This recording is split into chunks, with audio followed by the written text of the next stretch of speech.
Good morning, everyone, and welcome. This is the Wednesday, March 4th, 2026 regular meeting of the Nags Head Board of Commissioners is hereby called to order. I'll ask you to please join me in a few moments of silence.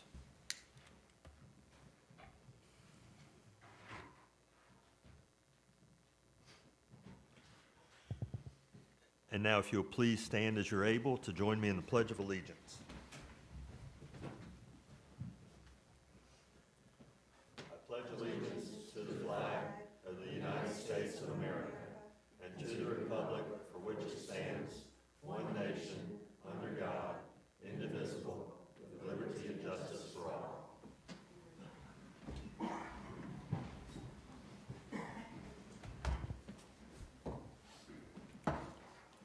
The next item is the adoption of the agenda, and a motion would be in order. So moved. I have a motion. Is there a second? Second. I have a motion and a second. All in favor say aye. Aye. Aye. Opposed? Thank you.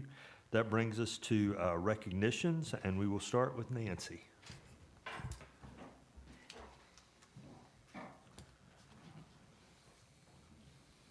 Good morning, Mr. Mayor and Commissioners. I would like to introduce Public Services new employee in sanitation, Terrence Whitley. He has a Class A CDL and 16 years with CDL experience. He drove for White Cap Linen for 10 years, and the last 6 years he worked with FedEx. His route with FedEx was in the town of Nags Head, so he was already familiar with the town, so he had little problem learning the sanitation routes. Nice. Terrence and Kendra live in Plymouth with their 3 children, Cameron, Kaya, and Kalani. In his spare time, Terrence enjoys weekend vacations with his family. We look forward to many years working with Terrence. Thank you.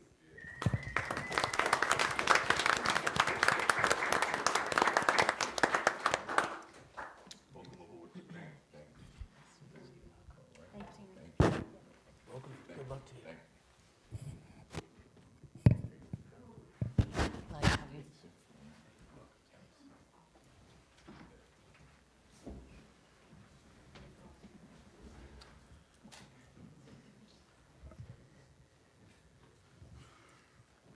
Next, we have a presentation from Nest and Tony Parisi. Good morning.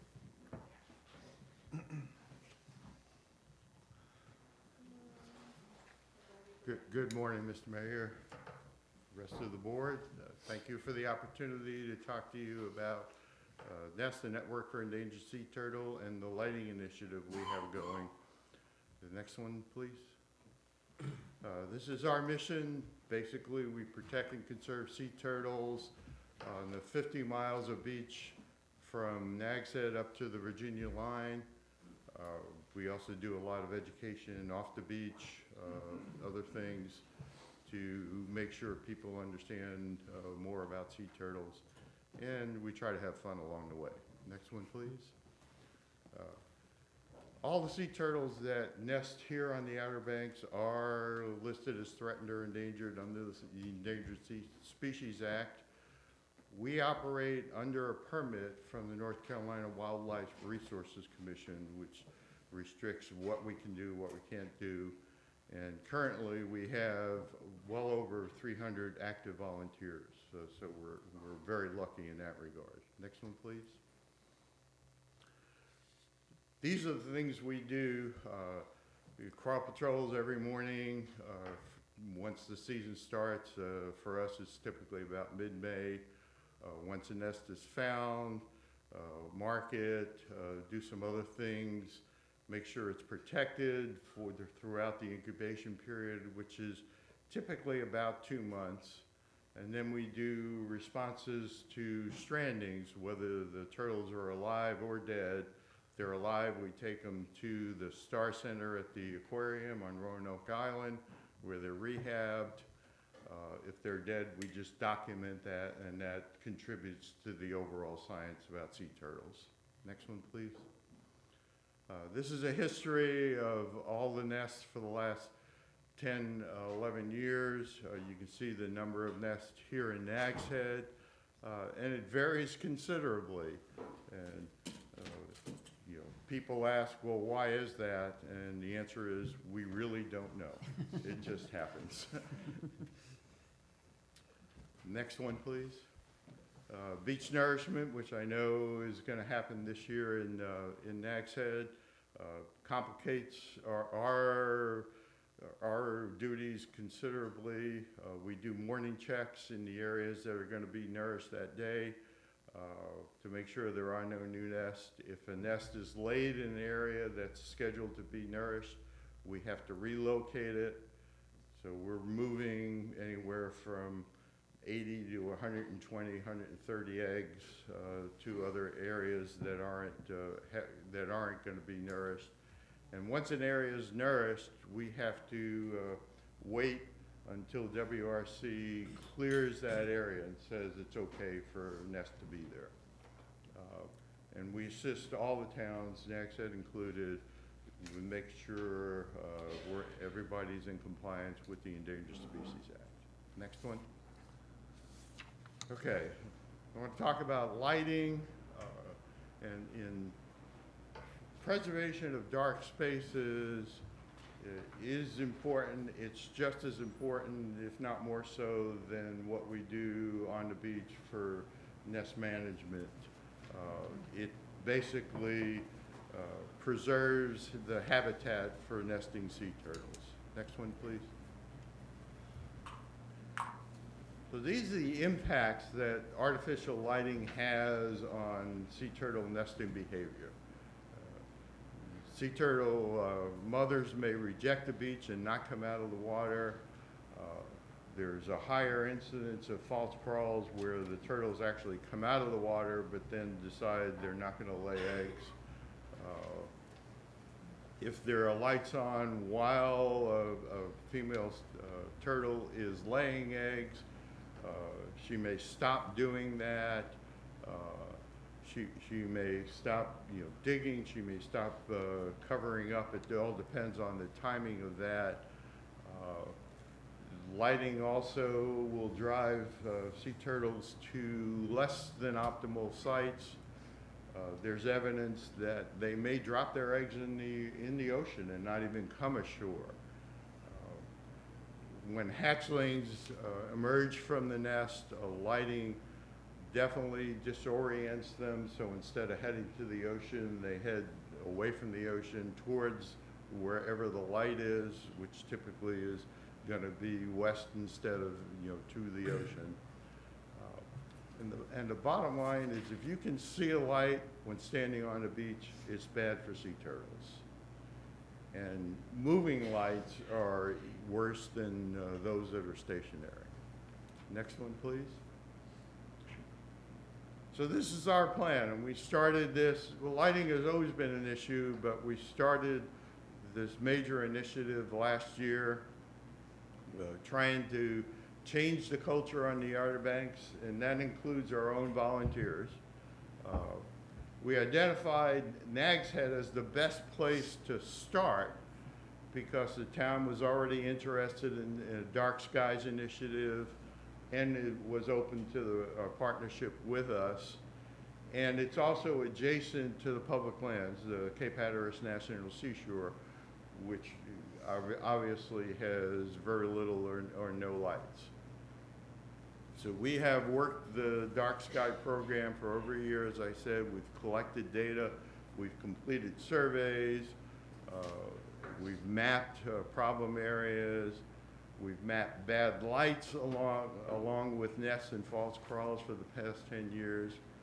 And we found that some of the most degraded sites in terms of nesting habitat affected by light pollution is near the piers. Next one. And you can see some of the pictures there on what it looks like at night. So how can you manage lighting? The obvious one, turn them off. Motion detectors and timers certainly help. Using long wavelength light, basically lights with a wavelength of 560 nanometers or higher, which is really true amber. not red, not other colors. They're really amber lights. And this helps a lot. But the bottom line is any lights, even the true amber lights, are going to impact sea turtles. But the amber certainly a lot less impact than other lights. Low wattage, low heights help.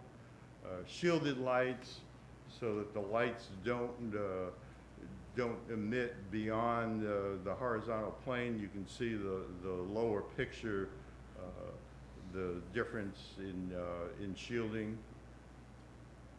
Dune vegetation helps, and then retrofits with this window film. Because what we've seen is interior lights can be just as bad as exterior lights. People live on the ocean, have houses on the ocean. They want to see they're paying a lot of money for the view. Turn their lights on at night. Large areas of glass. That's just as bad as an exterior light. Next one, please. So as I said, piers are problematic. There are 3 in Nags Head, and there is a growth we've seen in pier restaurants. Again, you see in that upper picture what one of the piers looks like. They're out in the ocean. They require a lot of lights typically, and there aren't any specific regulations. They're partly on state land, they're partly in the ocean. Another issue which most people wouldn't think about is ghost crab hunting. The lights that are being used are getting brighter and brighter. If you've seen them on the beach, they almost look like they're, well, just as bad as headlights on the beach. And as I said before, moving lights are worse than lights that are stationary. So that's an issue as well. Next one. They talked about the impact on nesting habitat. When we looked at the last 10 years of data, there's a half mile around the Outer Banks fishing pier that has had no nests or false crawls in the last 10 years. And that's true in other areas as well. So we have negotiated an agreement with the Outer Banks fishing pier where we're providing money to retrofit their lights with amber lights. And if you remember, Jeanette's Pier did that, finished it last year, and it does make a significant difference. So we're trying to do the same thing with the Outer Banks Fishing Pier. Next one. So what are we doing to meet these goals? Identifying community partners. We've met with the Outer Banks Visitors Bureau, and they have expressed significant support for what we're doing. We've collaborated with the town on dark sky monitoring and sharing costs on lighting clings that can be put in houses and businesses to alert people to the issue with lighting and sea turtles. We've got a publicity campaign through press, brochures, signage, mailers that we're engaged in, and we're approaching oceanfront landowners, both commercial and residential, about lighting, trying to educate primarily, but also, if possible, to take some action. Next one. Okay, lastly, we have an MOU with the town to put up these signs at beach accesses. We're proposing in addition, which you can read there, which would give your planning folks the ability to collaborate with us on any new signs related to lighting, we completely understand and support the town's position about trying to minimize signs, but this will give the planning folks the opportunity to to approve some small signs related to lighting. And we're asking for approval of this addition to the MOU. And with that, that's all I have. I'd be happy to answer any questions. Great. Thank you very much for your presentation, and we appreciate the work of you and your big team of volunteers out there very much. Board members, any questions or comments? Not right now. No. Okay. Thank you. But thanks for coming. Yeah, it's very interesting. Thank you. Great report. Andy, should we proceed to, at this point, to go ahead and address the revised memorandum of understanding and sign? Yes, please. Okay. And he had the language in his presentation. Right. It was up there, the last slide, and it's in our packet. Yes. So a motion would be in order to approve the modifications to the MOU, including the signage that you saw on the last slide. So moved. Is there a second? I have a motion and a second. Any discussion? Hearing none, all in favor signify by saying aye. Aye. Aye. Opposed? Great. Thank you all very much. That brings us now to a presentation from the Arts and Culture Committee and Paige.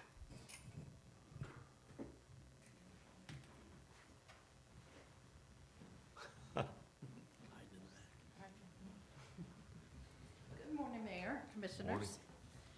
Today I'd like to share with you what the activities we did in 2005 and then looking forward and focus on 2006.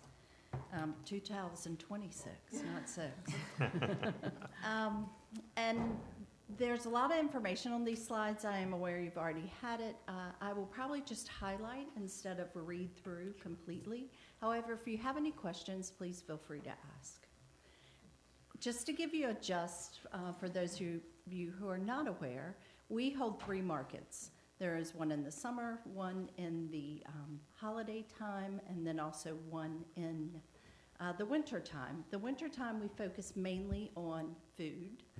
The summer is where we do most of our perishables, and then holidays we consider our gifts. Thank you. During the summer, we've pretty much stayed the same. We have about 55 vendors. We do not have the room nor infrastructure to grow, and so we keep it a curated market. It is highly competitive to get into, and so we take a little bit of pride in the fact that the people that we work with, we've worked with them for several years, and so that posed a problem a couple of years ago. How do we include new faces? Because we've seen more people move to the Outer Banks. And so what we decided to do with the arts and culture, they came up with the idea of having rotating vendors. Rotating vendors are those 3 spots, and we are able to serve 12 people within those vendor spots, meaning they get 4 to 5 spots over the summer as opposed to 11 spots. These were some of the new ones that we had. If we can go back to that picture real fast. Yeah, Sea Level Coffee came and represented the coffee culture, which is very important in the mornings in the markets. Because they are a certified kitchen, they actually were also able to bring burritos and things like that they cooked off-site. Next. Again, this next year we'll have 11 markets. It runs June 11th through the 20th. We're driven by the school calendar. We've already gotten approval from the school for their parking lot and continue to have a good relationship with them. We are looking forward to doing the same with rotating vendors this next year. Last year we had 12 performances. This next year we're keeping the same schedule but going all the way to September. We are having 14 bands perform this year, so increasing it by 2. In those 14, 6 of those are local bands, and then the remaining will come from other places. One of the things we added last year was the Kids Family Fun. So we do 2 events. In the mornings, on Tuesdays and Fridays, there's a family fun event, and then there is a Kids Move More. Tuesday seems to be more of our educational, and then Friday is just activity. In this picture, you'll see Kathy with Ascension Music. She does a drumming circle the first of each month, and then we introduce new instruments each week. The other people that we work with are Corolla Wild Horse Funds, Ascension Music, Jeff, who's the variety show in the upper corner, and then we also did a storytelling and magician show last year. We will continue to work with these this next year, and again have the kids back to school night, which is end of August, which I could not do without the fire and police of Nags Head. Some of the other additions in 2025 was we grew the market considerably. We were at 40, we increased it to 60, and it truly became a locals market this past year. We did drop the night market and just focused on 3 Saturday markets, which proved to be successful, and the crowd still came, which was pleasant, and people sold out, vendors, which is what we want. The tree lighting this last year, we added Sprinkles the Elf. The police brought her in. The fire brought Santa in. We also partnered with the Manteo Ensemble and their string group and choral group. And then the town also gifted people who attended a keepsake ornament. It was a wooden ornament, very well done. That was very well received. The flashlight candy cane hunt this year was off the chart. It had 170 some people. We did split them up into 2 age categories, but we literally hid 750 candy canes. The Commissioner Harrison helped me with that. She came an hour before, and we hid candy canes for an hour and a half. So. And then the winter markets, which is what we are in right now. It's the 2nd Saturday, January through April, and it continues to be just kind of a homecoming. We will continue all this into this next year, 2026. Continue with the commemorative keepsake ornament, and then also adding in, since Public Services has so graciously completed the Whalebone Park. We now have bathrooms. We have a facility there. We will probably include our holiday decorations there, and then also plan fall activities. So this is all of us in a nutshell. And it looks like a lot of words, but it truly is 8 events in 4 days. We start at 7:30 in the morning, and some nights we go till 9:30 at night. In the past, we've had 2 activities as far as exercise in the morning. Thankfully, we're adding a 3rd, so we will have exercise Tuesday, Wednesdays, and Fridays. All of these are sponsored, and we thoroughly appreciate the sponsorship and the partnership that they come in with us. The Terrific Tuesdays will remain the same, as well as Kids Move More. We will have Wagging Wednesdays again this year at the dog park. And then the movies, because of scheduling, and I can only do so much, we're moving to the fall. Because if I start a movie in the summer, it has to start 8, 9 o'clock at night, and then that goes on. So it just makes sense for the fall.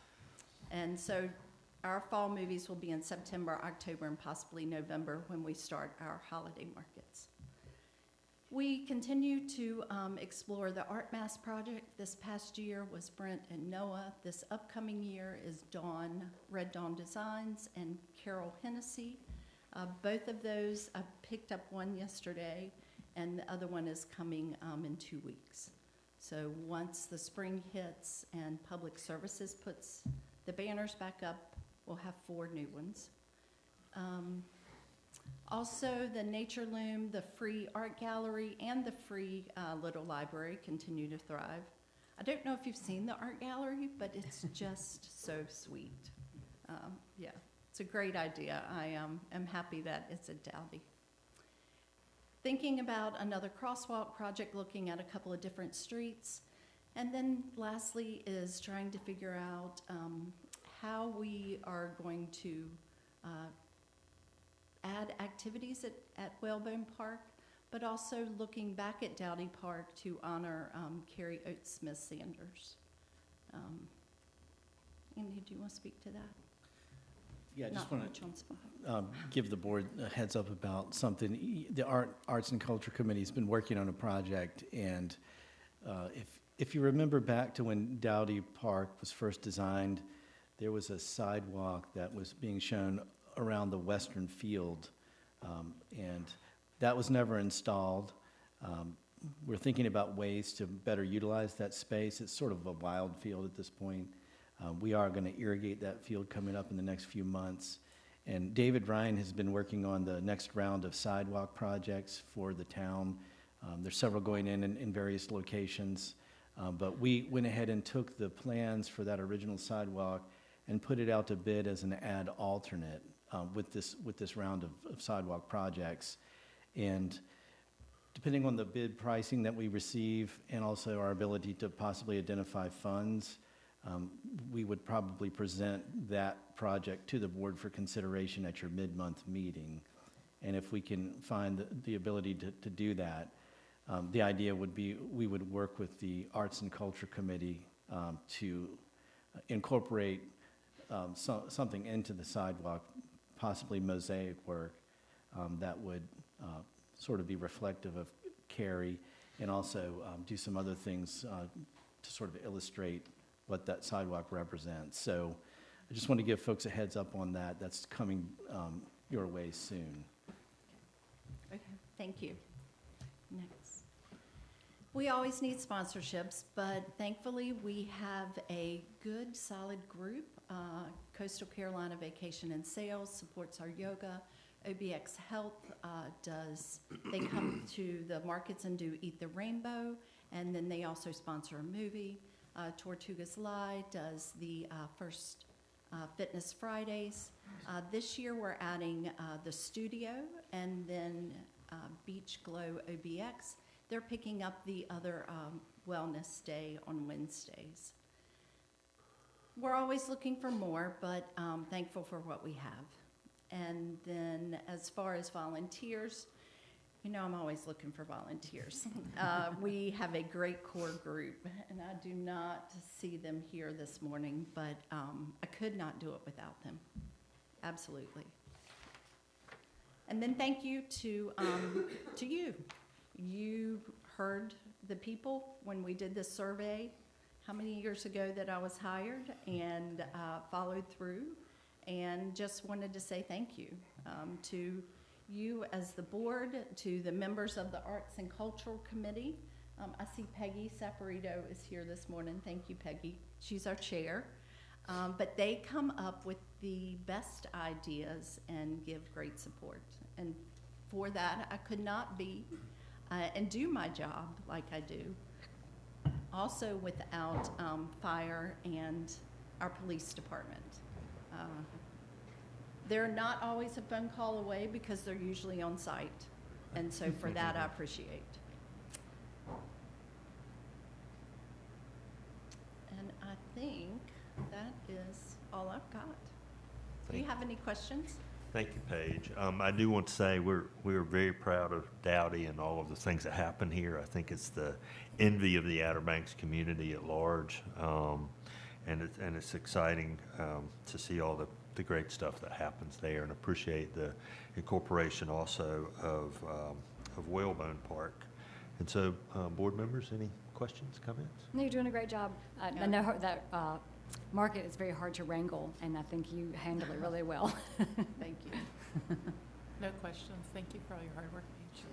No questions. No, it's just amazing what you guys are doing, and to see this grow year after year, and just the support and just a sense of community that it brings. It's just really nice. Thank you. Very true. Thanks, Paige, for everything and for the comprehensive report this morning. It's good to be brought up to speed on everything you've got planned. Thank We you. look forward to it. And I do want to note, we look forward to seeing more on honoring Carrie in her role, as she was instrumental in the early planning of the park. She was a member of Arts and Culture Committee for a long time, and she was a leader in community wellness. And so we Yes. look forward to honoring all of those aspects. Yeah, the addition of the Wednesday is kind of a nod to her in the fact that now we have three days, which is what she always wanted anyway. So Right. we've gotten there. She wants Yeah. 5, she wants 7 days. She does. Thank you, Paige. That brings us now to public comment, and I'll turn this over to Mr. Leidy. Thank you, Mr. Mayor. At this time, the Board of Commissioners welcomes members of the public to provide public comment to the board. This is an opportunity for people to provide comments regarding matters of interest or concern to the public, to the board, but it is not an opportunity for dialogue, and the board rarely responds to public comment. I'd also like to point out that if you are here for one of the 2 public hearings that we have on the agenda for today, you should hold your comments until the public hearing itself is actually called. Also, if you are here because of the appeal hearing that's set for 11:15 this morning on the application by Garage Band Charities, that is not a public hearing, and public comment will not be welcome or allowed at that time. That will be an opportunity for witnesses to testify only. And so if you have comment relating to that, this would be the opportunity to provide those comments. But with those instructions and that guidance, at this time, anybody who wishes to address the board, if you would please go to the podium and start by telling us who you are and where you live, and I will let you know when your 5 minutes is just about up. Good morning. Morning. Good morning. My name is Courtney Gallup. I'm here today representing the League of Women Voters of Dare County. I'm also here to present the 2026 Citizens Guide, your guide to community services. Complimentary copies of the guide, published by the League of Women Voters since 1988, are distributed annually to government and business offices throughout Dare County. It contains contact information for local, state, and national governmental agencies, contains voting information, emergency numbers, and a great deal more. Our guide is published under the auspices of the League of Women Voters of Dare County Education Foundation. On the back, you'll find acknowledgement of the municipalities and local businesses that donated generously towards publication expenses. Town of Nags Head is on here. Thank you. Thank you, and thanks to all staff members who helped us update the information for this year's version. League members are now distributing 6,400 copies of the guide from Duck to Hatteras Village, Roanoke Island and mainland Dare included. You'll find them in libraries, post offices, the Baum and Fessenden centers, as well as town and county offices. The League of Women Voters is a nonpartisan political organization that encourages the informed and active participation of citizens in government and influences public policy through education and advocacy. Publishing this guide is part of our continued commitment to provide pertinent information to voters. Membership in the League is open to anyone of voting age, male or female. Thank you for your support. We know you'll find the guides useful. I'm going to now present the copies to the town clerk. Thank you. Thank you very much. Thank you, Ms. Gallup.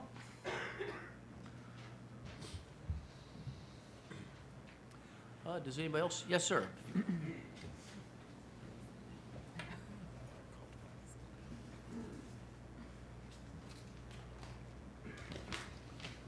Good morning, Mayor and Commissioners. My name is Randy Cartwright. Thank you for the opportunity to speak. At your February 4th meeting, I raised several concerns about the town's regulations on demonstrations. On February 22nd, I followed up with a detailed email outlining how another North Carolina municipality, Chapel Hill, handles political demonstrations using an impact-based approach rather than a numerical threshold. I appreciate the mayor's acknowledgement of that email on February 23rd. I'm here today mainly to keep the conversation moving and to respectfully request follow-through on questions I raised a month ago. I haven't yet received answers, and I believe the board and the public would benefit from clarity on those points as you continue reviewing your ordinance. To briefly restate these questions, first, has the town attorney issued a written opinion concluding that criminalizing participation in an unpermitted sidewalk demonstration complies with the First Amendment?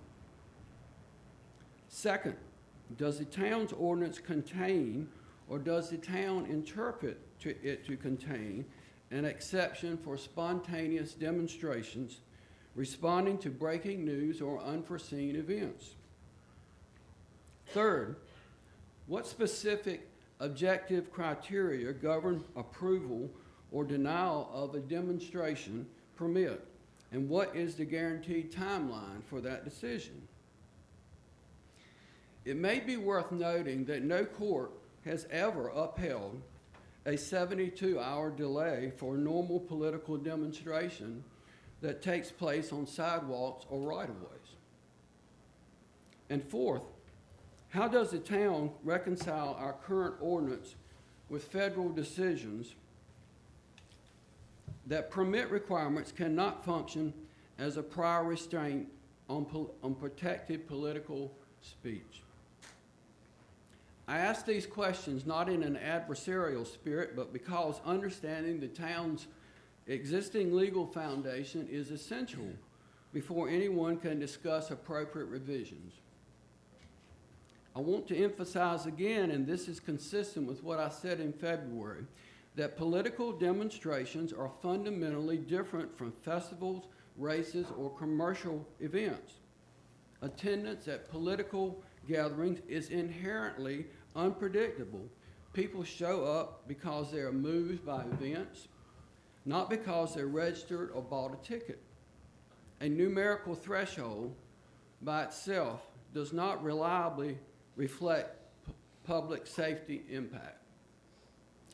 Last June, for example, the No Kings rally near Dowdy Park reached an estimated 900 people. Despite that size, the demonstration stayed within the right-of-way, did not block traffic, and required no town support. That real-world example shows that crowd size and public impact are not the same thing. This is why Chapel Hill and several other jurisdictions rely on a simpler and more constitutional approach. A demonstration only needs a permit when it actually occupies streets, blocks access, or requires town-managed parking or traffic control. When people stand on sidewalks and in public rights-of-way without obstructing anything, no permit is required, regardless of the number. I believe that model would serve Nags Head well. It is clear, easy to administer, respectful of the First Amendment, and fair to residents who wish to express themselves without fear of technical violations. I'm not here to criticize the town or assume bad intentions. I simply believe that this is an opportunity for Nags Head to lead, not only locally but regionally, in adopting a modern, constitutionally sound ordinance that fits the realities of peaceful political expression. Thank you again for your time, for considering my earlier remarks and email, and for your continued review of this ordinance. I respectfully ask that my 4 original questions be answered, and I look forward to participating constructively as this process moves along. Thank you very much, Mr. Cartwright. Does anybody else wish to address the board? If not, at this time, we will conclude the public comment session. Thank you, John. That brings us now to the consent agenda, which you have before you, and a motion would be in order. I make that motion. Second. I have a motion and a second. All those in favor signify by saying aye. Aye. Opposed? Thank you. That brings us now to item F, public hearings, and our first is Blue Water Capital and Kelly. Mr. Mayor, if I may. Yes, sir. Open this public hearing for you all at this time.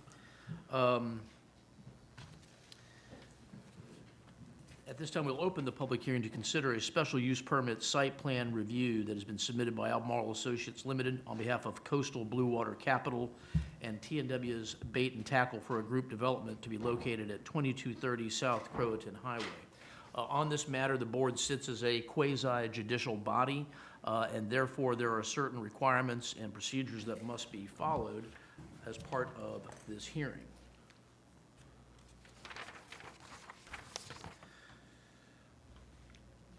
First, the board's decision here must be based solely on the evidence that is presented during this hearing. If anybody has received any contact or had communications with anyone prior to this hearing in which the particulars of this application were discussed, or if you've received letters, email messages, phone calls, or other contact from anyone concerning this matter prior to this hearing, you must disclose those communications. You must base your decision on this application entirely on the facts presented during this hearing and disregard the particulars discussed with the applicant or any other party. Additionally, because a member must base his or her decision on the evidence presented during this hearing, any member who has developed a predetermined opinion or bias on the outcome of this application before the hearing must not participate in the decision on this application. Also, your decision must be based on competent, substantial, and material evidence properly entered into the record of this hearing. Crucial facts to determine the outcome of this hearing must be based on sworn statements made by witnesses during the hearing. While you may be presented before or during this hearing with copies of unsworn statements contained in letters, emails, and the like, such unsworn evidence can only be used to corroborate or supplement other sworn evidence that is presented during the hearing. Unsworn evidence such as letters or emails can never be used as the sole basis for your decision. Also, in conducting this hearing, there will be certain safeguards that must be instituted to ensure that the applicant is given a fair hearing. The applicant has the right to cross-examine witnesses and offer rebuttal evidence. Board members may question any witness at any time during this hearing. Questions from the floor will not be permitted except by cross-examination from one of the sworn witnesses who has been recognized to speak. So, at this time, if anybody needs to disclose a communication that they have received about this hearing, whether it was a communication that you received from one of the applicants or another person prior to this hearing, now is the opportunity for you to disclose such communication. John, prior to the development of this plan that was subsequently went to the planning board and through this process, I was party to a meeting with the applicant and the town manager, and not since. Okay. Well, will you still be able to base your decision based solely on the evidence that is presented during this hearing and not based on any of those prior communications? I will. Okay, thank you. Does anybody else have anything to disclose? All right. Also, does any member of the board have to explain them? Have to recuse themselves because of any potential financial interest or financial conflict that they may have in this matter? Okay. So, at this time, we will begin the presentation of evidence so that we can have this presented properly through this quasi-judicial proceeding. Anyone who is going to present evidence on this application, if you will please approach the town clerk so that she may administer the oath.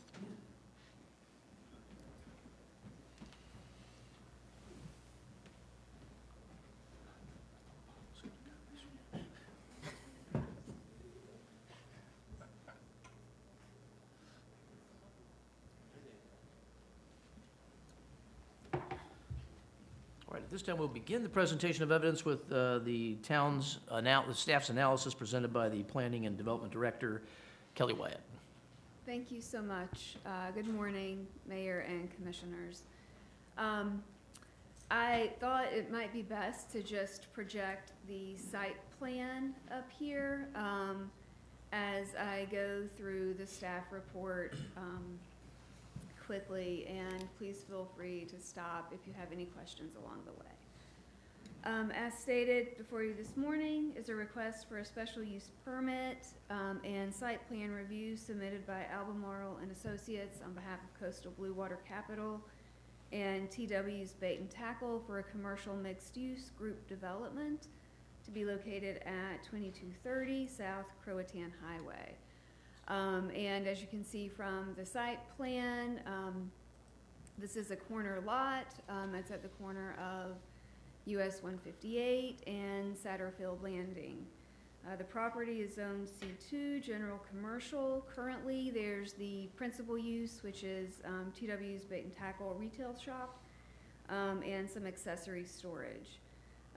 This request builds upon prior approvals, and it expands the overall development footprint in a unified group development format. At a high level, the proposal includes converting previously approved storage space in between the two existing buildings. I don't know if you can see my cursor, but I'll try to highlight it. This area. Converting that storage into retail. Constructing a new detached building divided between retail and accessory storage. When you look at your plans, that is labeled as Building BC, which is this building here. And constructing a separate 3,000 square foot building for an art gallery with accessory storage. That's labeled as Building A. And that is this building here along the rear boundary to the west. So ultimately, this is a multi-building commercial site functioning under one unified development plan. I will note that the planning board first reviewed this request in January, on January 20th. At that meeting, the planning board was generally comfortable with all the dimensional standards, meaning lot coverage, height, buffering, etc. But they did have some concerns about the architectural design, and how it aligned with our commercial design standards. The planning board asked that the applicant and his team coordinate with staff to revisit the architectural design, but they did want to keep it on track for public hearing. So it has been advertised properly to stay on that track for public hearing. The architect worked with staff during that month to bring back revised architectural design, which is what you have in your packet today. And I just want to thank everyone for all the effort that they went through, because what is in there today, what you're seeing today, does reflect a lot of communication among staff and the applicant to get to where it is. So the planning board saw this again in February, and as you'll see in your packet, they did recommend approval of the architectural design as well. So wanted to discuss that. From a use standpoint, commercial mixed-use group development is a special use in the C2 district. All of the proposed uses, retail, art gallery, and accessory storage, they're all permitted within that framework. The storage component needs to remain accessory in nature, meaning that it is subordinate to and supportive of the primary retail uses as part of this request. I want to speak a little bit more specifically about that storage component.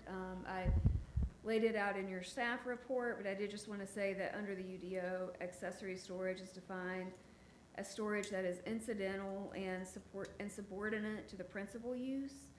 It must serve the needs and convenience of that principal use. So in this case, the storage will be serving the retail and the art gallery. Accessory storage in a retail context would typically function as back of the house inventory storage. It's probably what you're most familiar with.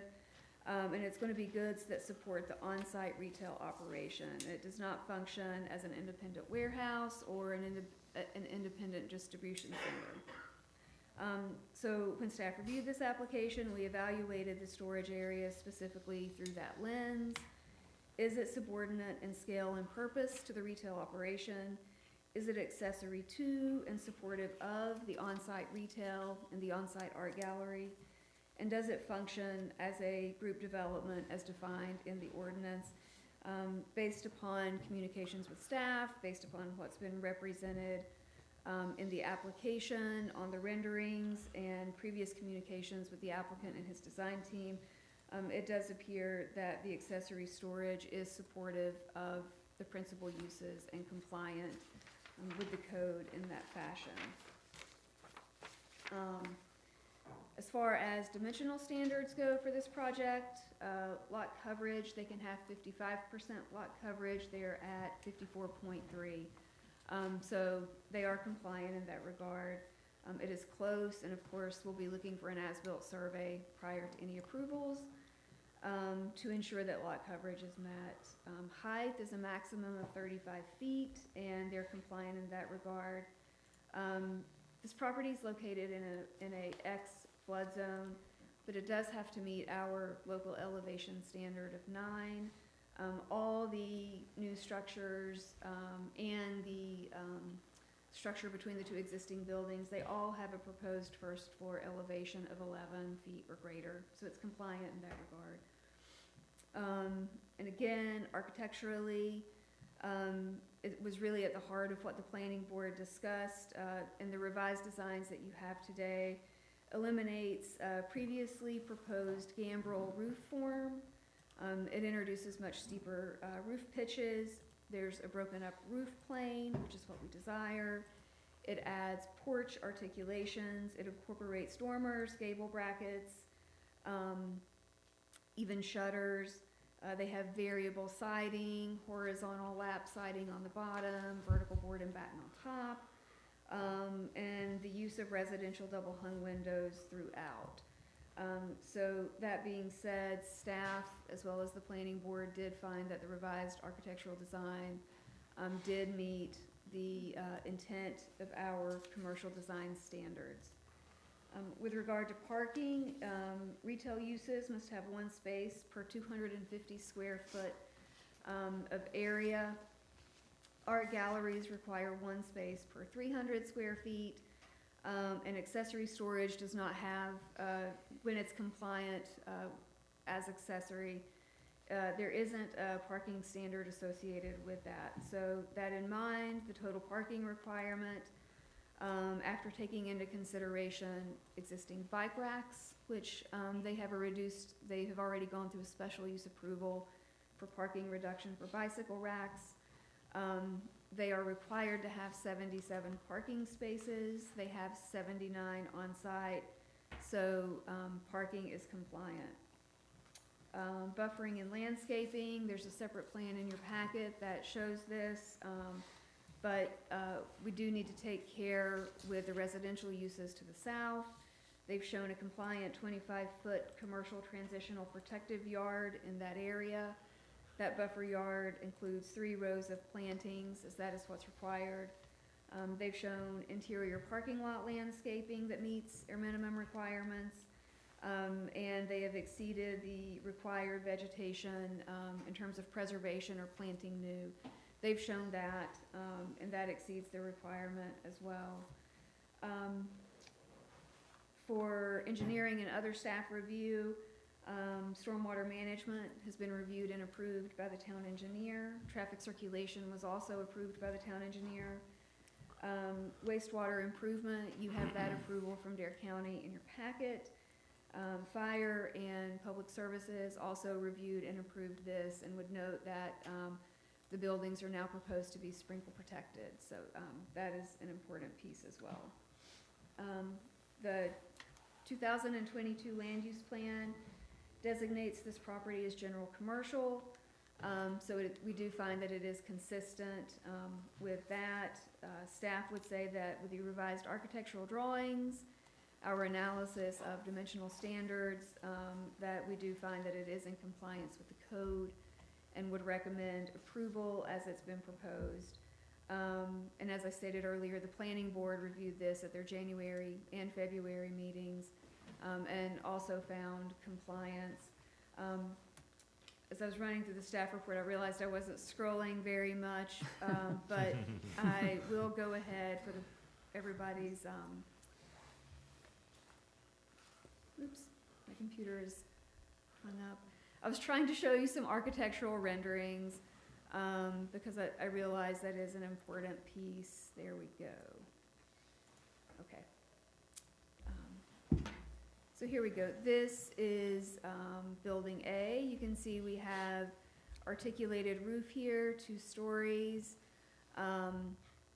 We have a pitched roof, we have the dormers that are elevated, and we have double hung windows incorporated into these dormers. You have these larger columns here accentuating this porch roof, which gives the appearance of porch, which is highly desired in our commercial design standards. They've incorporated column trim, gable brackets you can see over here. We do have some gable brackets. They've also proposed shutters along all these windows. And the same really follows with building BC, which is what you see here. It doesn't have that 2-level as building A did, but they've incorporated various roof articulations, a shed dormer, the 2 other dormers, again, double hung windows. It gives the feel of that wraparound porch, larger columns, column trim, shutters. So they have incorporated many of the design elements that our commercial design standard lends itself to, as well as what the planning board and staff had recommended. So with that, I'm happy to answer any questions that you may have. And we do have the applicant, the property owner, Chris Greening, available, as well as his team, Mark Caston, and John DeLucia. All right, does the board have any questions for Ms. Wyatt? Kelly, you mentioned the sprinklers. Is that required, or that's just a bonus? It would be required. Right. Mr. DeLucia may be, oh, I'm sorry. They might be better suited for that, but. Okay. Before you get to that point, any other questions for Ms. Wyatt? I have one quick question. If this whole property was ever to sell, down the road in the future, does the town have any regulation for how the buildings are used? Or assuming they're used in the same purposes they're being allowed for now, for storage and? Yeah, so if it were to sell, any new property owner or tenant would have to go through the change of tenant process. Okay. So we would be aware of it if they were changing the use. That's a different process where, being that parking is so tight on this site and it is really designed to accommodate the uses that they have now, retail and art gallery, any new use would have to show that the areas for any new uses also complied with the parking that's on site. We would not be able to approve any future use that required more parking than what's currently there. Okay. That answers my question. Thank you. And keeping the balance of principal and accessory is also going to be key. Mm-hmm. Any other questions for Ms. Wyatt? Does the applicant have any questions for Ms. Wyatt? All right. Anything else, Kelly? No, sir. All right. Thank you, ma'am. Thank you. All right. This time we will receive evidence from the applicant. Good morning. Good morning. I'm John DeLucia from Elmore and Associates, representing the applicant. To answer the question about the sprinkler system, when we got the connection building between the original retail and the storage there, that put that building over the square footage. So that building will be sprinkler protected. The shop and the new building that's being built right now, the storage that was behind or west of the new building is still going to be named storage, and then some of the BC building will be storage also for them. Thank you. I'll answer any questions that you have. I think Kelly did a good job. We're compliant. We're waiting on a stormwater permit from the state. Stormwater has been transferred over to the new owner's name, and we should have that. If we don't have it, we should have that any day. All right. Any questions for Mr. DeLucia? No. Questions? All right. Anything further from the applicant? Any other evidence from the applicant? Does the board wish to receive any other evidence on this application before you begin your deliberations?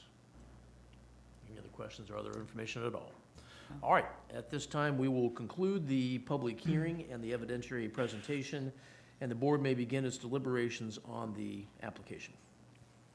Okay, great. Thank you, John. Thank you to everybody. So let's try getting a motion on the floor then, and any discussion can follow. Is there a motion?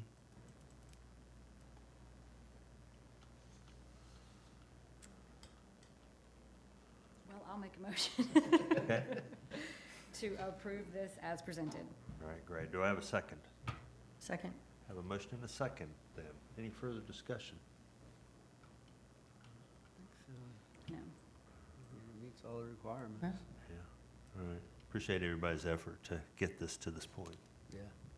I would also point out that that if this motion passes, the board will also need to make a motion to approve the required findings for the application. All right. All right, so we have a motion and a second. Hearing no further discussion, all those in favor signify by saying aye. Aye. Aye. Opposed? All right, thank you. And we also need then a motion for the findings of fact. So I'll moved. make that motion. Go Okay. ahead. Second. I have a motion and a second. Any further discussion on that? No. Hearing none, all in favor signify by saying aye. Aye. Aye. Opposed? Great. All right, thank you very much.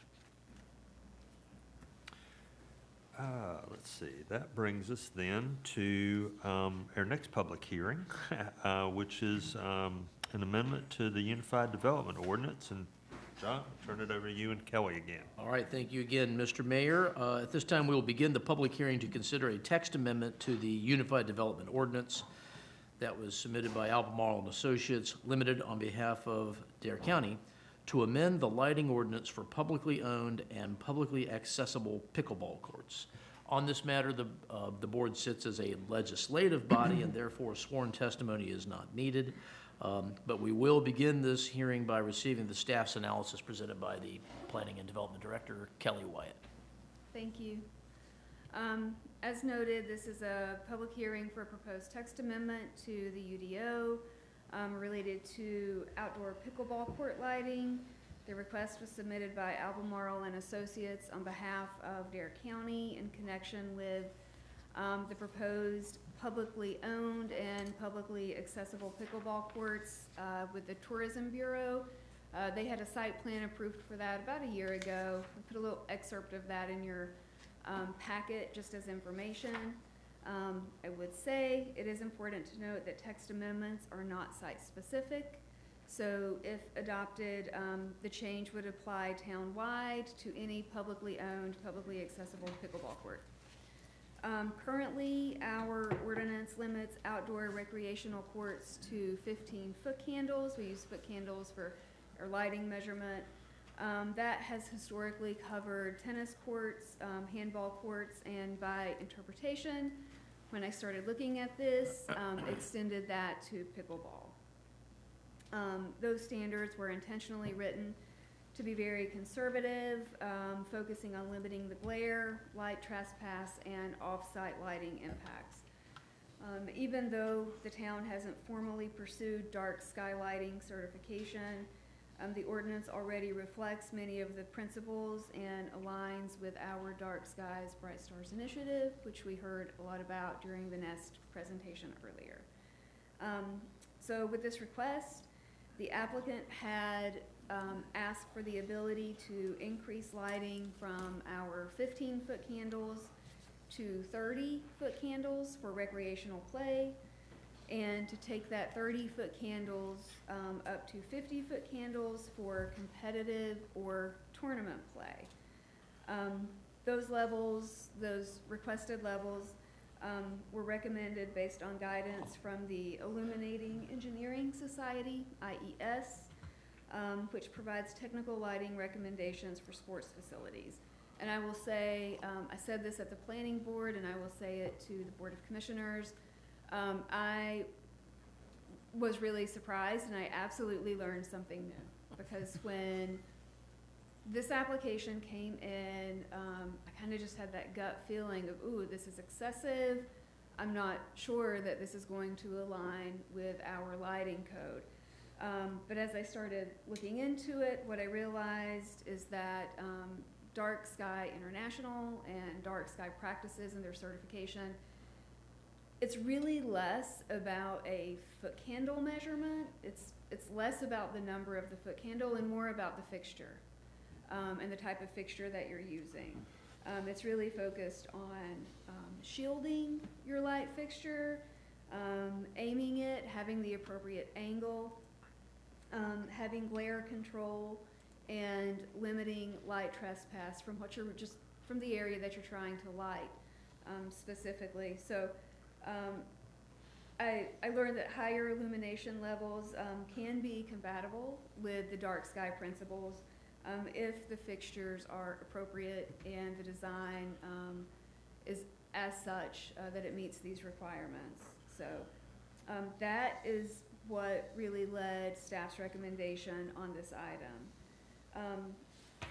The higher illumination levels that the IES had cited, those are intended for peak conditions, for peak play, things like tournaments, competitive play, and the reality is that whether it's the pickleball courts at the Tourism Bureau, the pickleball courts at Dowdy Park, or the pickleball courts that we recently approved at the Outer Banks Sports Center, those are predominantly going to be used for recreational play. And while there may be tournaments, while there may be other activities going on there, by and large, it will be recreational. So sticking to that 30-foot candles would be key. That in mind, though, staff did propose a tiered approach, and that is in the ordinance, which I will show on the screen. The new elements highlighted in red. But with this, we proposed that we retain the 15-foot candles for private courts, HOAs, neighborhood courts, things of that nature. But then you can increase that 15 to 30 if it is a publicly owned, publicly accessible court, and provided that the enhanced lighting performance standards and the supplemental standards are met. That 30 could be increased to 50-foot candles when there's competitive or tournament play, but it has to be part of an approved crowd gathering permit. And that lighting automatically will return to the 30-foot candles after that approved crowd gathering permit, after that event has ceased. Staff also recognizes that pickleball has a unique acoustic sound or noise associated with it. You've got your hard paddle, you've got the plastic ball, and it is just a repetitive sound, and if you're familiar with it, you know what I'm talking about. While it's not site-specific, this was brought to us by the Dare County Tourism Board. Those courts are right adjacent to our sound side, to the estuarine shoreline. So thinking about that acoustic noise being right there adjacent to the water and how noise travels, we at least wanted to write something in here about noise attenuation. So because of that, we included language in here that would give us the ability to mitigate that noise if we have substantiated noise complaints or if we go out there and do a noise audit and find that it's necessary. So this gives us the ability to require acoustic fence wraps, sound panels, or other types of noise attenuating measures should we find that it is needed. Additionally, well, let me scroll.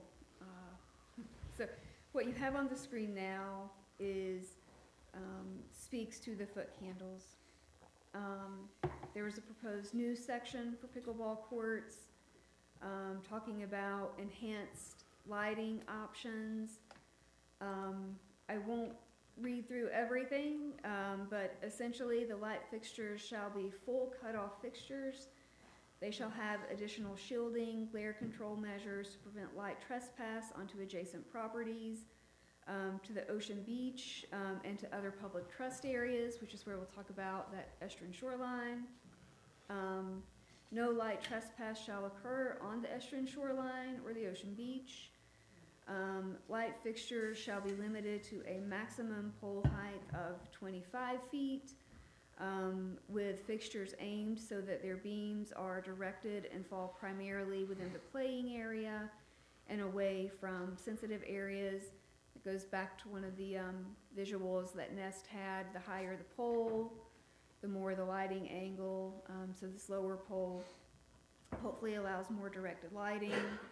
The fixtures would be dimmable or multi-level lighting systems so that they can provide for that flexibility between the 30 and the 50 appropriately. And all pickleball lighting shall operate on on-demand basis only, utilizing a system such as push-button timers or motion activation. And in talking with Mr. DeLucia, as well as Dustin Peel with Dare County, they have other recreational facilities that are already using these push-button lighting, and it's been successful there. And the next section of the ordinance that's proposed would be additional language for competitive or tournament play. And this just really speaks to, they would be able to increase it from 30 to 50-foot candles if they had an approved crowd gathering permit in place to do so. And that as soon as the event were over, it would have to go back to the recreational play standards. And then there is our noise mitigation language as well. I will say that when we presented this to the planning board, there was a lot of really good communication. One of the things is that our current ordinance speaks to a curfew of 9 p.m. For all recreational facilities that are municipally owned. There was a conversation about how in the summer it's really just getting dark by 9 p.m. It's really hot. Like a lot of people would like to go play pickleball later in the evening. So moving that 9 p.m. to 10 p.m. Would be beneficial.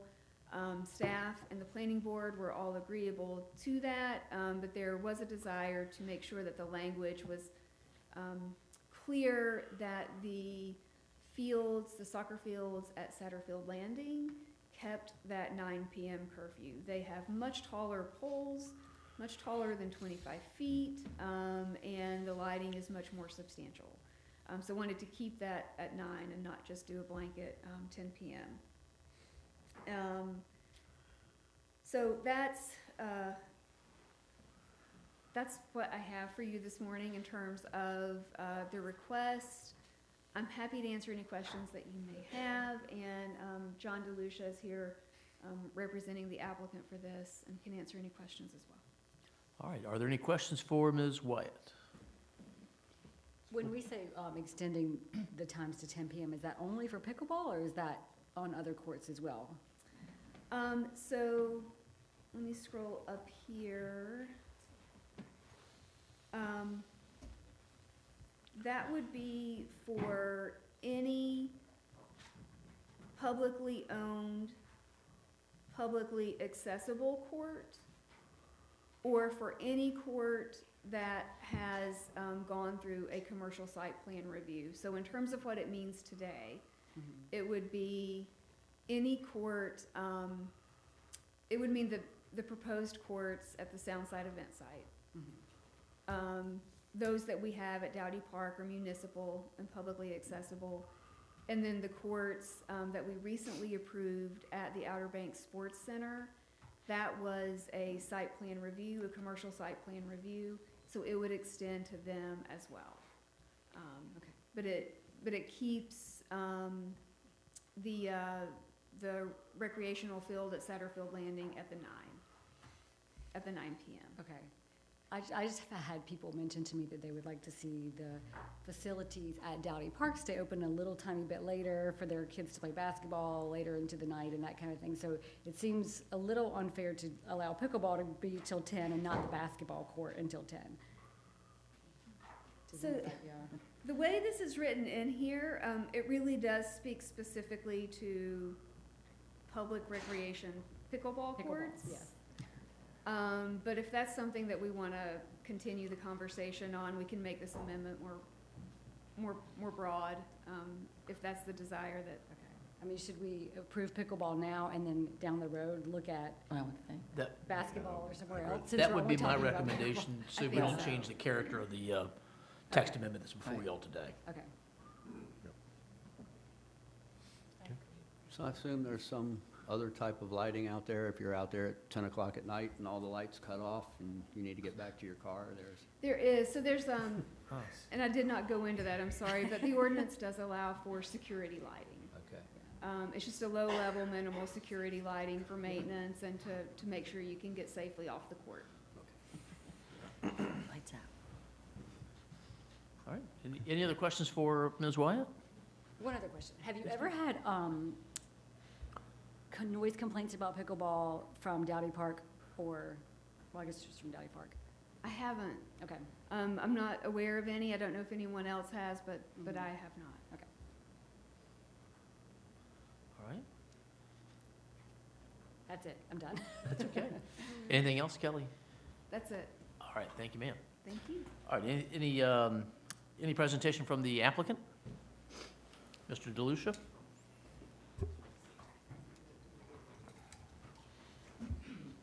Good morning again, I'm John DeLucia. I just want to thank Kelly for, we went through iterations of this, and we wanted it to work for everybody. The pickleball folks here on the Outer Banks, is my name, want the courts to be able to be used in accordance with the recommendation of lighting levels. And the recommendation for lighting levels for them, for pickleball, was 30-foot candles and 50 to 80-foot candles for competitions. Well, there's going to be 10 courts down there at the event site, and there may be some competition that goes on. We've talked with the manufacturers of the lighting as far as can we dim them, and the answer was absolutely we can dim them. We can put them on a dimmer. What Kelly discussed about the timer, at Rec Park in Kill Devil Hills, those tennis courts and pickleball courts, they can play on those courts until I think about 10 o'clock. And it's on demand. If you show up and the lights aren't on, you push a button, the lights come on. But at 10 o'clock or whatever time they have them set for, you can't push that button anymore. It won't turn on. So we'll have the same type of controllers at here and at the sports club. And the sports club was good with 10 o'clock because they closed by 10 o'clock. So that works well, I think. All right, any questions for Mr. DeLucia? No questions. All right, anything else? No, sir. All right. Does any member of the public wish to comment on this proposed text amendment? If so, this is your opportunity. Does the board wish to receive any other information regarding this proposed text amendment? At this time, we will conclude the public hearing on this, and the board may begin its deliberations. Okay, board, what is your pleasure? Would someone like to put a motion on the floor? I make a motion that we amend the UDO to accept this text amendment. Okay, is there a second? Second. I have a motion and a second. Any further discussion? All right, hearing none, then all in favor signify by saying aye.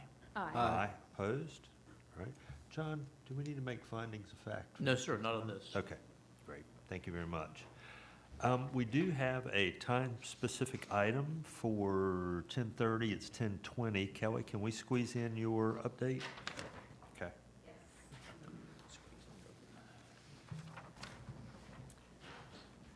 I'll be really brief. At the last planning board meeting, we had the two items that TWs, which we just talked about, and then we'll be talking about Dare County EMS next. The next planning board meeting is scheduled for March 17th. We have one item we're going to be looking at.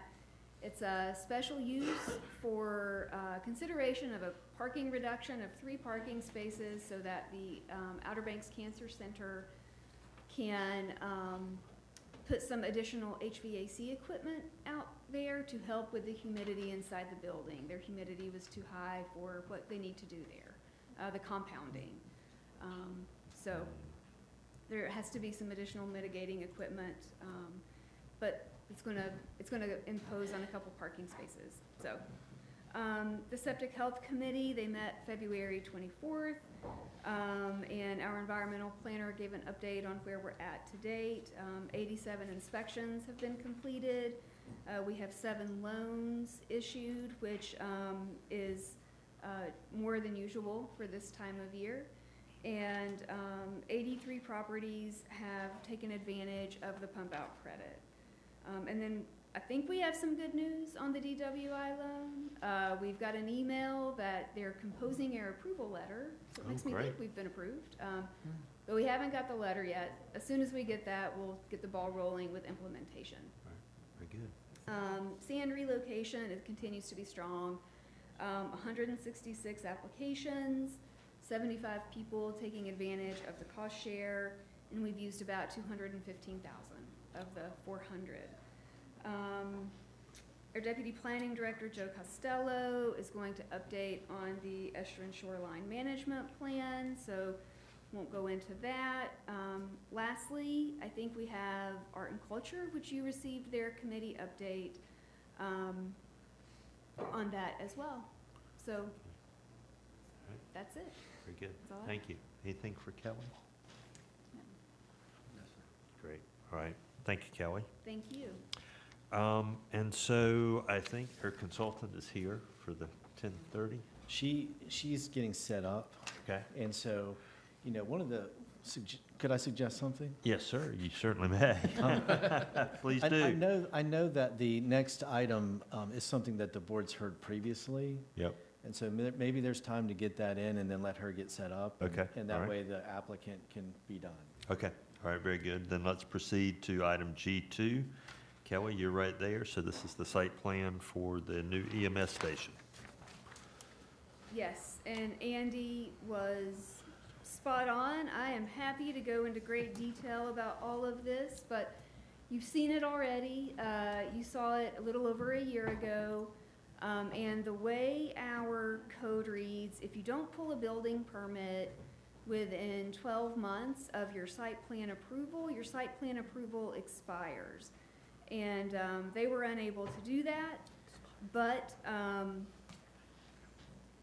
they're back. So essentially, this is a reapproval. Nothing has changed in terms of the site. The site plan, the lot coverage is still compliant. They're actually reducing lot coverage on this site. It's across the street, by the way. It's 105C Chase. It's where the bank used to be. The town owns that, or owned that, was using it as a fitness facility. Now it's owned by the county. Lot coverage is actually going to be reduced on that site. So the covered area that's there now is going to be less when they develop it with this EMS facility. Architecturally, it's compliant. Pitched roof, coastal watchtower, residential style windows, gable bracket, etc. This structure is also in the village, so it has to go through the village architectural control committee. The only change in this from when you saw it last time and now is last time they had a metal roof proposed. This time the village architectural really wanted to see that cedar shingle roof, so that's what is on there now. And that is honestly the only change between the last submittal and this submittal. There's some elevations on the screen so you can see what that looks like. Carolina Water, they're served by Carolina Water for their sewer. We do have a letter from them saying that they have the capacity and the ability to accommodate this new use for EMS. So with that, I'm happy to answer any questions. Planning staff continues to recommend approval. And the planning board also, when they saw this at their last meeting, voted unanimously to recommend approval of the site plan review. And we do have Mike Robinson here. He's the engineer on the job if you have any questions. Okay. What questions?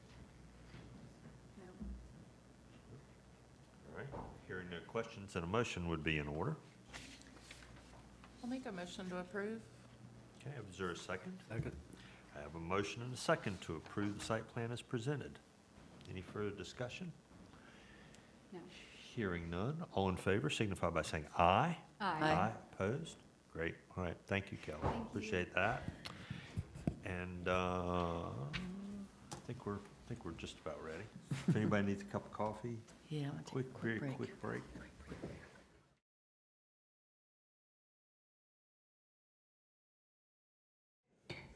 All right. So the board has returned from this sort of unofficial recess here, and so we are back in action, and happy to welcome Whitney Campbell Christensen this morning. Good morning, and welcome. And I'll turn. Andy, is there an introduction to this topic here? Reviewing your agenda. Sure, Mayor. Yes, we started this last year where we were working with a lobbyist, Warden Smith, to develop the town's legislative agenda. You know, we had the opportunity to go to Raleigh a few times last year and speak to our delegation about our agenda, led by Whitney Campbell Christensen, who's at the podium, and Marley Peterson, who's also here in the audience. And they have a wealth of knowledge in navigating the landscape in Raleigh, and we found the meetings very valuable. And so this year, we've updated the legislative agenda sort of internally, and we circulated that to the board. And Whitney's here to not only talk about that agenda and sort of gain the approval from the board, but also to talk about what to expect for the coming season and how we might navigate that. And then finally talk about what are the hot button issues that we really want to focus on. And so with that said, welcome Whitney, and thank you for being here. I know they made a quick drive from Raleigh this morning, so really appreciate that. Yes, we do. Thank you very much. Good morning. Thank you all for having us. And the drive was so quick. The exit was so quick before the sunrise, I forgot my suit jacket. So this is the first time I think my elbows have ever seen me speak to a client or give a presentation. And as Marley said, at least I didn't forget my shoes or the pants. But I usually drive with it on a hanger to keep it crisp, especially for long trips like this. Anyway, it's hanging beautifully in my foyer, and here we are without it. This was a first for all of us, but jokes aside, really appreciate the invitation to come speak with you all and the partnership. We represent local governments across North Carolina, also some corporate clients and nonprofit clients too at the North Carolina General Assembly. But the partnership with the town of Nags Head has been fantastic, and what I mean by that is just the engagement from the mayor, from Andy, from the board in participating in Raleigh. I mean, so many times there were hot button issues and we would notify Andy or the mayor, and within minutes we'd have a reply offering to drive up to Raleigh to participate in meetings. The mayor spent, and Andy, I mean, I think weekends providing really detailed letters about some of these land use and zoning bills and how they would uniquely impact destination communities like Nags Head. Anyway, not just being flattering here when I say that you all have been one of our most engaged and most active clients in terms of working with the General Assembly in a proactive way and sometimes in a reactive way. And so all compliments to you for that good work. And we've seen results from that. We can talk about this later on, but there were some really nasty bills, as you know, related to land use and zoning and local authority to make permitting decisions, et cetera. And we had some real changes to those thanks to actions by the mayor, the board, Andy, and some changes to those that I think are very meaningful to you all. And so your hard work has paid off. We'll continue to do those good things. But Andy asked me to open with an update on what the General Assembly did in 2025, what we can expect for 2026, how you can be engaged. And I think we would be remiss not to talk about the very timely primary election results from last night, which frankly, I've been doing this for, I think, 16 years now, and I've never seen an election outcome like what we saw in some of the races last night. And so we'll touch on that a bit too, but really timely to speak about those things. So looking back at the 2025 long session, it was a new biennium. North Carolina operates on a 2-year biennium schedule, at least for the legislative branch. And so elections take place in the fall of even-numbered years, and new legislators are seated in the beginning of the odd-numbered year. And so legislation that's introduced is technically eligible for the entire 2-year period, and January of 2025 was the beginning of that new biennium. We had new leadership in 2025 in both the executive branch with Governor Stein. Obviously, Governor Cooper was term limited and has gone on to bigger and better things, but also new leadership in the House. So Speaker of the House Tim Moore served, I think, for 8 years, 4 terms, but recently was elected to Congress. And so House Republicans elected a new speaker. That's Destin Hall. He just finished his first year and is halfway through his first biennium. We also had, the main purpose of the long session, I should say, is to enact a new comprehensive state budget for North Carolina. They didn't do that in 2025, as we know. And for the town, we had several really good and what we felt like were very viable legislative goals on the appropriation side. But unfortunately, if no budget is enacted, there's no way to pass those. And so really disappointing there, because I think a few of them, particularly the asbestos water lines, the mobile command center, several of your goals were very actionable, and I felt like very realistic requests considering legislative precedent and recent budget cycles. But unfortunately, no budget, and so there was no mechanism for getting those done. The long session is also open session for bill filing, and so it's the least restrictive period in the 2-year cycle for bill introductions, particularly January to March of the odd-numbered years.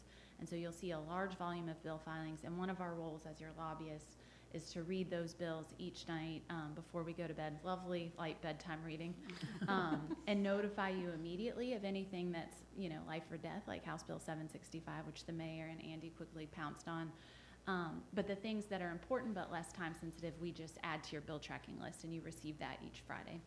And if you're not receiving that and you would like a copy, you can ask Andy. He receives it each Friday that they're in session, and could probably get that to you.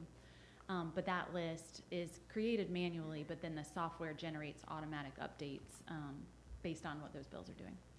All right, so session began on January 25th, ended in late June, which was relatively efficient for them. We've had some sessions go into October, November, December, so at least they're to be applauded on the speed of it. Next slide, thank you. A quick look at the political dynamics in the General Assembly for this biennium. Obviously, we have a Democrat in the governor's mansion. That has been pretty steady for the majority of my career, with the exception of Governor McCrory's term for 4 years. In the Senate, we have a Republican supermajority. What we mean by that is that there's the requisite 3/5 of one party to override a gubernatorial veto without securing support from the other party. So you can see they have exactly that. So Republicans have 60% of the chamber, Democrats have 40%. And what that means is that Senate leadership does not need to recruit any Democrats to override a gubernatorial veto there. If everyone is present that day, they can override any veto from the governor without seeking any additional support. In the House, we have a Republican simple majority, or as Speaker Destin Hall calls it, a working supermajority. And when he said that early in session, I was a little skeptical, but I think that's a fair characterization of what ultimately they had in that chamber. What he meant by that was there were 3 to 5 Democrats that he could reliably depend upon to cross the aisle and vote with Republicans to override a gubernatorial veto.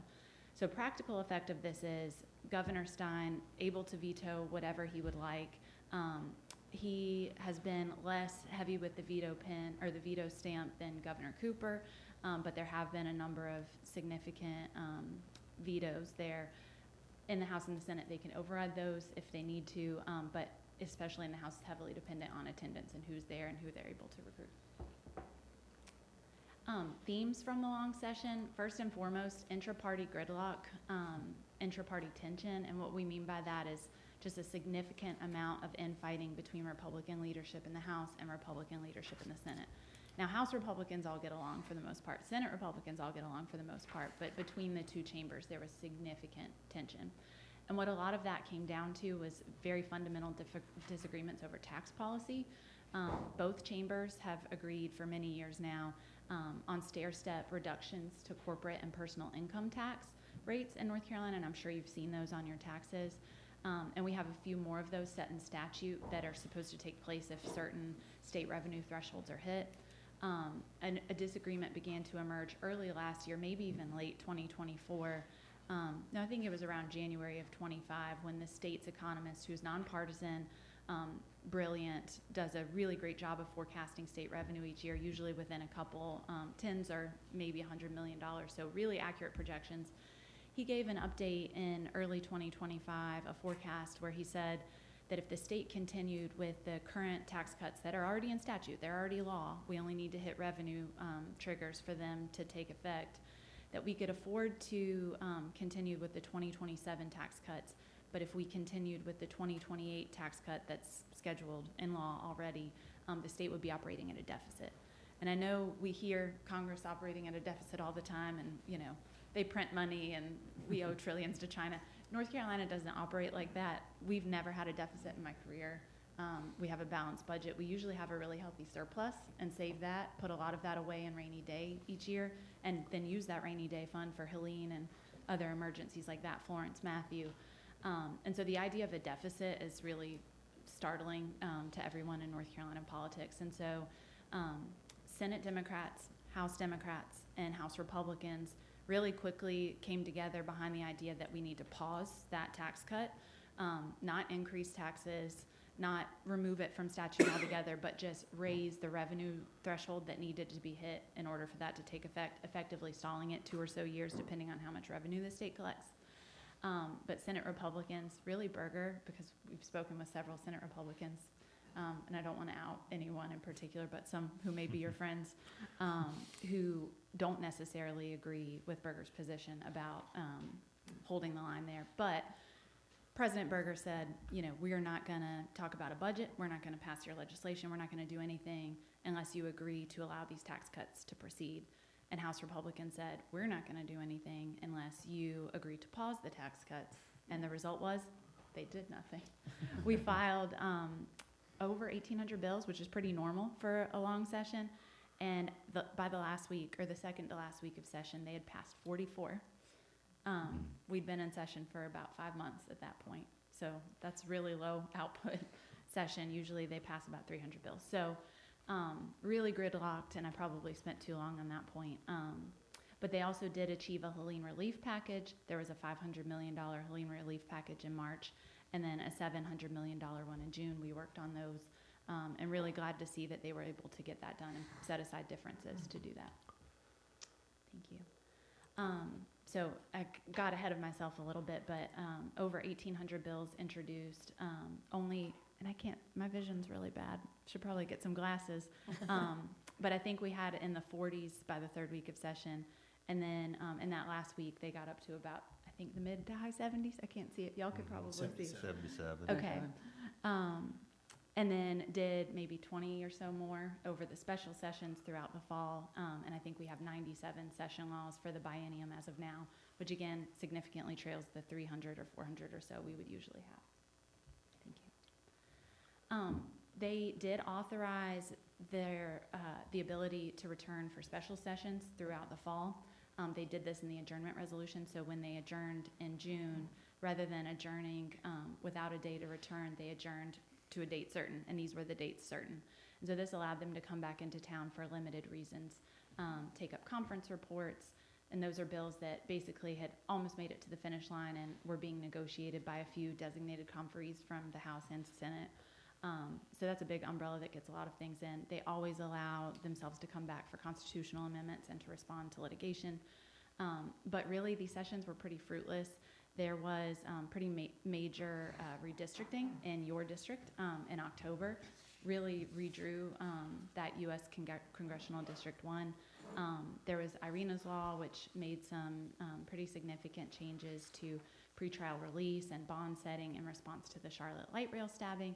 We also had 2 mini budgets, but mini budget is not a term I coined, but it's appropriate. The typical state budget is 700 or so pages, and then the money report that goes along with it, which is the spreadsheet with all the numbers in it, and they call it the money report, is 1,000, 1,100 pages. So you've got almost 2,000 pages of budget document and a full comprehensive budget. These mini budgets sometimes were 4 pages, 20 pages. They were very mini, bite-sized budgets. So they did a few of those only to handle true crises, but they left several big important things on the table, including funding Medicaid rebates. So each year Medicaid becomes more and more expensive for the state to pay for, and even their projections always fall short. And there's about $300 million shortfall on Medicaid right now that's unfunded because we haven't had a budget, and so unless they do something about that, the state Medicaid office will run out of money in April of this year, and the fiscal year doesn't end until the end of June. And so several things like that left on the table. Also a very high-profile law enforcement raises bill.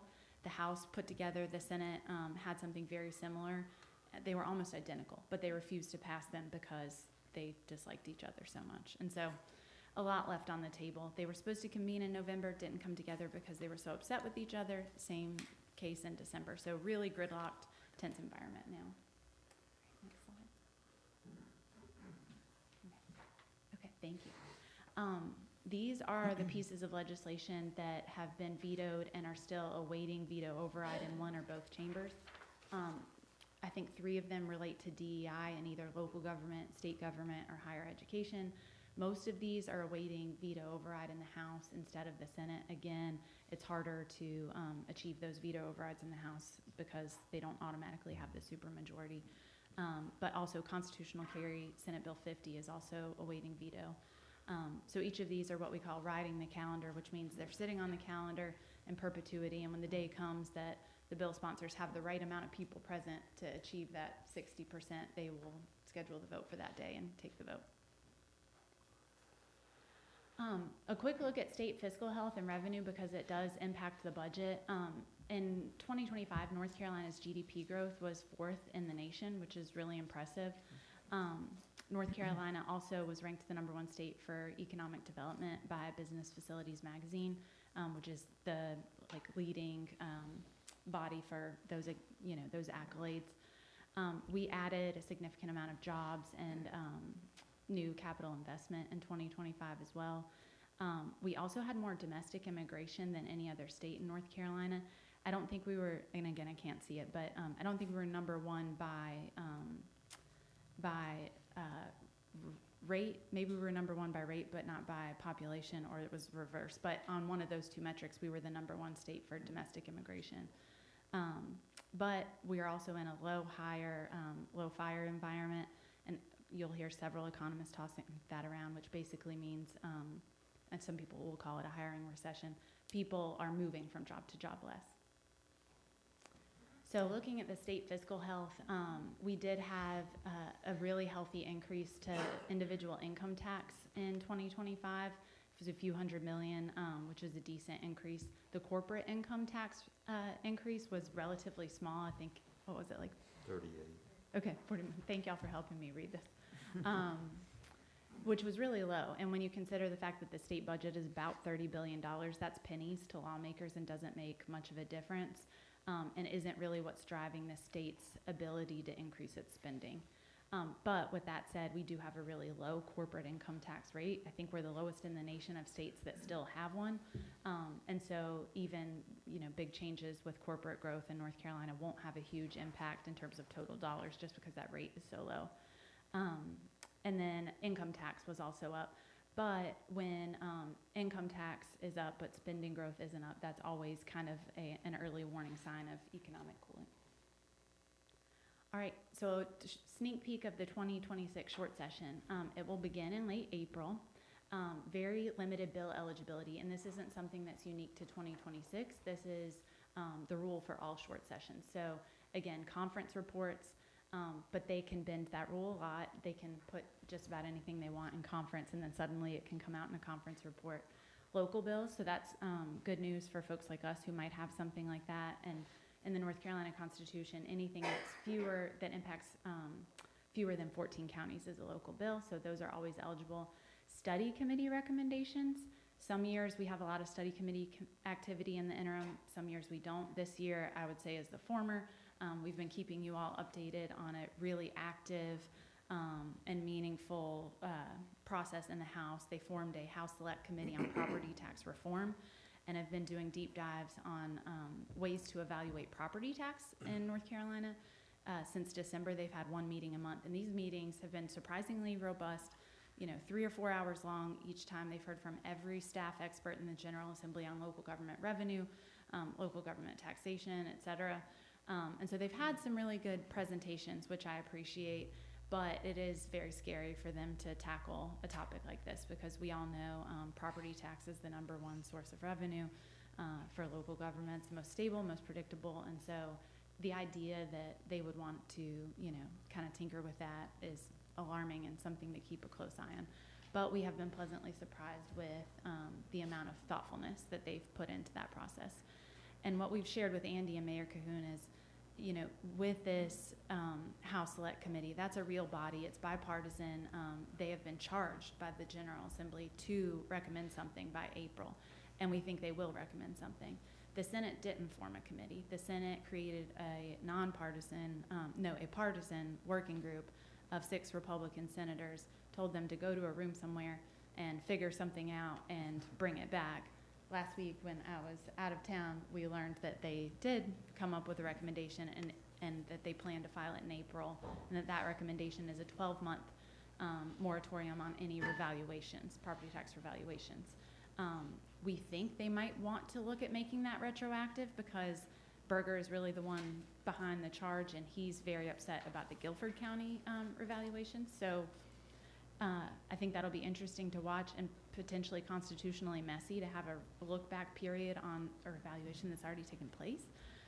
Anyway, we're watching that closely, but as we've told Andy and the mayor, the House will have their recommendations. The Senate has released theirs. I think they're going to look pretty different. They can't agree on a thing. They haven't agreed on much this entire biennium.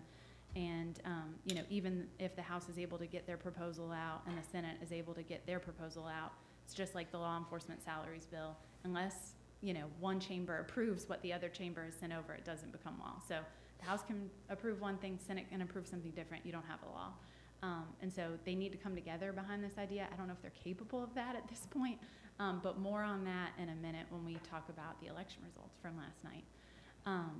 But property tax reform, as we discussed, they've promised us one more Helene relief package. Our sources are telling us it'll be about $500 million, and that's all they have left to spend. It's obviously a record-sized disaster in North Carolina, but the $2 billion or so that the state's spending doesn't even begin to touch the $50 billion or so in damage that was done from that storm. Also, obviously, they're going to attempt a state budget again or pretend to attempt a state budget again. We are now in the longest period in state, well, at least in my career and in modern history, that we haven't had a state budget. First 8 or so years of my career, we had one every year. Long before that, consistently every year. It was unthinkable to not have one. 2023, we had a good budget, had a good surplus, put a lot of money away. 2024, they had stalemate, and they'd had one in 2022, and I think they had had one 2 years before that. But what really became historic was in 2025 when they agreed to have a second year without a state budget. That's the longest period that we've ever gone. And it's not like Washington where if they fail to reach a deal, there's government shutdown and government spending stops and workers are furloughed. It's not that dramatic here because we have a provision in state law that allows, if there isn't a state budget in place by June 30th at midnight, the end of the fiscal year, the state will just continue funding itself on the prior year's budget, which sounds nice and works a lot better than Washington. But when you see the growth that we're having as a state, both in population and revenue, the demographic shifts from some areas to others, it is kind of wild to continue to fund the state like we did in 2023 when some areas are twice as large as they were then, some are shrinking, the populations are aging, Medicaid needs are different, school needs are different, we're a different state. And we also have more people, transportation needs are changing, and so nothing is shut down, but we're operating on a really outdated budget at this point. And so there's a lot of political pressure, some of which we saw last night shake out in that primary, to come together on a budget for 2026. You also have a lot of great groups like you all who have really important needs that we've put forth and submitted through the budget portal. that are just kind of lingering and becoming more expensive as time goes on. So you'll have lots of lobbyists like us, you know, coming in with the asbestos water lines and other projects that really, you know, command the attention of legislators. And so you'll have legislators like Hanig, for example, really vying for there to be a budget so that those local projects can be funded.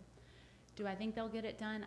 At this point, I'm skeptical because we've gone so long without one. But with it being an election year, there's always that added pressure. I think the voters spoke last night in the primary about how they feel about not having a budget for this long, so we'll see how that shakes out. So some predictions about the state budget, technically still at an impasse, and we touched on all of this. We think it'll be about a $30 billion budget. I think we spoke about all of these things on the last side, but if we're looking at surplus, we do have rollover surplus from 2024 and 2025. That's one of the only silver linings of not passing a budget. When we're funding the state at 2023 levels, but our revenue's growing, you're actually banking some money that you're not spending. With that being said, a lot of that was spent on Helene and will continue to be spent on Helene, and we really drained our rainy day reserves. Also, the state's economist is projecting a slight contraction on revenue generation for this year, and so the revenue picture, I think, will be interesting, and I think there will probably be less like earmarks and pork and special projects if they are able to do a budget, but that's still to be seen. All right, an election preview. So this PowerPoint was from before I left the country last week, and it reminds you to vote on March 3rd, which was yesterday. So looking at your election results, and I'll just pause to thank Senator Hanig in particular, but also Representative Kidwell for everything that they've done for you all, or for us on your behalf. They've both been wonderful, met with us countless times, never had their door closed to us. I know I mentioned earlier that the town has been wonderful about driving to Raleigh. They've never not met with us. They've always made time. They've submitted our appropriations requests in a budget environment that's very unpredictable and advocated for your needs.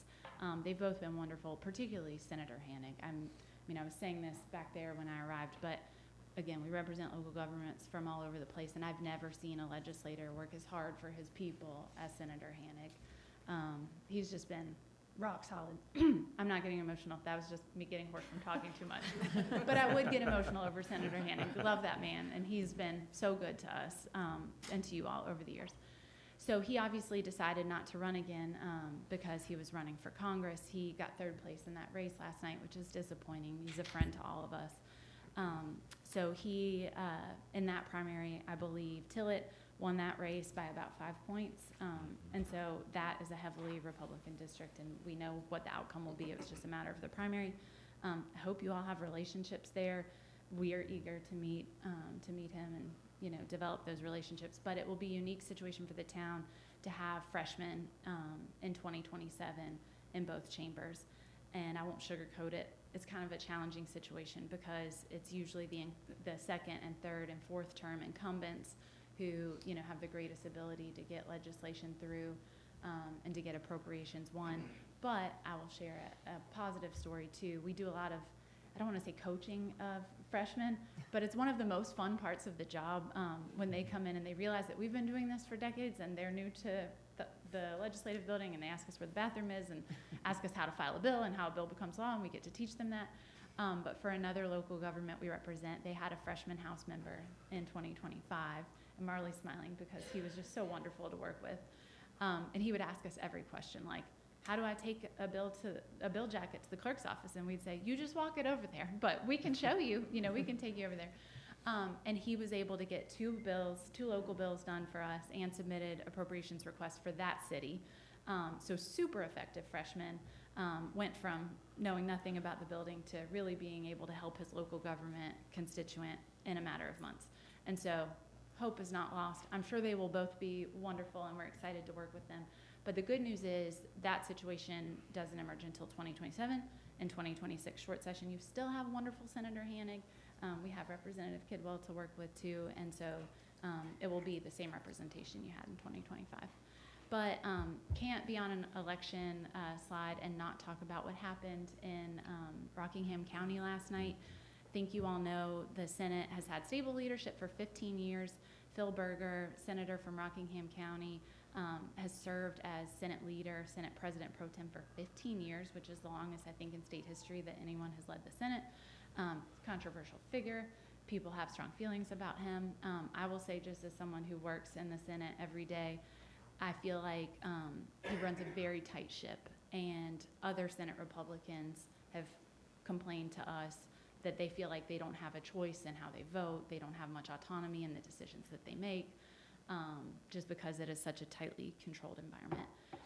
He's never really had any challenger of much substance, but the long time, I think like 30-year sheriff in Rockingham County challenged him this go round, and very popular man there. Looks like Richard Petty, tall, thin, wears a giant cowboy hat.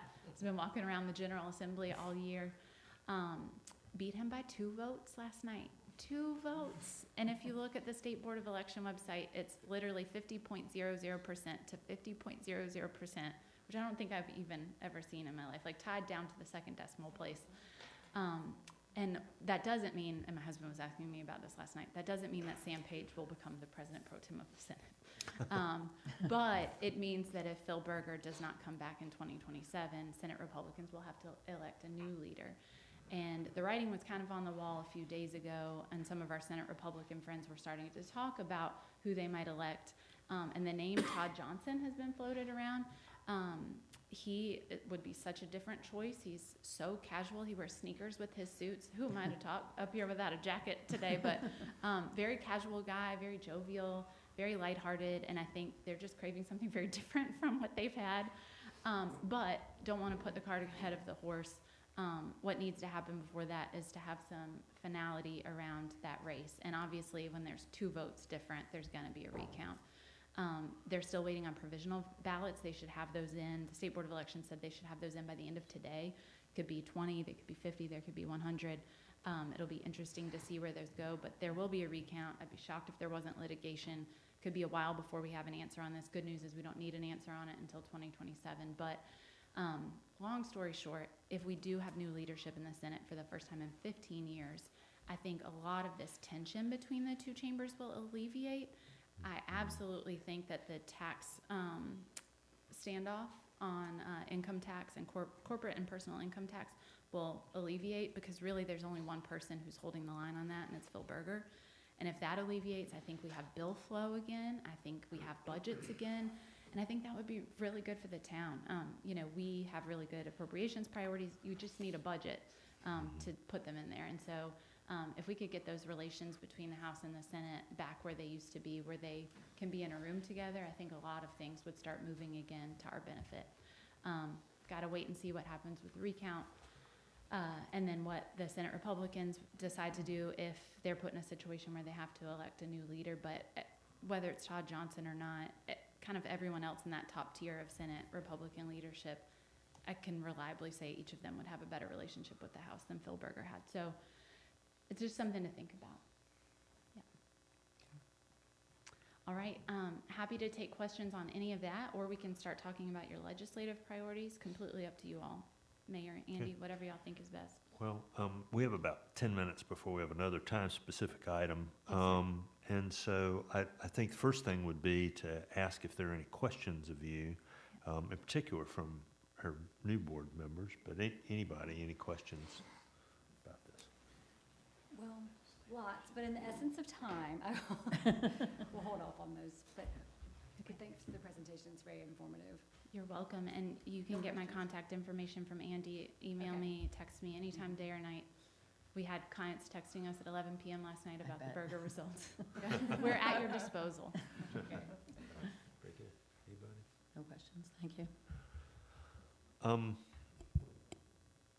So, process. Yes, sir. You know, and whether they may or may not do business. We talked about this a little bit last week at the board retreat. And the town is, as you've said, we're prepared to be engaged. Doesn't sound like there's a lot of likelihood of them doing real business that we would engage with, however. That's a good question. So the bills that you all were most engaged in were those suite of land use and zoning bills. They did all sorts of things, and the mayor and Andy are so familiar with this because we wrote letter after letter, but They would erode local government authority over ADUs. They would, minimum lot size, density, parking spaces. They would take away your ability to regulate parking spaces. And that's where we saw the most effective advocacy, I think, from the town. The mayor very quickly said, you know, maybe this isn't important in the city of Raleigh, but here, if we aren't able to set a minimum driveway size with the minimum amount of spaces in the driveway, and you have these, you know, beach homes with 8 cars visiting, then an ambulance can't get down that street. Like, you can't take away our ability to do that. And so I thought that was very effective messaging, and ultimately what happened is they took that section out of the bill in response to the mayor's letter. Well, I think you both wrote, Andy and the mayor's letter. There was some joint authorship there. Yeah. But it was fantastic, and we saw real results from that. What happened there, and the mayor knows this, but with House Bill 765, where most of those really nasty local government walk-back provisions were included, it reached a standstill about 3 weeks before session, and the sponsor said, we're going to stop pursuing this. It's buckling under its weight. There's too much opposition. That sounded good for about 24 hours. And then they immediately put everything, and I think it was Senate Bill 221, not everything, maybe about half of the contents, in a different bill, and started pushing that. And then about a week before session ended, that too kind of stalled and crumbled. With that being said, either of those or any portion of those could be revived in 2026. We've got to remain vigilant for that. I know the groups that are lobbying for those, you know, the construction lobby, the real estate lobby, they all very much want those provisions to become law. They're not going to just go to sleep in 2026 and not pursue them. And so we've got to remain very vigilant, particularly with conference reports, which we can't amend, to see if those things pop back up. But to answer your question, Mayor, leadership from both chambers has said that they want this to be a short and sweet and non-controversial session. I've never seen them do that, but I've seen them try, and they can kind of get to that point. And so in the interest of getting out of town in time for the election and to go prepare for their elections and to fundraise, and that's a key point, they can't fundraise from PACs while they're in session. And they've really, particularly on the Senate Republican side, drained their war chest to help Berger get through this primary. They spent $10 to $12 million on that, and a primary in North Carolina is usually a couple $100,000. So Senate Republican coffers are really shrunken at this point. They can't fundraise when they're in session. So I do think they're motivated for many reasons to get in and out quickly, which gives them less time to move controversial bills like this. But I would be giving you bad advice if I said I didn't think they were going to try to bring it back up. Okay, that's good to know. Thank you. You're welcome. All right. So, Andy, to what extent do we want to, you know, and I'll ask you, if we, if the board continues to evaluate our legislative agenda, are there any hard deadlines we need to be aware of? Very good question. With them coming into session in late April this year, ideally by early April, it would be nice to have it. With that being said, I think you're going to keep the majority of the priorities you have based on initial conversations with staff and Andy. And with that being said, both Representative Kidwell and Senator Hanig are very well briefed on those. And the reason we usually like it in advance is so we can spend time with your House member and your Senate member to talk about the priorities and educate them. But both of your members, and particularly Senator Hanig, are very articulate on each of these things and have been to battle on them for us, with us already. And so I think time is less of a consideration in this environment. So I'd say early April would probably give us enough time. Okay, good. Are you thinking that we would defer taking any action on the agenda today, or? Unless somebody has something in particular that they knew they wanted to sort of go straight to, I think we have a little bit of time for that. It is something I guess we can also address at the mid-month meeting, which would give us time to get it to them. So if somebody had a particular issue, I think, that they thought, had given thought to and were ready to go. One thing I'll just bring up real quick, and it's been discussed, I know several people have asked me about it. You know, this is not listed as one of our key priorities. It's sort of at the very bottom of the list that you got in your packet. And it talks about supporting efforts for terminal groins. And, you know, we know that the Coastal Resources Commission is currently drafting a report on hardened structures. And, you know, we expect that process to take some time. And I know we want to stay tuned throughout that process to understand what the recommendations are going to be. We'll probably learn a lot through that process. And so, given, I know some members of the board have expressed concerns about that item, we might just suggest removing that item for now. And that would be just a simple change. And then, that's the one thing I've heard about so far from board members.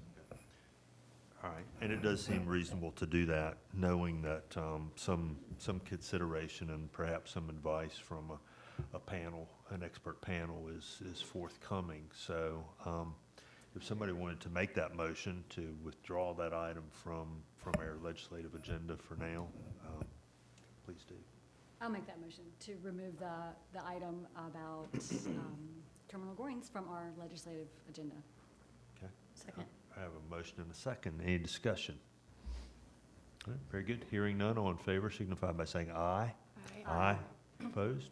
All right, thank you. And then the one thing I'll ask, I know that there's a portal that you submit our appropriations requests through, and that was based on last year's agenda. The agenda that has been proposed hasn't changed a whole lot. So I don't know if we need to do this today, or it would be good to understand if there's any changes that the board feels is necessary to our appropriations requests. You know, and the number one item that Whitney mentioned was, you know, seeking funding to replace some of our asbestos cement water lines. From a staff perspective, that's still our top priority. I know that's been submitted. Yes, it was submitted last year. We'd like to resubmit it this cycle. I think, subject to some further consideration that we might give it at the mid-month meeting, that we would leave those items probably intact, and especially the replacing the water lines, because that's a big one, and it is a high priority for us. So for today, I would suggest that we leave that Okay. agenda as is. Okay. Great. All right. Time to go to the next item. Thank you, Whitney. Appreciate y'all making the drive. I'm sorry we're squeezed for time, but we really do appreciate you taking the opportunity to drive down here and be with us today. And Marley, thank you as well for making the drive. And we will take this up. Thank you. And we will take this up at the mid-month meeting. All right, so the board is going to transition to this next item, which is time-specific. I would say to the board, if you need to take just a moment to break, stand up, grab a water, a break. We'll just sort of slow down here for a minute or two without taking an official recess as we did before.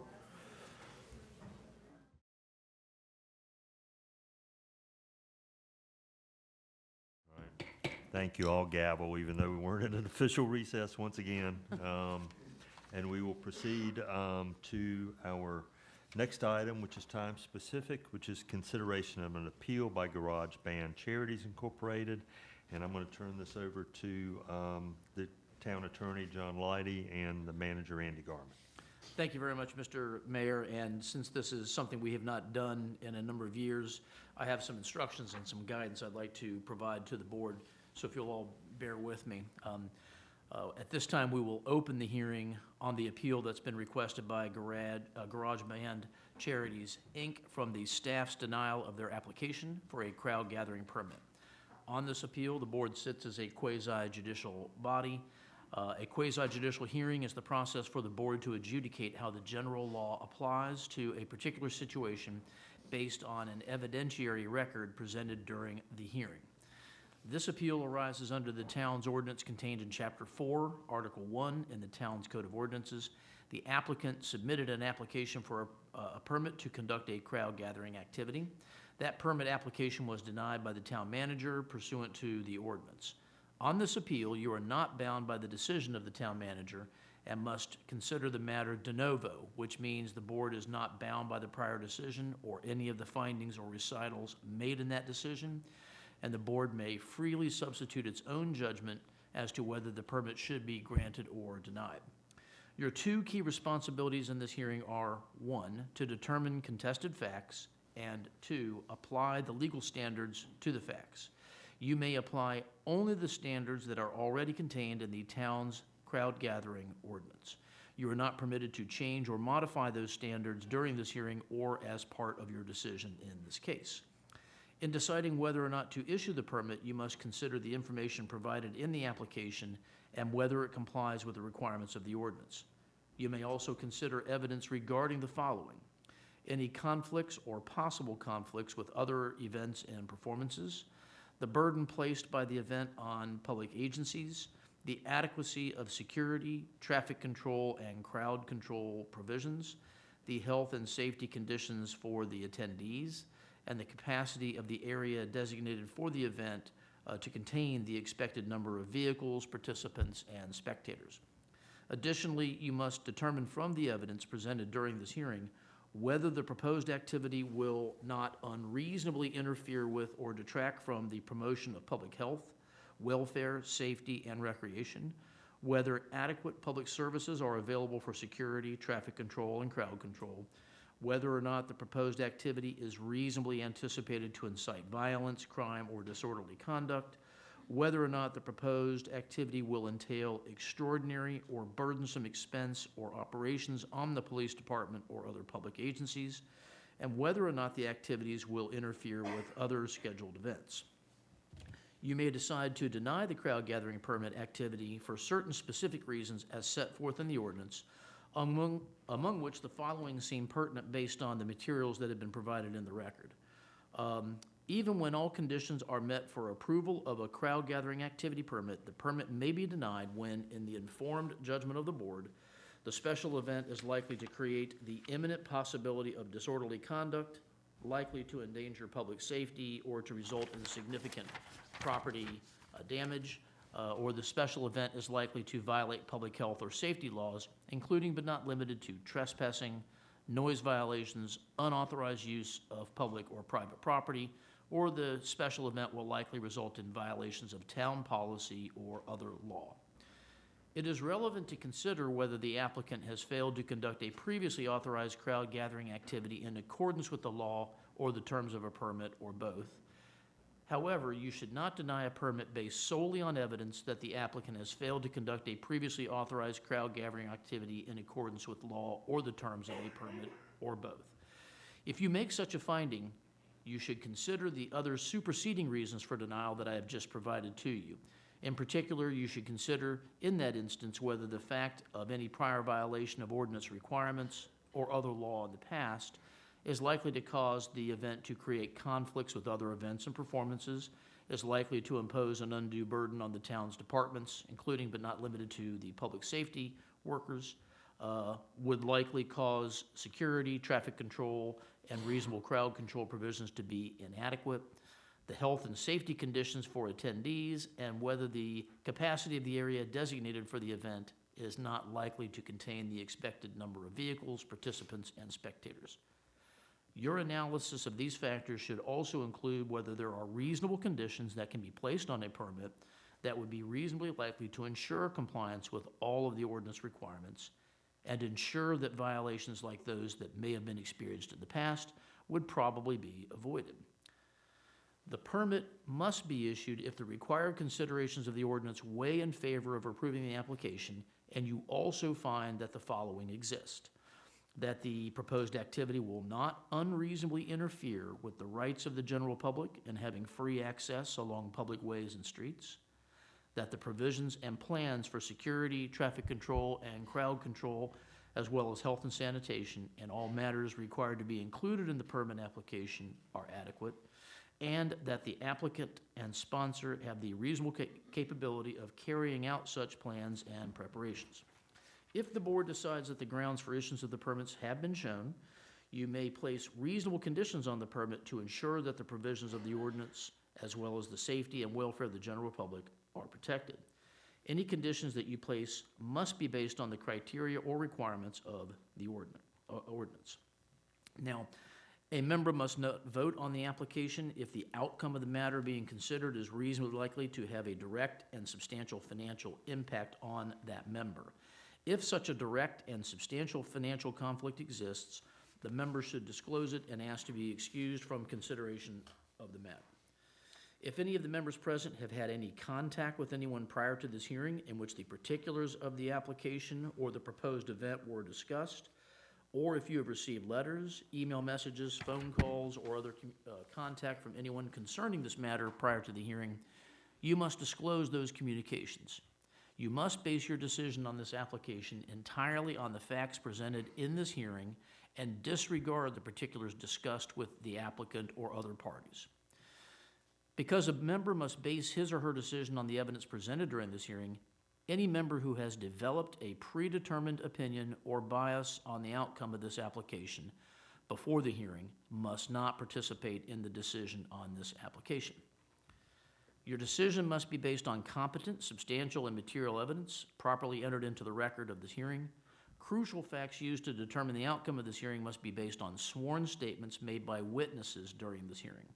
While you may be presented before or during this hearing with copies of unsworn statements contained in letters, emails, and so forth, such unsworn evidence can only be used to corroborate or supplement other sworn evidence presented during this hearing. Unsworn evidence, such as letters or emails, can never be used as the sole basis for your decision. In conducting this quasi-judicial hearing, certain safeguards must be instituted in order to give the applicant a fair hearing.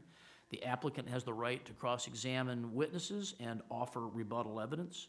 Board members may question any witness at any time during the hearing. Questions from the floor will not be permitted except by cross-examination from any of the parties who are present to speak today. At this time, if any member needs to recuse themselves from this hearing because of a financial interest that has a substantial impact on your ability to be fair and impartial in this case, if you will disclose that at this time.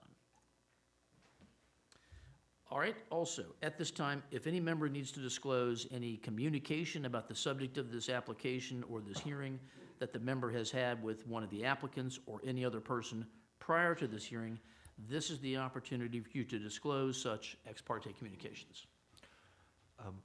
John, as you're probably aware, the board received a handful of emails regarding this application, this appeal. Those were acknowledged, but that was it. In other words, it was basically a thank you for your email. This will be subject of this meeting. Mm-hmm. So there's that. I will also disclose that I was contacted by 2 members of the County Board of Commissioners regarding this. Their concerns expressed were primarily with regard to timing of the events. And I explained that this would be probably at that point subject to appeal. Okay. So let me ask you this, Mr. Mayor. Based on any of those communications that you've received prior to this hearing, will any of those things prevent you from hearing this matter and being an unbiased decision maker in this matter? No, they will not. And will they create or cause you to have any predetermined decision on what the outcome of this hearing should be? They will not. Okay. Is that the same for everyone else here regarding those email communications that y'all might have received? Yes. Okay. Likewise, has anyone else had any other communications, ex parte communications prior to this that they need to disclose? I'd like to disclose, my business, Booty Treats, has participated in the scavenger hunt, the ice cream scavenger hunt. I think I have spoken with Michael Tillett several times in organizing that. We also, last year, I spoke with Michael Tillett after the event. Michael has always said to send him anything that we see when we see cars doing burnouts, whatnot.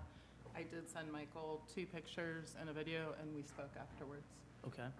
Now, would any of those prior communications or any of those things you've just disclosed, Megan, would those cause you to be biased in the outcome of this proceeding? No. Would they cause you to have a predetermined idea of what the decision should be based on this appeal? No. Okay. So you can be fair and impartial despite the fact that you've had those prior communications? Yes, sir. Okay. Anybody else need to disclose any ex parte communications? I had a phone call from Mr. Nettles, Lee Nettles, the Executive Director of the Tourism Board. I am the town representative of the Tourism Board, and we had a brief conversation immediately following the denial of the application. Okay. So again, Ms. Vaughn, would any of those communications cause you to be anything other than an unbiased and open-minded decision-maker in this proceeding? No, And would they cause you to have any predetermined idea on what the outcome of this appeal should be? no. Okay. Anything else that anyone needs to disclose? Okay, so, as I indicated, that the decision in this case must be based on competent, substantial, and material evidence in view of the entire record, and any testimony must be presented by sworn testimony of witnesses who have received an oath. So, at this time, I'm going to ask that the applicant and any other witness that you intend to call, or any staff witness who will be presenting evidence regarding this matter, if you will please approach the town clerk so that she can administer the oath.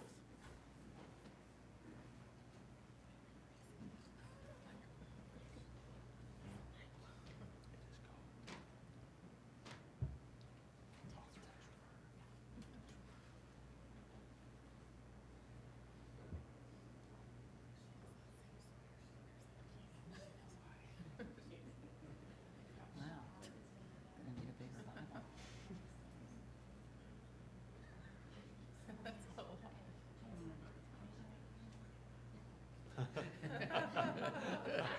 It's like Twister.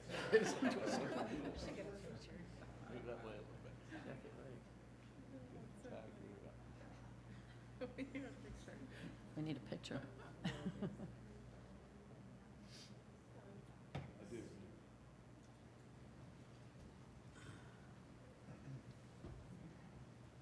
Twister over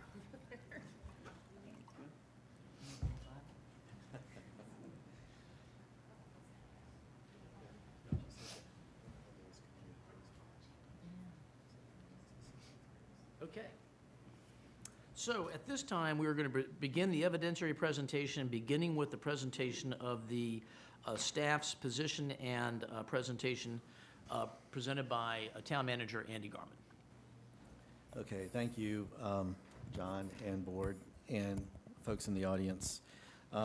So I have a brief introduction, and then we have some evidence that we plan to show, and Chief Hale's going to come up and talk about that a little bit. We compiled some information from the last 3 years, and we gave that to the board, and we also gave it to the applicant. And they have come and reviewed the files that we have on this. So I just want to say that that's what Chief Hale would be reviewing for folks. So just to go over this real quick, the town received and accepted a complete application from Garage Band Charities for the OBX Rod and Custom Festival on January 14th. The point of contact for the application is Miss Sarah Hull, who I believe is here. And we also have Richard Quidley and Michael Tillett as well here, all listed as organizers of the event. The application states that the estimated total attendance was 1,250, with peak attendance at 900 plus. And we consider this a Tier 3 crowd gathering under the town's ordinance. The applicant proposed a 3-day event starting on the afternoon of Thursday, April 30th. I believe this was listed as 12 to 5, which would be a preview of cars at the event site. Friday and Saturday would be 10 a.m. to 5 p.m. with the goal of vacating the site by 6 p.m. Obviously, the application has been included in your packet.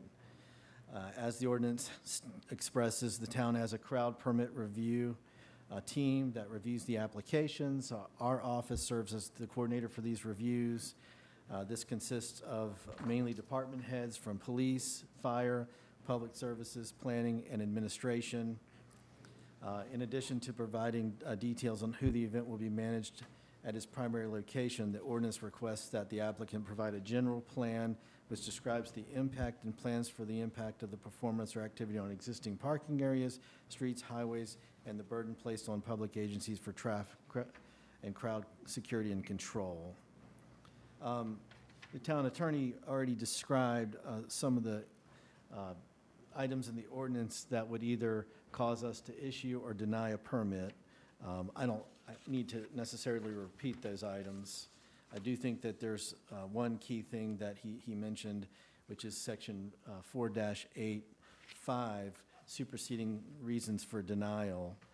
And it basically says, even when all conditions are met for approval of a crowd gathering activity permit, the permit may be not denied when in the informed judgment of the crowd permit review team, A, the special event is likely to create the imminent possibility of disorderly conduct likely to endanger public safety or to result in significant property damage.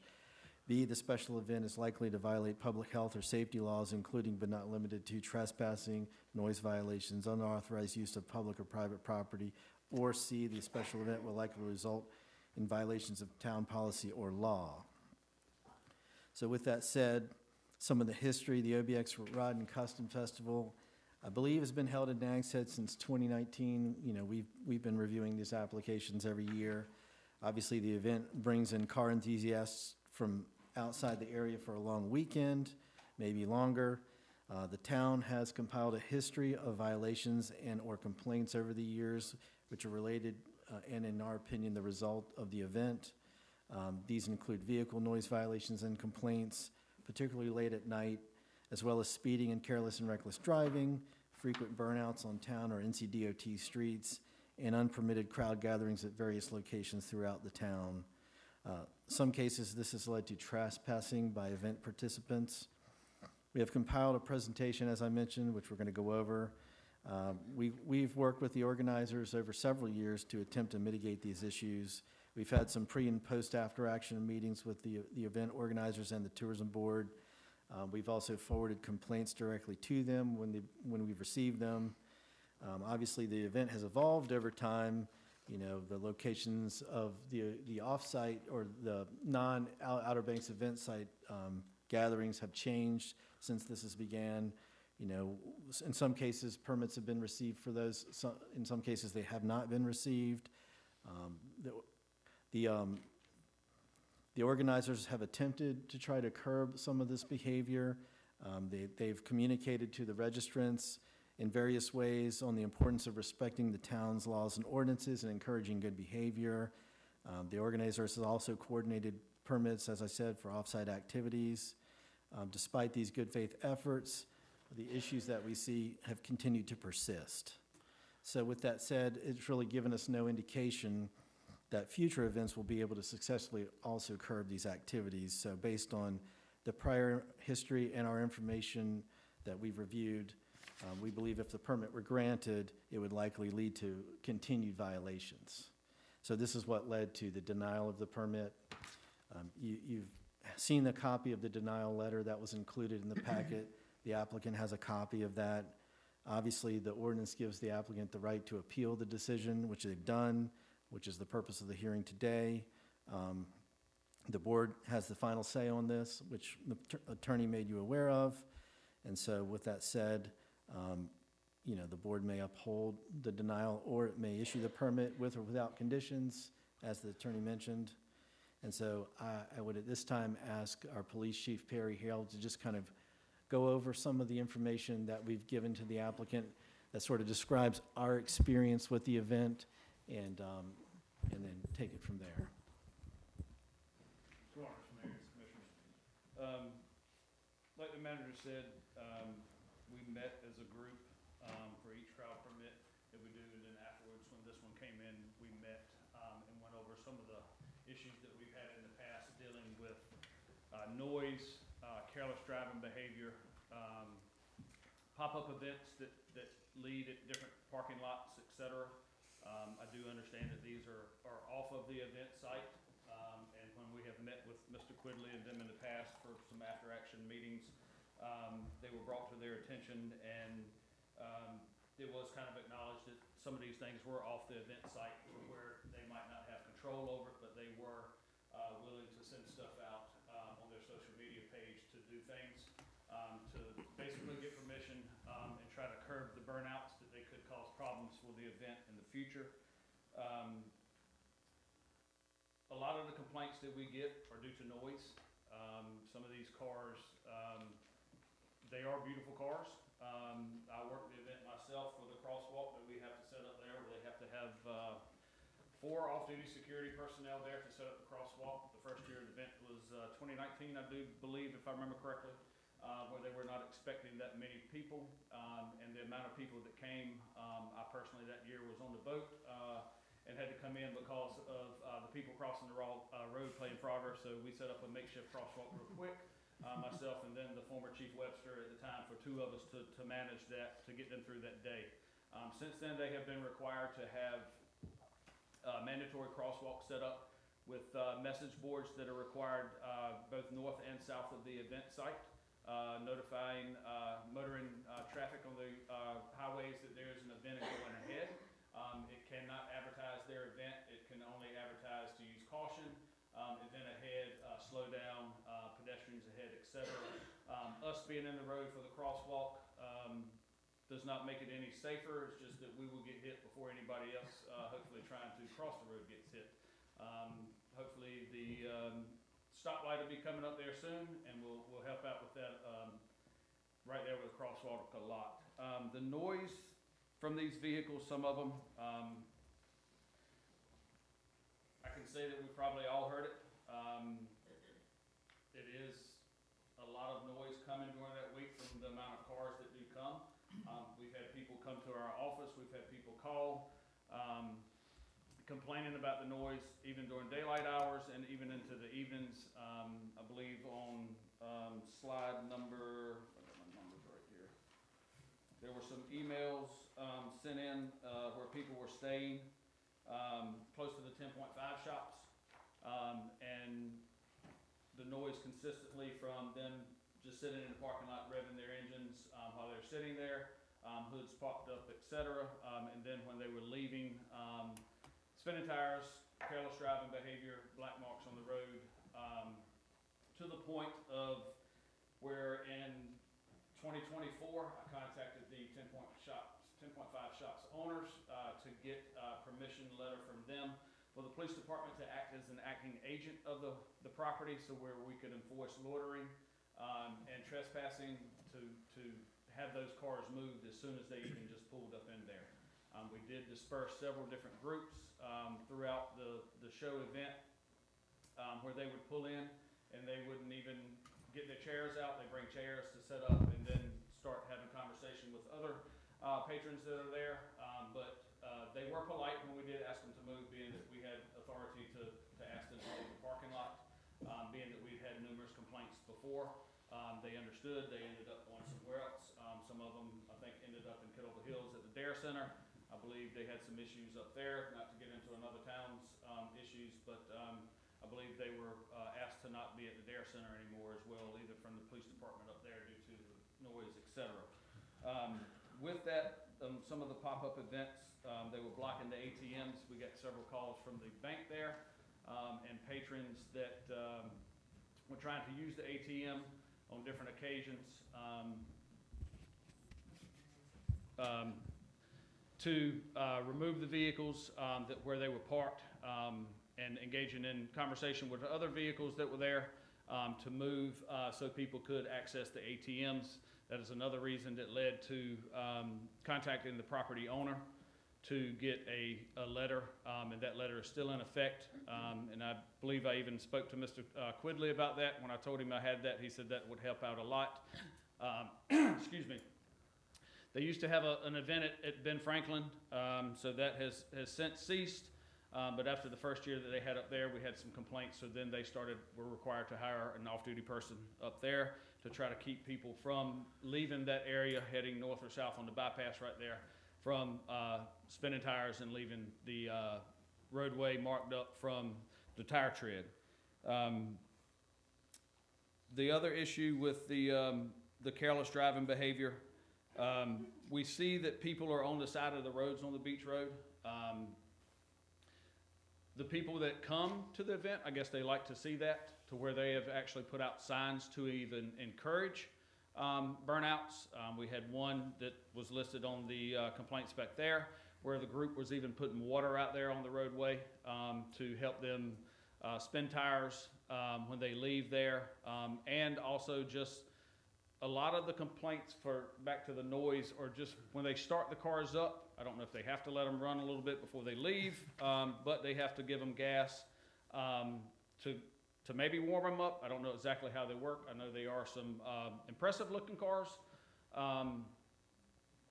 but the noise coming from it while they're just sitting idling at a residence, from people here, not for the car show, have called and complained that noise might start early in the morning, it might go late in the evening, et cetera for that. From looking through our noise ordinances, the biggest one everybody always points to is the decibel readings. That is pretty much basically will be impossible to find violations because we'd have to be right there, right then when something happens with the noise meter out. So after last year, I started digging through our town code, and I do not know how I've missed this one from the years that I've been here, but we have section 1676A4H. And that states it's unlawful to operate a vehicle in a manner that disturbs the peace of any person of normal sensitivities with engine noise. So that town code right there is a civil and also a misdemeanor charge, which means it could be written on a town code ticket that we have, or it could be written on a state citation where the individuals would have to go to district court to take care of the violation. From reading that, there would be no noise meter or anything that would be required. It would just be the noise of the engine itself that the violation could be written upon. So that is something that if moving forward this year that we would have and would be basically issuing citations for that based off the noise complaints. I've also looked and done some research with the Division of Motor Vehicles inspectors. They have been recently placed under the North Carolina State Highway Patrol when the legislature put Highway Patrol as their own entity again. And from talking to them, I would love, if this moves forward, that the permit is granted to get inspectors here and have some additional Highway Patrol officers maybe come in for this event if they do, based on looking at some of these vehicles, even though they do have registration plates. Some of them look like what I call a dragster with a wheelie bar on the back, and they have parachutes on the rear of them. Without running each individual plate, I do not know how we would be able to tell if that vehicle is actually registered to that vehicle, and it's not going to be a standard Ford or Chevrolet vehicle, being that these are built vehicles. But from speaking to the captain of Troop A headquarters here, definitely racing slick tires that some of these vehicles have would fall under the tire tread of 2/32, where they do not meet that standard, so they could be charged under those violations as well. So that's something that we have looked into with collaborating with the Highway Patrol as well, to get some additional troopers here and to start looking at some of the vehicles just driving around with racing slicks, along with the racing fuel. I'm waiting to hear back from the DMV inspectors with this racing fuel that some of these vehicles do burn. I don't know if a fuel tax for a road tax is included on that, so I don't even know if operation on the highways would be allowed to those vehicles to be even operated on if they're burning straight racing fuel. To me, it's kind of like non-highway use diesel fuel. This has a tax on it. They're only used for tractors, et cetera, so I don't know how that racing fuel would fall upon it. So that's some things that I've been looking into since last year's event. I will say that Mr. Quidley and his team have always had their phone on whenever I have called with them to try to get things in place as soon as, even though that I work the event some, I've gone out there directly to him when traffic backs up onto the bypass from them pulling in, that something different has got to be done. He knows that I have been serious about those things, and he would reroute the vehicles pulling in to even get their slips or packages or everything. From what I've seen in the past, it kind of slows down when they grab a thing, or then they have some people taking pictures, et cetera, but they have set up an off-site location to try to help alleviate some of that.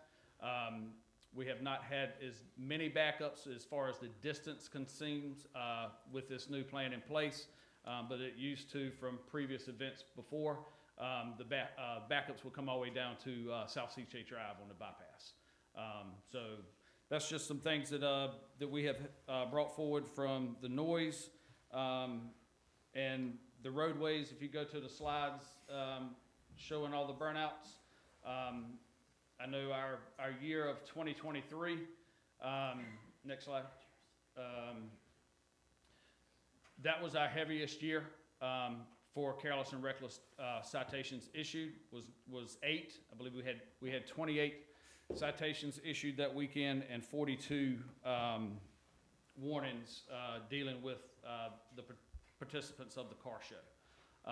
Each year we do ride around, my phone rings, even when after hours, people call me personally, talking about the cars, their actions on roads from doing burnouts. I had a phone call last year about the beach road near Admiral Street, where even some residents, local residents, tried to have a conversation with a couple of the patrons, and then after it's like they took out even faster to sit there and do what they call fishtail and burn up the tires on the roadway.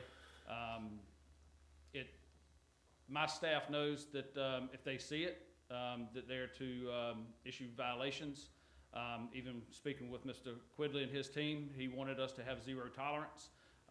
It's just that we are not everywhere every time and can't be sitting, where a violation is going to happen all the time. So we do have people riding around. I bring in additional staff to work overtime during the time frame that the car show is here.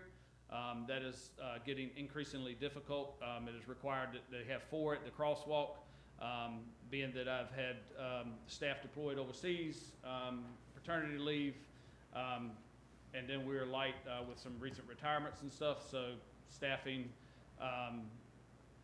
is not always available for the overtime that we request to have officers to sign up for. But I do reach out to our partner agencies, especially the Sheriff's Department and Highway Patrol, being that they have jurisdiction throughout the Outer Banks, and let the other agencies know as well when the car show is coming. So they're try to work in collaboration with us. So. Any questions? Does the board have any questions for Chief Hale? None at the moment.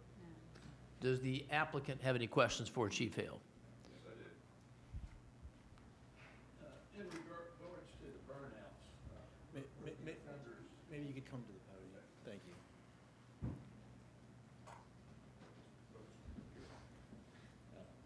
in regards to the burnouts, were the offenders in these situations or some of these situations identified? The very first year when we had the 8 careless and reckless with the burnouts, they were, because they were charged on a second citation, so they had to go to court to handle those violations. A lot of the other ones are after the fact, where we have been called afterwards, or a call might come in, and then we get there, the burnouts are on the road, the offenders are gone. Okay. And just to help with brevity for our discussions, I'd like to refer to Garage Band Charities as GBC to save a little bit of time. GBC provides a registration sticker for every registered car that comes to the event and registers. Did you by chance notice if these cars had those registration stickers? No, sir, we did not. Okay. All right. Do you require a placement on those? Yes. Where at?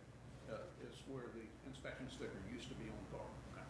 So it'd be on the driver's side, lower windshield. Okay. So, and we change that sticker every year. If they don't have that sticker, they can't get on the event site. Okay. And the years that we had the police officers and security at Ben Franklin's, we would only let the ones that had the stickers in there, being we were paying for everything to be there, we had the insurance for that section. So I think that is what prompted them to start going to the food line. So some of the people didn't have stickers, they were turned away, and that kind of grew organically. At one point in time that you and I had a conversation, I asked you, I said, well, when you catch these people, tell us who they are, and we'll ban them from future events. And you told me that it was actually against the law for you to share that information with us prior to them being adjudicated, going through the court system. Yes, sir. Correct. Okay. So that We can't release any information off somebody that has been charged. Now, anybody can call the clerk's office. It's kind of a strange legislative law. I can't release information about if you've been charged. If I have charged you with something, I can't release it, but Michael could call the clerk's office and ask, have you been charged with anything? The clerk's office can release that information. Okay, very good. But we did hope to pursue that, but because of the laws, we are unable to do it through our system and ban people or remove them from the event later in that period. And you know, I'd like to say, we make no Mr. excuses. Quigley, I'm sorry, sir, can you, I'm going to ask you to limit yourself to questions of Chief Hillism. You'll have an opportunity to testify in a minute, but if you can just limit yourself to questions at this point. Do you have any suggestions of what we could have done at the event site to help prevent what you see there? Of education to the people? That's a tough answer. You did work trying to educate, but I look at it as everybody is not going to want to follow all the rules all the time. That's why we have job security. Right. Now, to me, I look at it as the high school party at your house, that you invite everybody, and then people that weren't invited started to come. And then when they leave and start tearing mailboxes down or doing things throughout the community that you reside in, when everybody gets mad, the family that the kids did it are responsible for all the damage that's out there. That's the only questions I have for All right, thank you, sir. Chief Hill. Thank you, sir.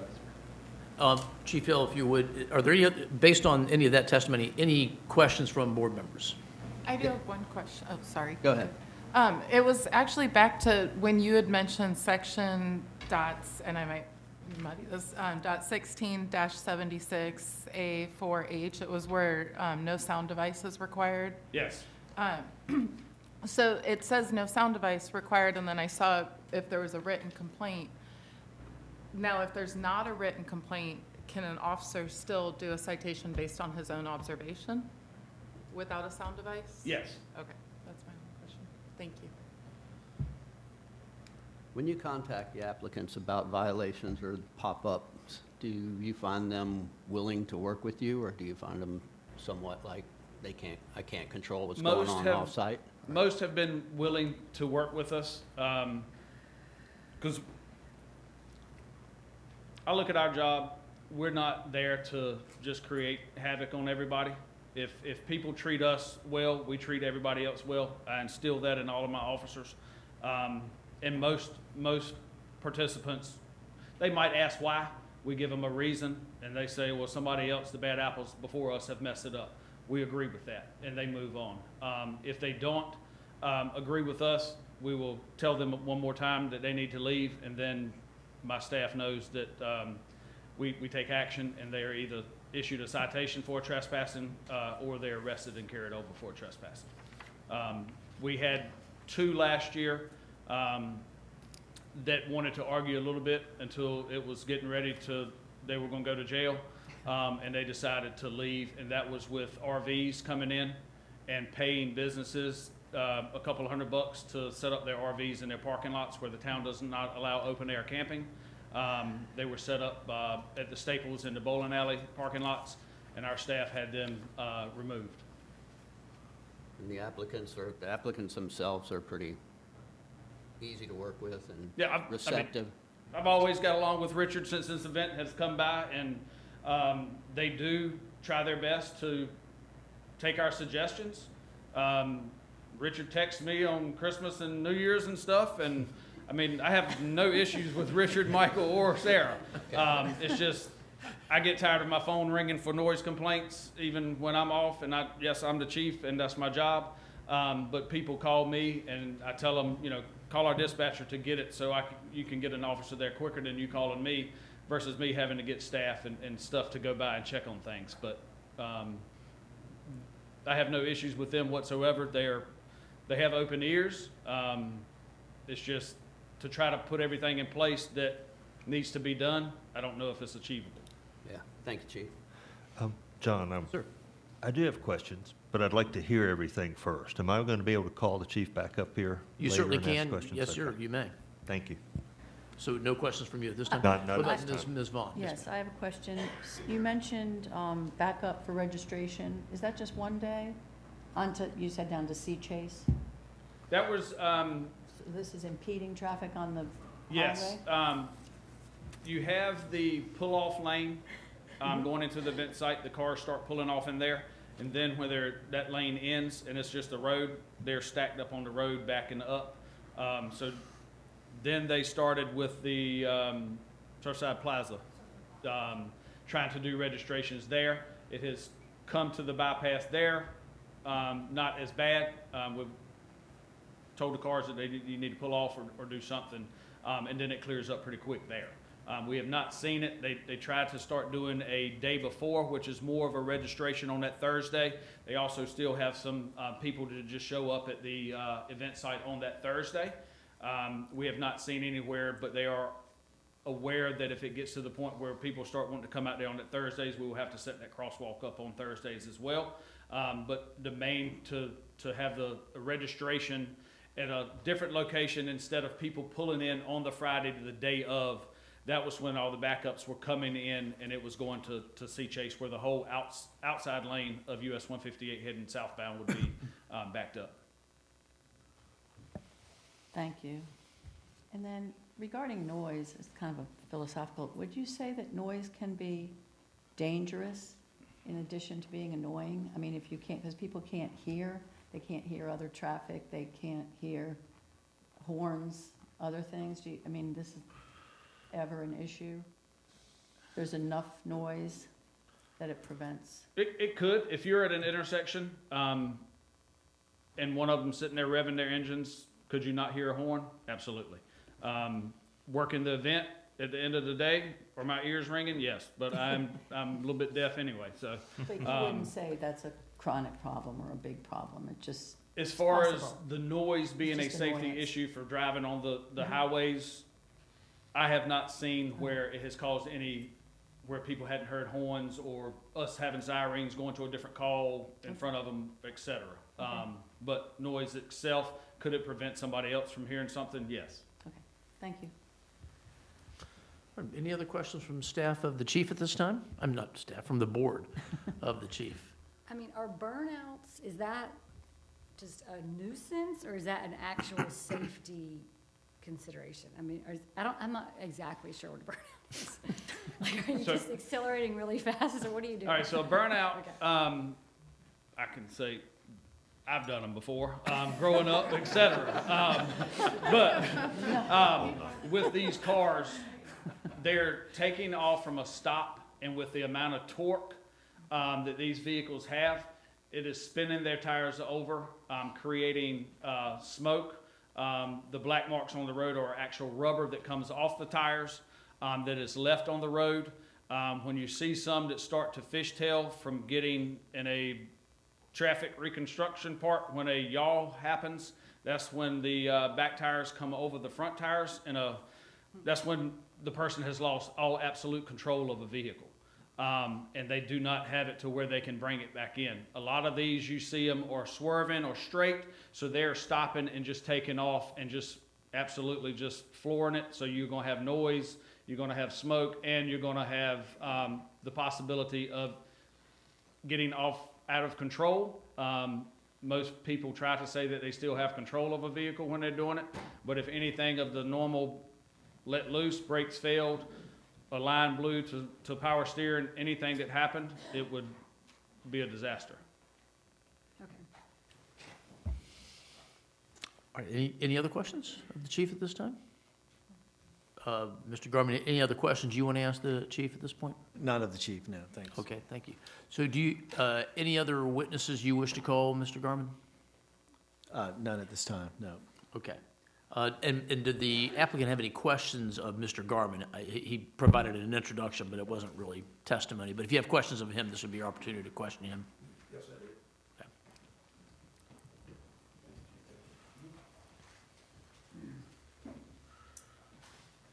I'd like to thank the commissioners for taking time to listen to our appeal today, and the mayor. In the past. I'm sorry. This is an opportunity for questions of Mr. Garman, if you have questions of the manager. This is a question. Okay, I just want to make sure you weren't testifying yet. No. Okay. In the past, we've had meetings post-event, with the exception of 20 and 21 when we did not have the event site.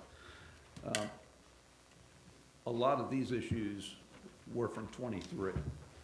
We did have a meeting in 23 where many of these issues were discussed. In 24, after the event, we did not have a post-meeting. We weren't called in for a meeting. So we figured we did good. You know, they didn't call us into the principal's office. We did good. After the 25 event, we were not called in for a meeting. Can you tell me why we weren't called in for meetings if we had issues that was of concern to either the board or the people that do approve our event? I don't have a specific reason on why you weren't called in. You know, we've been going through some changes in our office with how we handled these, and so, you know, we get busy at times. You know, the event occurs in the spring when we're trying to do our budget. So, you know, it could be that we just didn't have the staff in place to do it. I know we just hired a new person to handle the crowd gathering permits, and that was occurring right around that time. But, you know, no specific reason. You know, I was getting a lot of calls and being made aware of the issues, but no specific reason on why we didn't have the meeting. The meetings are generally a courtesy. It's not something that the ordinance requires. You know, we've tried to communicate on it, but for last year, we just didn't. Okay. All right. And then on the PowerPoint presentation on page 24, one of the summaries mentions 3+ years of escalating pattern. But if you actually stack all of those events together, 23, 24, and 25, you'll see a reduction in those numbers. Is that correct? Well, according to the slide, yes. Okay. That's all that I have for now. Thank you. All right, thank you, sir. Any other testimony or evidence at this point, Mr. Garman? No, none Or staff? from us. Okay, so at this time, well, I'm sorry, one more thing. Does the board have any questions for Mr. Garman before we proceed? All right, so at this time, the applicant and appellant may present evidence.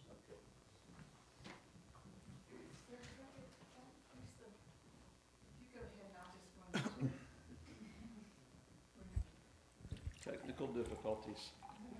It's in everything. So to best help everybody understand who GBC is, I'd like to call my partners with Garage Band Charities. First, I'd like to call Michael Tillett up to answer a few questions that'll set a backdrop for what GBC is and what we do.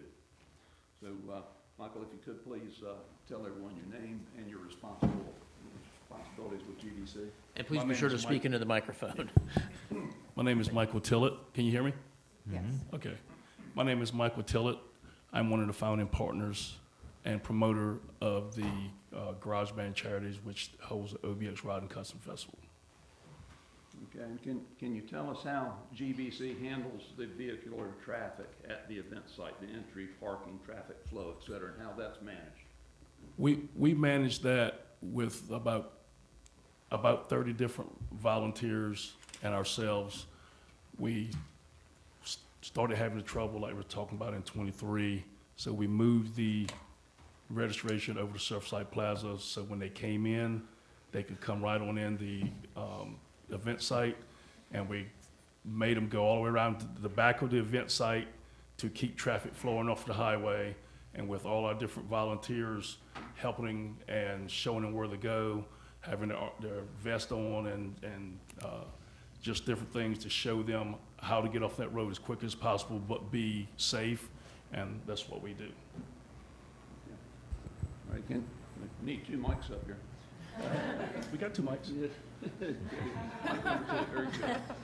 Okay, and can you tell us what efforts are made on the event site to make sure that things run smoothly and safely at the event site?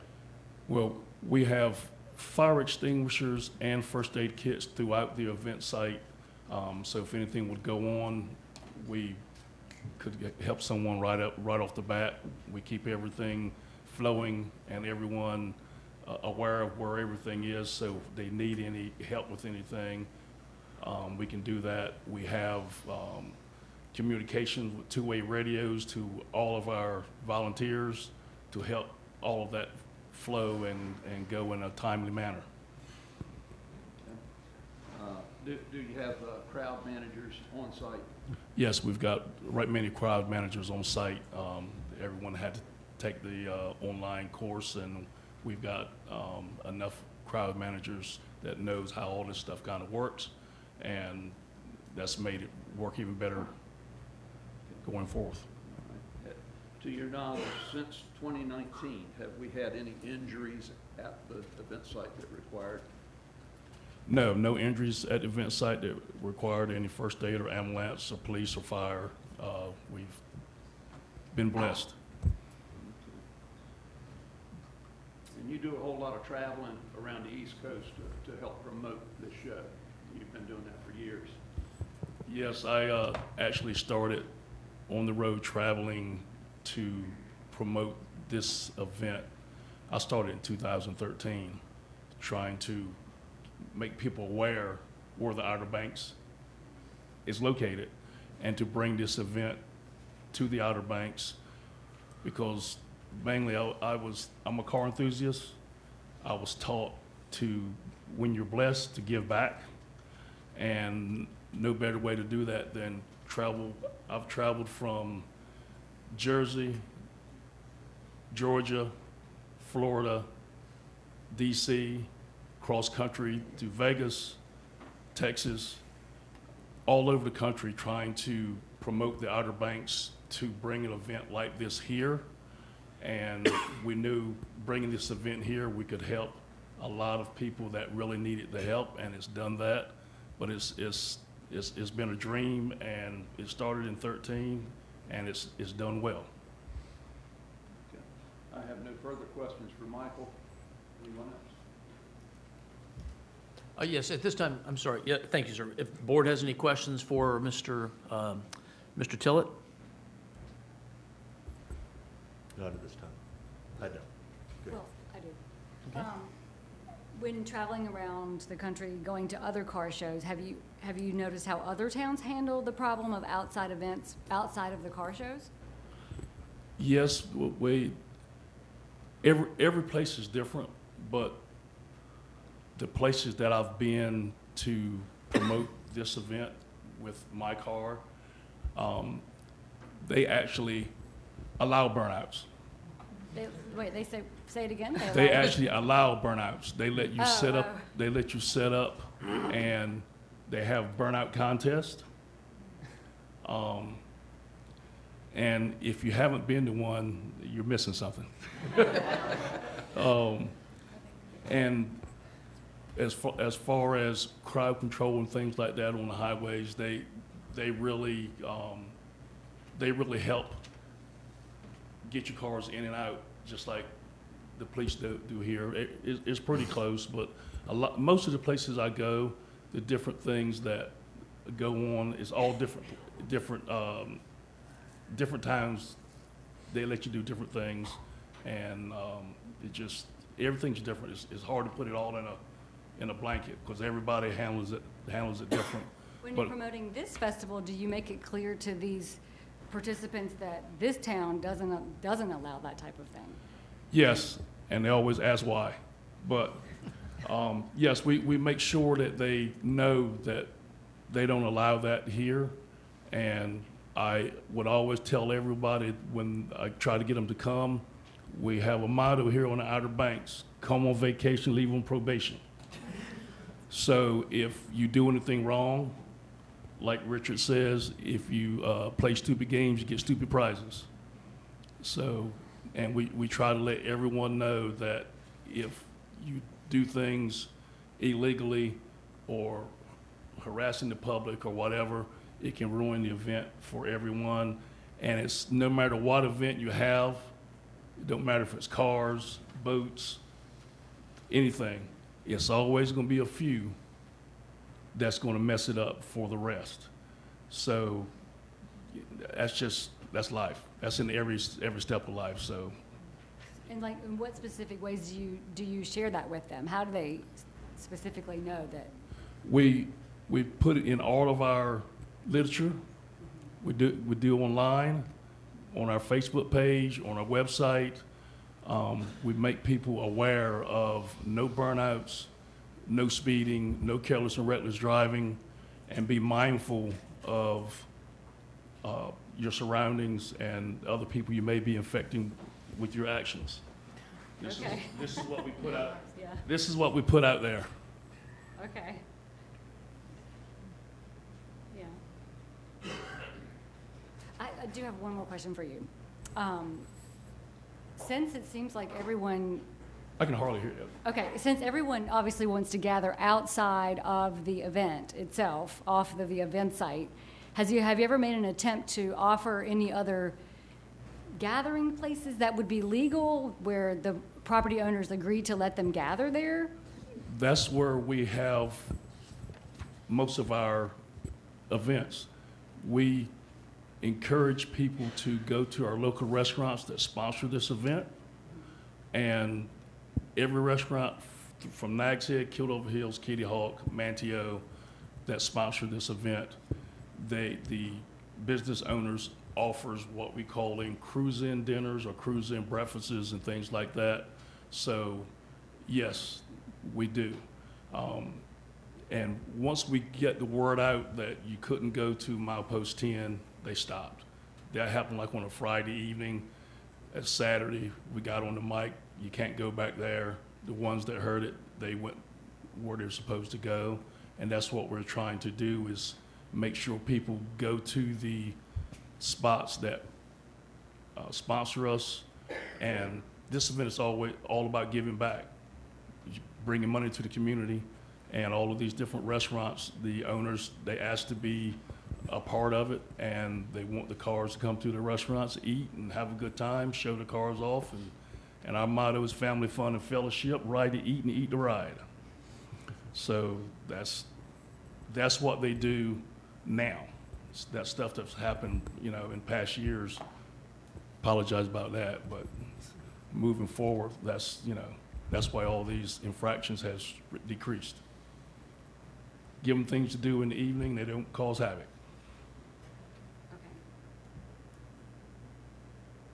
I have a couple of questions. The registration stickers that, when you were talking to the police chief, is that something that you guys have done every year? Yes, ma'am. Okay. Let me show you. I'll show you what it looks like. Okay. These are the registration stickers. As for 19, as for 20, as for 21, that was 22, that's 23, 24, and 25. If a car or truck does not have this sticker on their windshield, they're not a part of the Rod and Custom Festival. Is there anything identifying on there specific to the vehicle that has those? No, it's just the sticker, and then the registration form has their car information and all that good stuff in there. Well, I'm wondering if there'd be, just when hearing the police chief say that, and if there'd be an opportunity for some sort of collaboration, so that when we've spoken before, if you know what car it is, but saying they have a sticker doesn't always help, but if there's an identifying piece, if there was any opportunity for collaboration there. And then the other question I had was, those are the registered cars. How many do you got? You said that there's cars that don't have them sometimes. Is there any way you have an idea how many cars outside of the registered cars that do still come to these events? Not a perfect number because they're not registered. We know how many comes because of the registration, but a lot of times if someone knows the event's going on, they'll come down. Right. And a lot of these issues that we're talking about with the burnouts and this, that, and other, some of them are local. Most of them are local. The one you were saying about about your, you know, by your shop. They were some of our participants, and we couldn't figure out who they were because you sent me the video, but it was so grainy you couldn't tell who it was, so we couldn't. Well, that's why I'm wondering on the stickers if there's a way for identifying. And then the other question I had was, when you talk about traveling to other areas that where burnouts are allowed, do they just allow burnouts throughout their towns, or do they have specific safe areas so that when the drivers don't have control doing burnouts, someone can't get hurt? They have, what they do, they close the street, they put barricades on both sides, and they do it like that. So it's very controlled? Yes. Okay. Controlled burnout contest is what it's called. That's all the questions I have. Thank you. Any other questions for Mr. Is there a Tillett? registration fee? Yes. Registration fee is $50 in advance, $60 the weekend of the event. You say they have to fill out a registration like form. Does that make sure that that car is street legal? I heard some mention of, you know, racing tires or racing fuel or. Yes, they're supposed to be street legal. Okay. And these slicks, like Officer Perry Chief Perry was talking about, some of those are what they call DOT slicks. They look like slicks, but they've got 2 treads. Some of them have 4 maybe, and it's called a DOT slick. And they come in all different sizes, 10-inch, 1532s, whatever. But some of them are just set up to run on the road and on a racetrack. Okay. I have one other question. When people register, do they have to put where their lodging is, or like how you can find them? So if someone calls you and says, okay. No, they don't have to put where they're located. Yeah, we have phone numbers and things like that, Okay. and if anybody were to do anything by any of the hotels, I'm sure the hotels or motels will call and say, hey, you need to come talk to these ladies or gentlemen, whichever one. And also, do you have an idea of how many registrants you expect this year? Or what you're expecting? About 700. 700, okay. Yeah. Thank you. And did you say, like, when they fill out their application to be in the show, do they require proof that their vehicle is street legal? Is that a requirement, or is that a suggestion? It's not a requirement, it's a suggestion, because most people, if they know they're riding on the highway, they're gonna have their cars registered right, especially with the horsepower ratings and the type of vehicle that they're bringing. If they get stopped, they would, you know, that's one less ticket they would get, basically. Any other questions for Mr. Tillett? So you have coordinated permits, off-site permits previously? You've Yes. worked with folks to obtain permits from the town Yes. for other areas other than the event site? Right. Ben Franklin's, we did that with them because they started kind of going there before we got the permit. And the people that run Ben Franklin's, they love the cars being there. So they say that, you know, brought them business.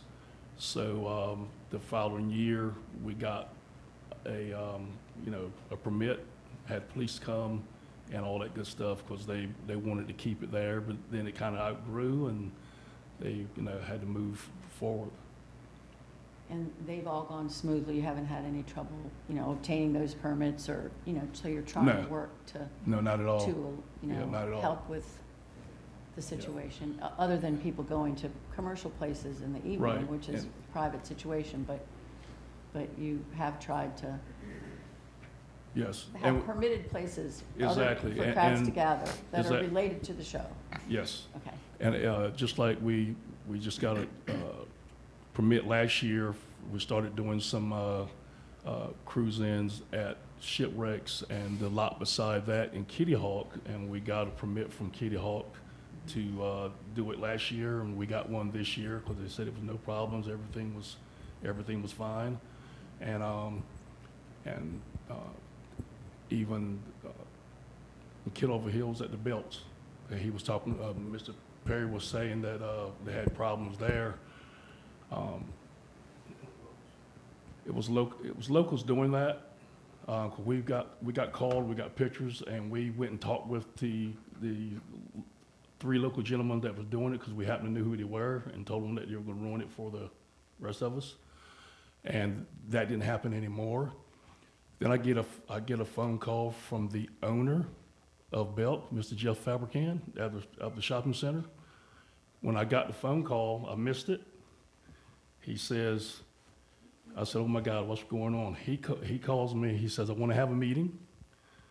And I said, okay. He said, we would love to keep this event at Belt. Our people that run our shops there, they like it, I like it, and we think it's a great idea. How can we be a part of this event? And so that's what, so we haven't had any problems anywhere other than Nags Head.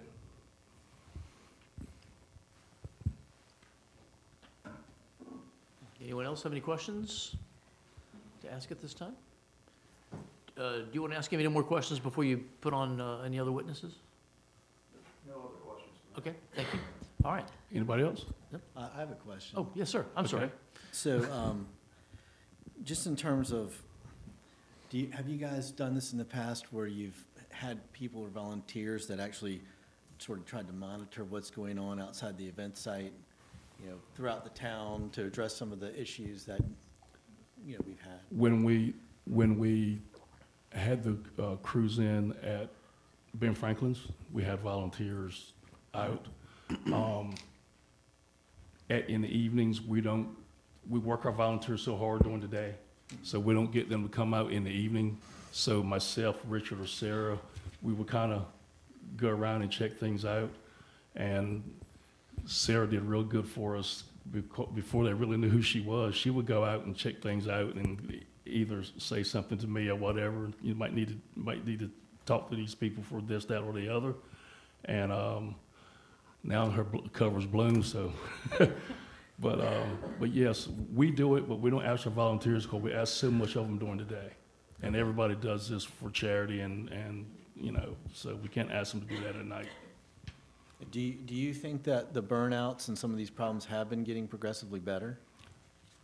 A lot better. Yeah, from the graph and us jamming it down people's throat and telling them if you keep it up, it's going to ruin this event and we won't be able to have it. So we've had our attendees monitoring people also as well as us, let them know,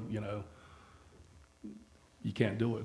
And we've had some of our attendees get not violent, but really stern with other people. Say, listen, we don't want you here. Mm-hmm. And it's just everybody wants this to go on, and those few bad apples can spoil it. So we try to help them out without having to have the police involved or getting in trouble, because you can get in trouble real quick when you're passionate about somebody doing something wrong, and then Chief Perry will be locking us up. Right? Right, sir? Okay. So. The burnout area is an interesting idea. I'm not sure there's anywhere in town of Nags Head that, How about there in the parking lot? Because it's just, everywhere in town is pretty much in a residential area, more or less. How about right beside the pickleball court? You need a noise screen. Guess the earmuffs. Thank you. All right, thank you very much. No problem. Okay, any other Appreciate your evidence? Guess what to call Sarah Holt so that she can give you better details on our registration. And this is going to be tricky. I'll lean in. Okay. All right, Sarah, could you please tell your name, your position, and responsibilities with GBC? My name is Sarah Hull. I am one of the founding partners of Garage Band Charities. I handle all registrations. I do most of the paperwork. As was stated, I fill out all of our permit paperwork. I try to make sure to get everything in a timely manner, and I try to keep these two in line. Okay, so for the years referenced specifically in this appeal, 23, 24, and 25, how many registered participants did we have in each of those years? In 23, we had 915. 24 was 1,073. 2025 was 1,204. Okay, and these registrations, were they all from North Carolina and Virginia areas? No, we have actually gotten from last year, we had 27 states, and actually had someone from Australia come in for the show. So can you tell what GPC has done since 2022 to get the word out about expected behavior by the participants, not only at the event site, but also while cruising around on the Outer Banks? So some of it's already been shown, the big banner. We've had those in multiple places on the event site, at the registration trailer. The registration trailer door is actually how big's the door? 4 foot by 8 foot? 4 by 7, I think, yeah. So, somewhere here. Some of the things that, some of the banners that we display.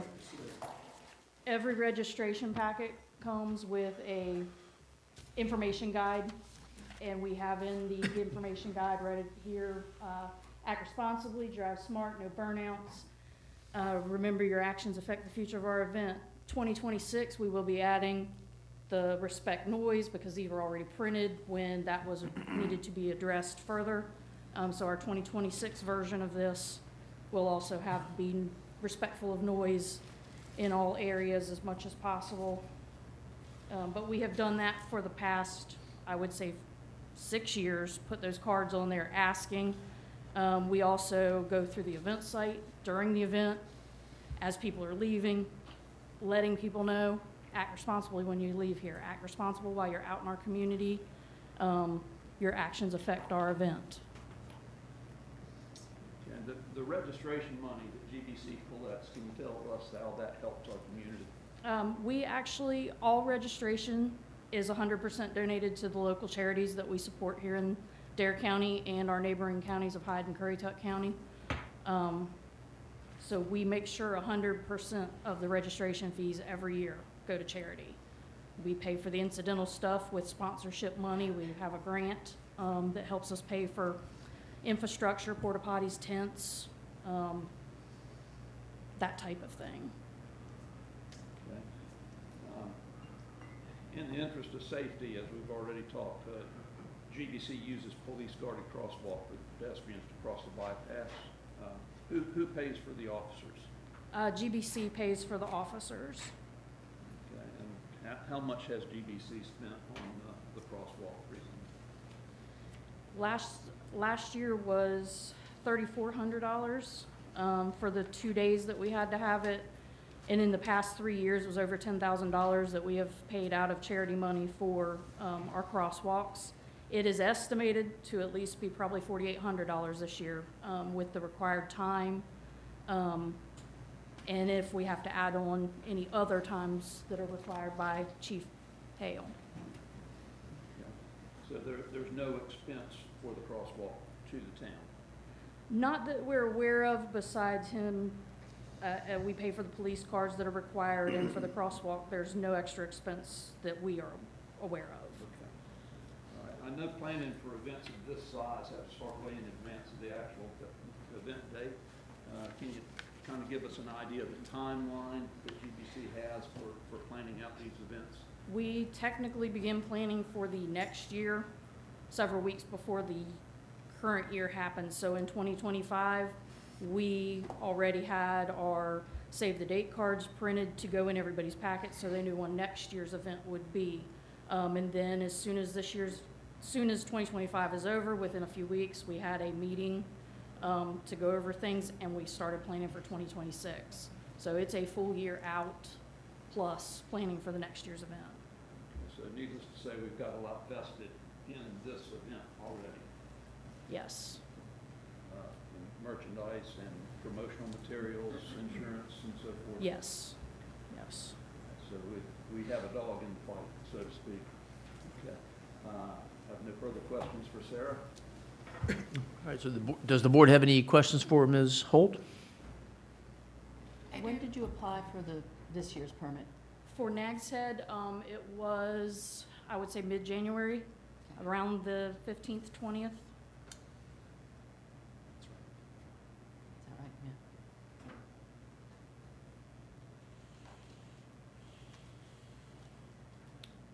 Other questions? How many applicants are you expecting this year? I may have already asked this. I So apologize. right now, we're around 700. That could far. vary, yeah, that could vary a little bit, but right now, we're around 700. It's a lot less than last year. A lot of people wait till Do the they- last minute. That was my next question, is Yeah. do you get a large percentage?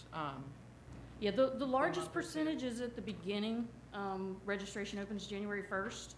Okay. And we actually, the first registration, they stay up at midnight on New Year's Eve to register for our event, to win a toolbox. We had 100 registrations in less than 4 minutes. So I stay up and make sure the website doesn't crash on New Year's night.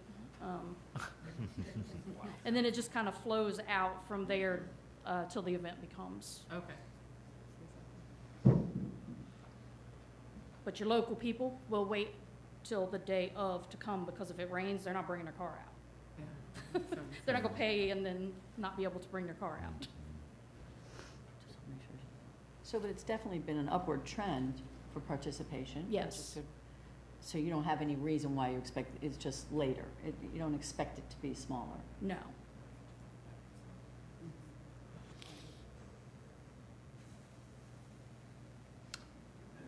Any other questions from the Yeah, board? depending on gas prices. That will Well, affect the that event could as well. change. Any other questions? Mr. Garman, you have any questions?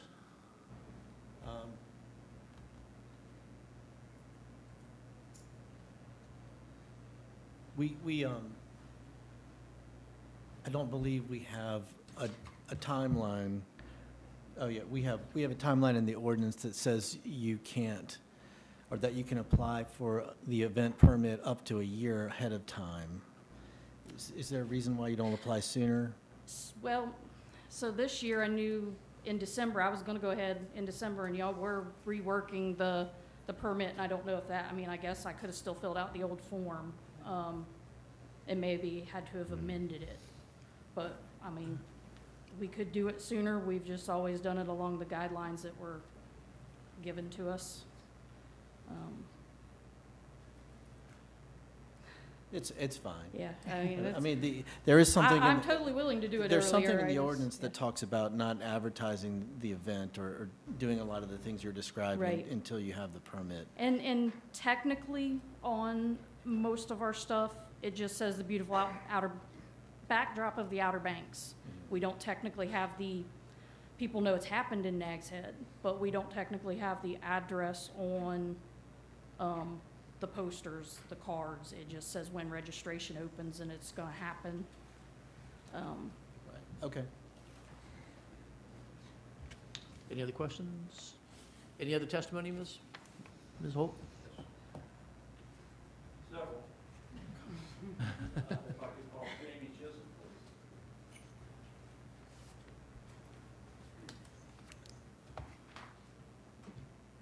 Hi, Jamie. Can you please tell everyone your name and your position in the community? My name is Jamie Chisholm. I'm the president of the Outer Banks Hotel Motel Association, and I'm the director of sales and marketing at the Hilton Garden Inn. Thank you. Can you tell us how GBC and the OBX Rod and Custom Festival have impacted the hotel and motel industry on the Outer Banks? So there would be only one other event that I could think of that would have had this kind of an impact over the years, and it would have been the Outer Banks Marathon when it was in its heyday, right? So this compresses that weekend. Typically, in the past, what would have been a very soft weekend, kind of still in spring after the Easter weekend typically. So still a soft time for us, that shoulder season. That season we try to promote at that event site out there. this kicks off our summer now. It brings in so many hotel room nights to all hotels. Hotels in Nags Head, hotels in Kill Devil Hills, hotels in Manio, hotels in Kitty Hawk, hotels in Corolla. So it helps all of us. Very good. Have you experienced any problems related to the event? The only problem that we have experienced at the Hilton Garden Inn was with trailers. So a lot of times these guys trailer in their vehicles. They trailer multiple vehicles. These are large trailers. And that can be difficult when you're at a hotel that may have other events that weekend, like weddings and things like that, that parking can be a premium. So that became a problem for us, the trailer parking in our hotel parking lot. Okay, very good. But no problems with the guests? No problems with the guests, and immediately after talking to Michael about that, he came up with alternative trailer parking for people. It actually ended up really benefiting the local Walgreens across from us, because he graciously opens his lot to trailers that weekend, and he said that's one of his biggest sale weekends now. Very good. All right, I have no other questions. Thank you for your time. If you'll wait just one moment, ma'am. Ms. Chisholm, does the board have any questions for Ms. Chisholm? No. Or Andy, you have any questions? No. Okay. Thank you, ma'am. Thank you. And now I'd like to call Andrea Sullivan, please.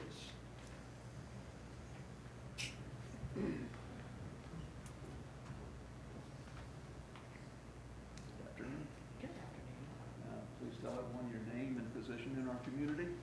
My name is Andrea Sullivan. I'm the president of the Outer Banks Restaurant Association and the general manager of Jolly Roger Restaurant. Good. Can you tell us how GBC and OBX Rock and Custom Festival have impacted the restaurant industry on the Outer Banks? Pretty much in the same way that it has the hotel industry. Early season revenue boost, significant increase in dining traffic, extended stays, more hours for employees. Right now, it's really slow for the employees, and everybody's in a little bit of a struggle.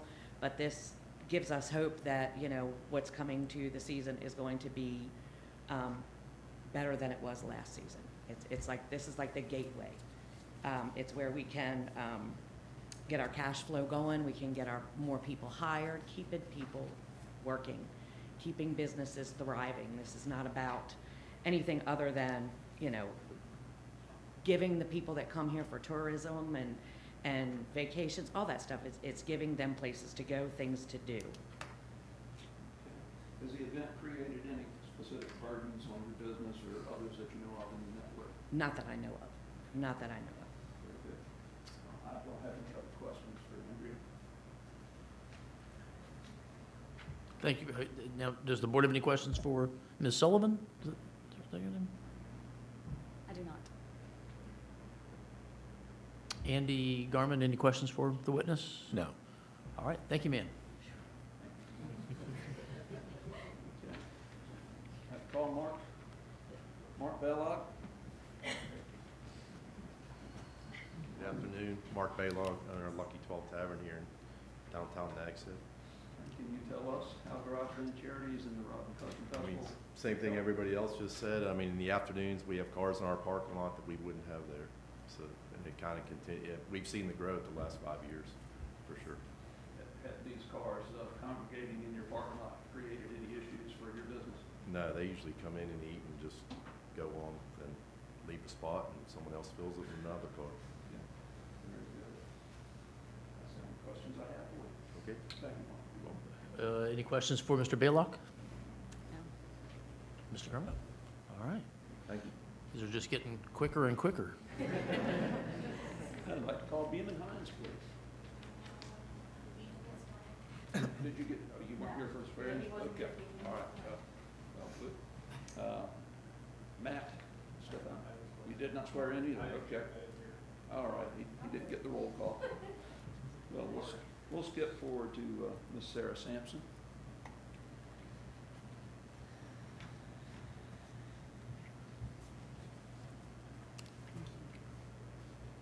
Hi, Sarah. You can tell everyone who you are and your position. My name is Sarah Sampson, and I'm the Executive Director of the Children and Youth Partnership for Dare County. And how many years has GVC provided donations to the Children and Youth Partnership? We have received a generous donation from the very beginning in 2019. And do you know what the totals are that CYP has received from Garage Band Charities? So the total amount that we've received since the beginning is $112,000, 520. So again, $112,520. With the most recent year, we received $30,000. So,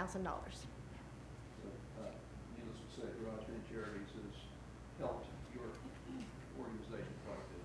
It's directly impacting the work that we're doing in the community to support the children and families right here in Dare County. Have you seen any negative impact from this being in our community? Absolutely not. No. And CYP also provides some volunteers that assist at our different locations at the event site and helping manage parking or not parking around the event site as well, correct? Correct. That's the only request for us as an organization to benefit from this, is that we provide volunteers to assist with this work. Very good. Thank you so much. Any questions? Any questions for Ms. Sampson from the board or for Mr. Gorman? All right. Thank you, ma'am. Thank you. I do have a letter with a written statement, if I can include that and share that with everyone.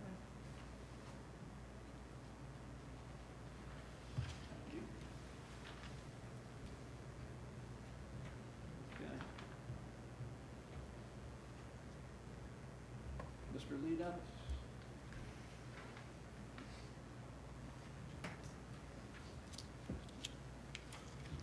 Good afternoon, everybody. Lee, can you describe the Visitors Bureau's process for evaluating the applications at the site? Yes, I can. Any party that's interested in renting the Soundside event site must first complete an application. The application is mostly based on the town's crowd gathering permit. It contains a lot of information. Some of that's been mentioned by the town manager. Everything from the dates and times of the event, the setup, the tear down, the traffic flow in and out of the site, the size and placement of tents, the number and placement of porta potties, crowd management contacts, the event's weather emergency preparations, trash collections and disposal, whether or not alcohol will be served, whether items will be sold and by whom, acknowledgement of the organizer's responsibility on the event site, provisions for insurance, and the projected attendance both during the entire span of the event as well as peak attendance at any one time. Once the application is completed, the organizer submits it to the Visitors Bureau for review. If the items have been addressed sufficiently, in my determination, I sign the application and submit it to the town for the team's review. And what was your determination for the Garage Band Charities application for this particular event? In the case of GBC and the Rod and Custom Festival, the application was completed in a timely manner and submitted for review. I approved it on behalf of the Visitors Bureau, and here are some of my reasons for doing so. As far as the event site is concerned, and I should remind that this application is for an event to be held at the event site, GBC has produced a well-planned and enjoyable event, popular event that's grown responsibly over the last 3 years. The organizer cuts off registrations to manage attendance and to provide a safe and enjoyable experience for participants and guests. GBC has produced a safe event, as was mentioned. I'm not aware of a single injury that's occurred over the time that the event's been held at the event site. It's a family-friendly event with no alcohol served. The organizer hires off-duty police officers to ensure safe crossings at the bypass. The third area I considered was the organizer's willingness to make changes to the event to address concerns and to improve the experience for everybody. I've been in the pre-event meetings with the town and with the organizer. I've seen the changes that the organizer has made to the event. And I also see now from the town's own information that the incident rates has dropped steadily over the last 3 years. The changes seem to be working. When we got the packet on Monday evening, I wanted to make my own table. I was having a hard time hopping back from the slides. So in 2023, there were 5 noise complaints. In 24, it went to 6. but in 2025, there were 2 noise complaints. Careless and reckless in 23 was 8, 24 it went down to 7, and 25 it went down to 2. Traffic and directional hazard calls, there were 3 in 2023, 0 reported in 24, and 0 reported in 25. Written or in-person complaints, 1 in 23, 1 plus in 24, and that was stated, I'm not, so 1 plus, and then 2025 there was 1. So total for the years in 2023 we have 17, 2024 there were 14, and 2025 there were 5. Meanwhile, the number of attendees has grown, so the incident rate has fallen significantly over that time. That's good news and a credit to town staff and to the organizers' efforts. Let's keep that heading in the right direction. I would say that that all of us, everybody in this room, would like those numbers to be zeros instead of the 5 documented incidents in 2025. But the fact of the matter is that any type of large-scale event anywhere is going to produce some amount of negative impacts. And another event that produces negative impacts as it increases is summer, June, July, and August. So Garage Band Charities is a locally based organization. The Rod and Custom Festival is estimated to have an economic impact of $2 million plus every year throughout the community. And as just stated, the organization has donated well over $100,000 to local nonprofits. We're obviously in a tourism-based economy. During fiscal year 24-25, the town of Nags Head received $4.6 million in occupancy tax collections. Without that income, the town's tax rate would increase by 9 cents. The town also has a $36 million beach nourishment project scheduled for 2026. More than a third of that project, $13 million, is being provided by a county beach nourishment fund. Most of those dollars come from occupancy tax collections. So when we look at occupancy tax collections and what's happening in fiscal year 24-25, Dare County's gross occupancy collections dropped year over year by 4.3%. In Nags Head, occupancy collections were flat. Basically, we cannot assume business. We have to continue to provide reasons for people to visit and to return, especially in slower seasons like the beginning of May. The cars can be noisy. Some individuals go against GBC's very clear instructions. All of us want the incident rate to be 0 instead of 5. And significant progress has been made in that regard. But if the choice is a couple of days of noise or higher taxes, I gotta believe that your residents, myself included, would prefer the brief inconvenience.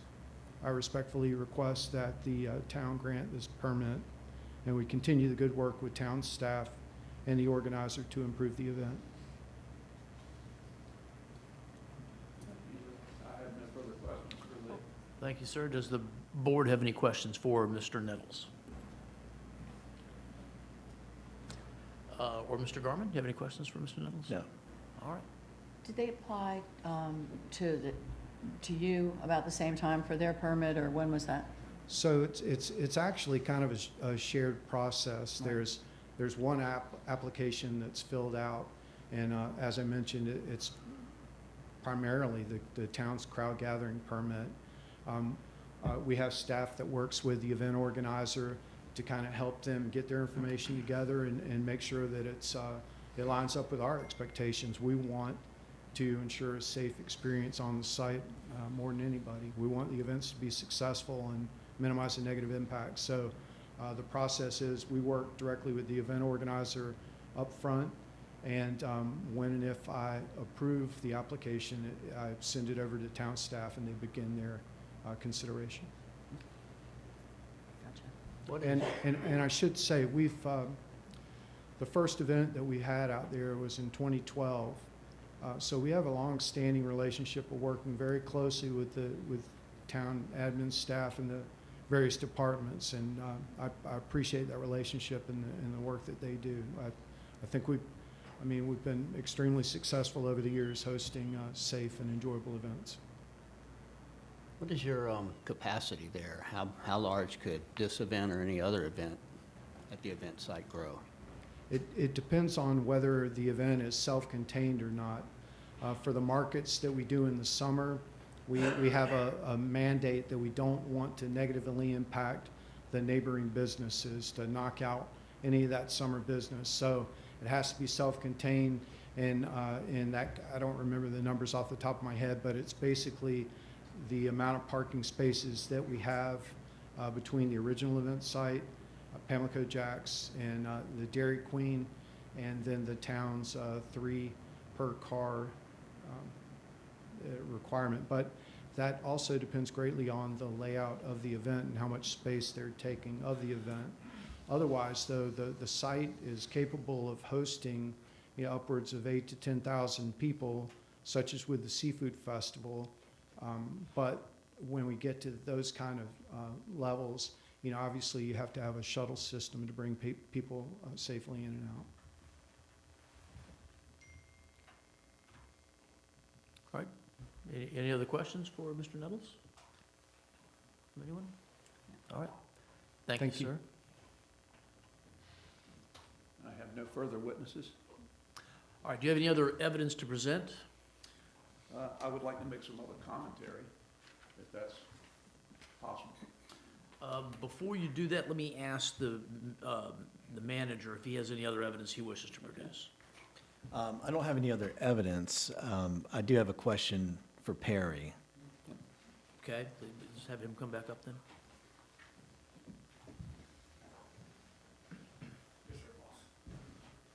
Well, you know, we have talked about this a little bit, but, you know, I know that we provide off-duty staff at the request of the event organizers to work at the event site to either provide crosswalk safety or crowd control. Is that correct? Well, it's not at the request of them, it's at the request of us. Okay. It's pretty much where we mandate that they have off-duty out there to set up a crosswalk for the safety of participants, pedestrians that are trying to cross, and motoring public. And how many staff on average would that usually require? We have 4 people to operate a crosswalk, 1 for each lane of traffic, pretty much, with our cones, 2 vehicles out there in the center turn lane with some makeshift signs that we have put up, and then the additional officer cars that we put on the side of the road as well to try to put as much light out there as possible, which that can also cause to people stare at blue lights and they lose all common sense of driving and don't pay attention to anything. So that's message boards as well. That's 4 people, and that's working for the duration of the event when it's occurring at the event site? Yes, they have where they come in. I believe y'all open 11 or 10? 10. And from what we've seen over the past, when we first started mandating the crosswalk to be set up, they don't initially get overwhelmed right at 10 o'clock. So we have the contract in place that we have out there that our officers are there with the crosswalk set up from 10 o'clock, and then we go until 6 o'clock. They usually start leaving out to where there's hardly anybody left by 6, mostly 5:30 when they're pulling out, but we're still there until 6 o'clock to help with the crosswalk from patrons, because there's really not much parking there for patrons. They're parking on side streets, other areas, and walking over. Okay, and then could you tell everybody, in addition to the folks that are working the event, what does your normal shift look like during this weekend? How many people are on duty? Our shifts are a sergeant, 2 patrol officers that work from 6 a.m. to 6 p.m. We have 2, 1 K-9, and then an additional 12 to 12. So we have 2 additional officers coming out from 12 p.m. to 12 a.m. And then our night shift comes on at 6 p.m. So we could have 5 depending on if everybody's here, not sick, and hadn't already have approved vacation. But we're not necessarily up-staffing our on-duty staff for the event. No, we've always had a philosophy that any event in town, we do not pull resources from our on-duty staff to handle events. So if anybody that I'm asking or so-called telling people that they need to work, they are not pulling from staff, and they are pulled in for overtime purposes only, where we pay them overtime to come out and work. And then based on the events or what all is going on, I look at the time frames of when I would want that person or officers out there so I can get the most out of the shift that they're working. So they might not be out there from a 10 to 6, being if that's when we're out there. I bring them in usually probably 2 or 3 o'clock in the afternoon. They do sometimes a 6 or an 8-hour shift, or either bring them in at 4 and get them till 11. Okay, so you don't necessarily have additional people out that are able to monitor the things that are occurring off-site. They're having to manage everything they normally manage plus that. Our normal staff, I tell them to keep eyes on everything, and if we do have additional staff that come out specifically for that event, I have them roaming to monitor anything dealing with the event itself. Okay. So if they see issues of anything popped up or traffic violations, they're there just to do that. They're not answering calls unless we have something major that would pull them away that would require more than what we have out. Okay, and this may not be a question you can really answer accurately, but so obviously this is an evidentiary hearing, and the denial letter we issued was based on evidence. That would include any actual violations that we logged, citations we issued, complaints we received. But do you feel like that adequately characterizes what you observe currently? Like the number, if, for instance, if there's 5 burnouts that we issue complaints or citations for, you know, do you think there's more than that that's actually occurring? We don't catch everybody. And I mean, I'd love to catch them all. I mean, I've even spoke to Richard about it. I mean, you know, to me, the event does bring people here. Nobody's arguing any of that. It's the after effect that we're having to deal with from the complaints coming in from noise, et cetera. And even when I've told Richard and Michael and them that we're going to go 0 tolerance, maybe they might get the picture if it's bad enough that I put one of those cars on a rollback and tow it. And they've been in supportive of that.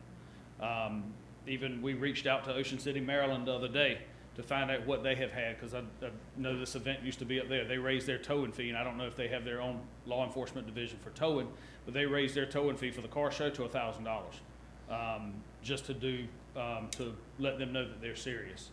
And I don't know what, I think the car show used to be somewhere, or not their car show, but other shows comparable to this were in South Carolina that I don't know if they're there anymore. But we don't have our own towing. Our towing is set, but my staff knows that we want to catch as many as possible. I can't give somebody a mandated number that they got to go out there and write, because then I would be in violation of quotas, and that's not allowed in North Carolina. They know my feelings that we want to have a safe weekend, and that we want to keep people tight and to not have complaints. So they understand where I'm coming from. I'm sure they do. Thank you. I'm sorry, Chief, hang on one second. Does the board have any questions for Chief Hale? No. And do you have any questions for him? Mr. Quidley? All right, thank you. Thank you, sir. Any other evidence, Mr. No. Garman? Any other evidence, Mr. Quidley, that you wish to present other than your remarks? Just remarks. Before you get to that, let me ask this. Does the board have is there any other evidence that the board would like to hear or receive before you hear Mr. Quidley's remarks or conclude the hearing? Certainly before concluding the hearing, yes. Okay. Not necessarily before hearing the remarks. Okay. Well, let's go ahead and hear the remarks then, Mr. Quidley. The floor is yours. Well, I allowed Michael and Sarah to tell everybody who they were. My name's Richard Quidley. I'm also one of the founding partners of GBC. So it's pointed in the right place there. I am a long-time Dare County resident, graduate of Cape Hatteras High School. This is my home. We chose to share our passion of cars with the community, and found that there was a way that we could do this in a scale that we could raise money and do good for the community. You know, we talked about the 100,000 plus for Children and Youth Partnership. Over the course of years since 2019, our charitable donation has been just a little over $246,000. And we started this on a dream that Michael had, he came to me and he said, look, you do Bike Week stuff all the time, which I used to do all the guided tour rides and everything for Harley Davidson down here. He says, I want to do something like that with cars. And I said, we can do it, but we got to have somebody to help bring it all together. And that's where this lady come in, with all the paperwork and financing and, you know, keeping all the numbers straight, and like she said, keeping us straight. The difference between our car show and a typical car show is it moves. People love that they can come down and show off what they've built, and most of these people have built these cars themselves. They get to show them off, pop the hood, sit on the field for a little while, close the hood and go ride. They can drop the wife off at Belk's, or they can go get lunch at Lucky 12 or Jolly Roger. You know, we've got a lot to show here on the Outer Banks. We actually have people that pay the registration, stop by registration, pick up their packet, and never go to the event site. We've got one group from Richmond, the Lowrider Club, and they are clubs. You know, you see these cars traveling in groups, which some of the impromptu parade things, these are just guys out with guys riding in their cars and having a good time. But the group from Richmond, they ended up in Hatteras. That's a long little ride for those guys. Now the Pro Street guys, you know, their cars, they're the ones with the great big tires on the back and the wheelie bars, and a lot of that's just like a racing stripe on a Toyota. It doesn't necessarily mean anything. It's just what they like. But those guys, they're getting about 4 miles to the gallon, and yes, they do burn 110 octane racing fuel, which I'm pretty sure does have the highway tax. I will check on that. I burn 110 in my Camaro, or did. I just changed the engine because I can't afford it anymore. It's stuff $65 for 5 gallons. But these guys get 4 or 5 miles to the gallon, and they're paying, you know, $10 a gallon, so they're going to stay somewhere close to the beach. But we've been able to share our passion and bring people from places that never heard of OBX. We get calls, and Michael's phone number is plastered all over the internet. You know, he's on all the cards. It's got his phone number. And he answers the questions. He says, well, what is OBX? And now they're learning from Texas, and Minnesota, and all these other places. We had one lady that came down from Richmond, and of course she knew what OBX was, but she hadn't been here before. She came down, stayed for the event, came back the next week and bought a house. So, you know, it is bringing not just vacationers, it's bringing new residents. It's supporting our charities, it's supporting our businesses, it's supporting our employees. We've invested a lot of time and energy since 2017, when Michael first came to me and talked to me about this. We've put our heart and soul into this, and we've got a lot invested in this coming event. And I ask that you consider allowing us to have this event and follow through with this year. It's very important to us. It's important to the community. Thank you for your time. Does the board wish to ask Mr. Quigley any questions? Anybody? I have a rather open-ended question, Yes, I ma'am. guess, about if you have any suggestions about how you could help the town and our board to alleviate some of our concerns, other than, you know, meeting, which I know you said if you don't hear from us, so we heard that loud and clear. We'll be sure there, you know, there would be a meeting. But other than that, is there anything you can, you know, I don't mean to put you on the spot, is there anything you could suggest that would enable us to continue to work together? Open dialogue would be good. Like I said, the meeting would have been one of the biggest things. You know, if mom and daddy's not mad at you, you must be doing okay. You know, if the teacher don't call you out, you must be doing things right. So in the prior years, you felt like we were, that Well, in your terminology? we felt that we had made things better. You know, this was all new hat for us. You know, I grew up in retail. Sarah was retail. I'm not sure what Michael Michael worked in North Carolina Power, Dominion Power for years, but, you know, this isn't what we did, this is what we became. And we're learning as we go. Just as the chief said about the traffic backing up on the bypass, we had registration trailers set up on the event site.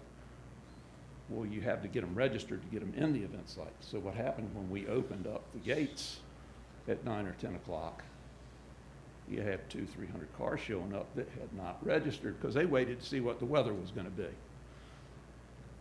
So we have adjusted that. We moved them faster. We started bringing them in 2 lanes to get them in quicker, and still we couldn't process them inside fast enough. So this past year we moved registration to Surfside Plaza, which we also have a application permit for crowd gathering there as well. We moved it to Surfside Plaza, set our trailer up there, so people go there all week long, pick up their packets, put the sticker on the car, or they register and put the sticker on the car. When they show up at the event site, we drop the gate, they pull in, they got the sticker, they go on in, they park. And we have a serpentine. They come in and they go all the way to the back and pull all the way, you know, we've got a system for it so that we alleviated that problem of the backup on the bypass. And it's little things like that that we've continued to sharpen our pencil each year. But some of these problems, you don't know you've got them until you have them. You know, I've always been a believer that a good manager can spot a problem before it happens. And in some of these situations like this, which is constantly evolving, it takes time. You know, some things we can fix on the fly, some things we have to do different next year. So you mentioned open dialogue. What could we do to improve that? Do you think there is an open there hasn't been open dialogue? We were unaware that people were unhappy. I mean, the chief and I, like I say, you know, I've never been to his house for pizza. He's never been to my house for beer. But, you know, we have, you know, we stayed in contact. You know, it's cordial, and I feel comfortable talking to him about anything. And, you know, if he had been called to the principal's office and, you know, the town manager or whoever, or somebody's calling him, you know, it's okay to call and say, hey, you know, guys, we need to work on this for next year, you know. But until we get the opportunity to make a mistake, we can't correct the mistake. And I do not approve of burnouts. I love burnouts. I don't approve of it on public streets. There's a time and a place for everything. And the public streets is not that place. And looking at those pictures, I know some of them were from 2013, and some of this we've tried to correct with the time. Some of it's the nature of the cars. Might sound odd, but most anybody that's got a newer car has traction control on it. These cars don't have traction control. You know, most of the cars built nowadays have 250 horsepower at most. These Pro Street cars, they're pushing 2,000 horsepower, you know. So all they've got to do is push a little bit, and they're going to leave a mark. Now, the guys sitting there doing a long burnout, they're doing that intentional. And they need the book thrown at them. And if that book takes being on a rollback, that's what it takes. But, you know, this event means too much to us and to the community than to let a couple people spoil it. We need to spoil their day if that's what it takes, but not ours. Thank you. Thank you. Any other questions? You had mentioned on the application requiring, it's not a requirement on street legal, it's a suggestion. Would you guys be interested in making that a requirement? That would be an easy one for someone to say, sure, it's legal. Sure. Just like GBC doesn't have the authority to enforce traffic laws, I think it would also open up a liability to us if we came to you and said, okay, this car is legal, and then later you find out it's not. You know, this is one of the issues. I mean, most of the cars drive in. So if they're driving down the road and pull in driving, then you can pretty well assume, and we know that gets everybody in trouble, well, we can assume that they are street legal. I mean, there are cars, you know, the antique cars actually fall under a different classification for inspections as well. I've got a 79 Camaro. It doesn't have to have state inspection every year. It's got a wild motor in it. It doesn't have traction control. And I can do a burnout, but I don't. You know, a lot of that's, but so far as us requiring it or asking, I mean, it's kind of implied because it's a drive-in car show. Why is that on your application right now, whether it's street legal or not? For the registration, is there something that they have to put in there? I don't believe it actually states in there that it has to be street legal, but it's kind of implied because most car shows, I mean, I do have a guy from South Mills that, or just outside of South Mills, but he has a drag race car. It doesn't have license plates on it. It doesn't have lights. It is a drag race car, and he brings it down on a trailer, and he parks it in the field. And we know that's a race car, and you know, he doesn't drive it out on the road, so it's a display only. And we have a few of those that come in that are display only. But you know, if it has a North Carolina tag on it, or you know, in other states, I don't know what their criteria is. But I mean, if it would please the commission, please the board, that we add a stipulation in there that you must be street legal. No, but I think I'm a little confused. I thought I heard before in the hearing that there's a spot in your application, your registration, where they have to indicate whether the car's street legal or not. can you answer that question, Sarah? There is not anything on there. We know their make, their model, the type of car, but there isn't anything specifically that says, is this a street legal? Okay, I apologize. It might have been just something between talking, yeah. I think I misheard. I guess what I'm wondering is if there's, because obviously putting a car in a rollback is a way to ruin someone's day and lesson learned, but Yes. I'm also thinking, is there a way that you guys could maybe try to communicate that we're very serious about street legal cars Mhm. being on the road? Because obviously we do have trailers. I mean, we heard a story of how Walgreens is accommodating and stuff, so Right. some people are trailing the cars, if not maybe for care of them, but also they might not be legal to ride on the Mhm. road. Most of them that are trailering their cars in is because they've got $200,000-300,000 in their car. And they won't drive it from, we've got one guy that comes from Texas that, I mean, he's been in Hot Rod Magazine. He's, Summit Racing has had his vehicle on display in their headquarters in Texas for months. I mean, and it's probably a $200,000 1966 Ford truck. But, you know, he'll drive it around here, but he wouldn't drive it to Currituck.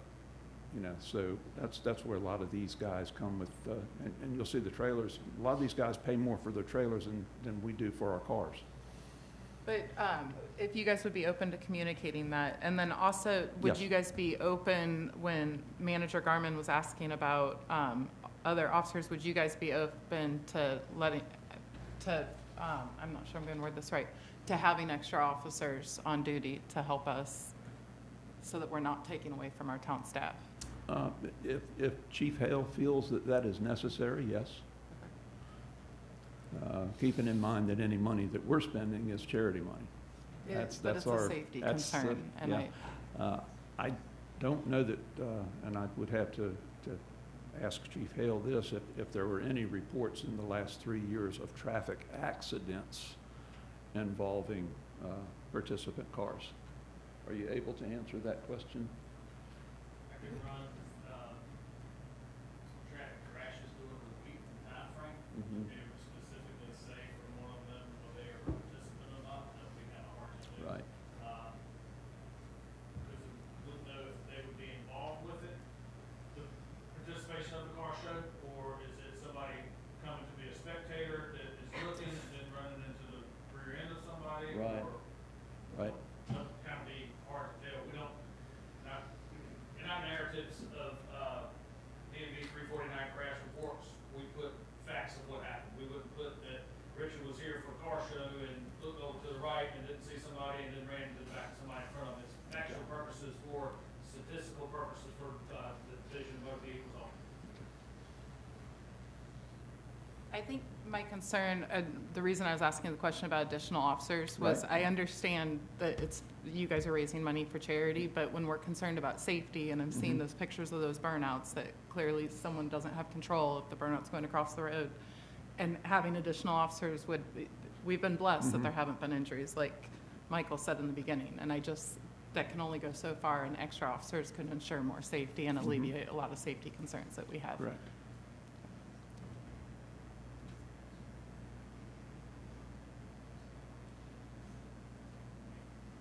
Any other questions for Mr. Quidley from the board? Anything else you wish to present at this time? I have nothing further. All right.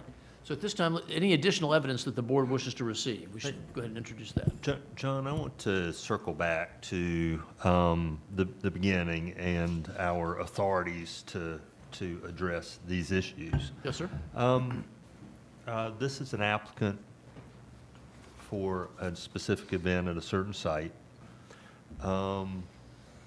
and we are responsible for the quiet enjoyment of the property for the entire community. And so, there are two ways to look at it. One is that, the applicant is responsible for the activities on and immediately around the site, traffic, noise, et cetera. We're talking about issues that extend to the entire town, and they are concurrent with the car show. I mean, they're not happening the rest of the year, so that they are concurrent with the car show. And I just want to have you sort of restate, yes, that we are capable and should properly address issues that happen related to an event that may proceed to any point in the town. Yes, so the town's ordinance and issue here, just to recircle that, allows the board to consider and to deny the permit if you were to find that even when all conditions are met for approval of the crowd gathering activity permit, that the permit can be denied when in the informed judgment of the board, the special event is likely to create the imminent possibility of disorderly conduct, likely to endanger public safety, or to result in significant property damage, or the special event is likely to violate public health or safety laws, including but not limited to trespassing, noise violations, unauthorized use of private or public property, or if the special event will likely result in violations of town policy or law. Okay, all right, thank you. Chief, can I ask the chief to come back up? Sir. I'll remind you, Chief, you're still under oath. And will remain under oath for perpetuity. Yes, sir. The issue, really just two questions. One, this whole issue of street legality. So you talked about the possibility of having inspectors for future events, for example. And there was discussion about the tires and the street legal DOT, slicks and all of that, and the noise. So how difficult is it to really tell? Take the car show away. If you heard a vehicle pass, you're sitting by the side of the road writing a report, you hear something go past, and you think, that clearly is not a street legal vehicle. That it either doesn't have a muffler on it or something's going on, and I really should turn around and go speak to this driver and find out what's going on with their vehicle. How evident is it whether a vehicle is street legal with regard to noise? It will be, it's kind of hard to determine on the side of the road, because there are general statutes that deal with mufflers if they've been altered. We would not be able to inspect anything right there on the shoulder of the road. Right.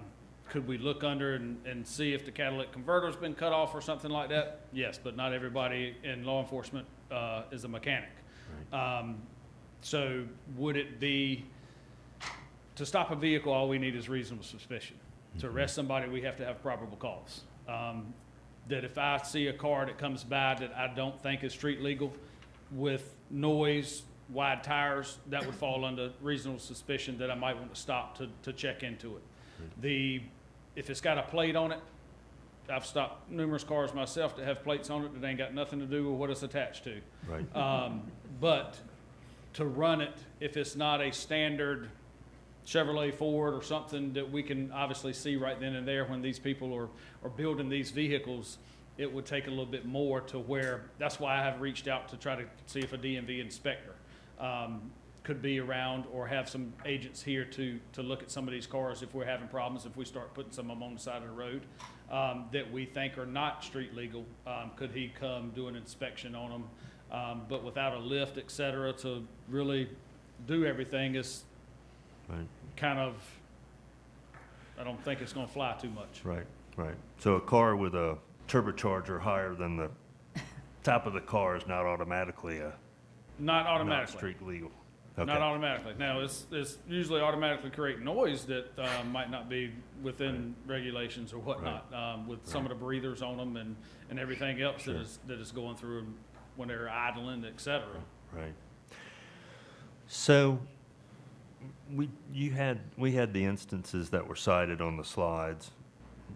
You and the applicant have spoken to occasions where there was a certain kind of infraction, a discussion, some sort of resolution, and then reoccurrence of the same or similar kind of infraction. Has that tapered off over the years? I mean, are you're getting a lot of calls, you've said, so I assume you got a lot of calls last year. My phone rings a lot. Were those issues that had previously been discussed or previously occurred, come up, been discussed with the applicant, and then reoccurred? Looking at our calls for service, whether somebody calls it in, there is a trend for downward, Okay. where it's stopping some. Now, Okay. is that the entire case?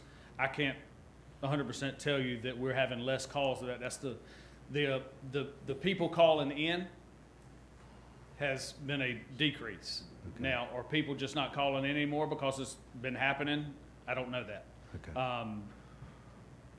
Last year, the gentleman that came in several times, irate over the noise, that just wanted me to go out there and write every one of them a ticket. And I had explained to him that I could not just go write everybody that's here for the car show a ticket. It's those type of incidents that we're dealing with that is frustrating on our end, because I can't throw a net over everything and automatically give everybody a ticket or whatnot, or make it stop instantaneously. Right. That's the side that we're dealing with. I am definitely not arguing the fact that this is a violent show, or that they're giving a lot of money to people that come here, and a lot of them are nice people to talk to that I've talked to out there. It's just the after action stuff of, if it's not at the event site. We even had it to where they were pulling out of the event site that we talked to Richard and them, where they're sitting there while we were working traffic control and getting pedestrians across. They're burning tires going out of there with 4 police officers standing there that I can't leave and go run them down and give them a ticket. Right. So they put people out there on the brick wall last year to let them know, y'all don't do this, and not have the people there to encourage it, for them to do burnouts. It's nothing that irritated me more than sitting there and watching that, and they doing it right in front of us, to not have the respect for us being out there and the respect of the community. Because yes, they bring a lot of money, but where is the balance at from the complaints that we're getting? And it might not show on numbers all the time because nobody's calling our dispatch center. And I'm not writing down every time somebody calls my phone that I'd have a never-ending sheet of paper. I mean, if my phone stopped ringing today, I'd be just ecstatic. Right. But that is my job, and that's why I'm here. And I'm here, and I have been working with them to try to figure out what we can come up with as a whole to do this. And when we go out there and come zero tolerance, we're always the bad guys. Because they're coming here, and we hear it from the people that we stop. Well, I'm coming here to spend money. You're just stopping me to bring more money to your department. We don't get any money from the thing. It goes to buy, if you want to call it charity, it goes to buy school books for kids. Sure. So, and that's what I tell people sometimes when they, throw it out there. I mean, I'm a common sense kind of guy, and, and I'll joke and beat around the bush with all of them. If, you know, they give me a smart remark, I might give it back to them. That it ain't buying me a new toaster because I'm writing your ticket. It's going to the school kids. So, but we just want them to understand that there's got to be a overall where we've got to either come together for something so these numbers are going down even more, that we're not having to deal with it. Okay. I'll ask you, and then I'm going to ask the applicant the same question in the same way. We have these occurrences. Is it the town's responsibility, the Visitors Bureau's responsibility, or the applicant's responsibility to try to bring an end to the problem issues? I think it's on the applicant's responsibility to be the most. We have to work together, but I think the applicant needs to bear the brunt of the responsibilities. If the event was not here, and I'm a common sense guy, if the event was not here, we wouldn't have those problems. So I think the brunt of the responsibility becomes on the applicant. Okay, all right, thank you. And I'll ask whoever from the applicant wants to answer that same question.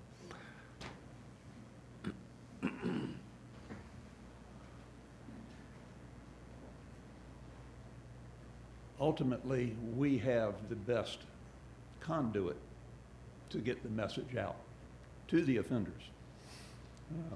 And we don't know so much that it's the same people doing this each time. Mm-hmm. Yeah.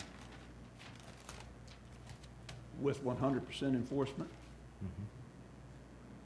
if we put the message out there that this isn't going to work,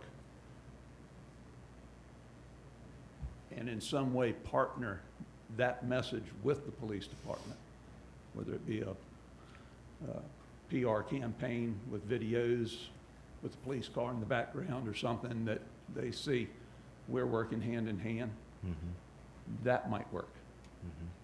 But again, us just point blank saying, hey, don't do this, doesn't mean that somebody's not going to do it. Somebody's going to get itchy. Right. I mean, it's like Chief Hale was saying about the people in the House that have paper signs, do a burnout, you know. They're being encouraged by people that aren't even involved with the cars at all. They just want to see fun, you know. There's other elements that, again, we can only control when we see it.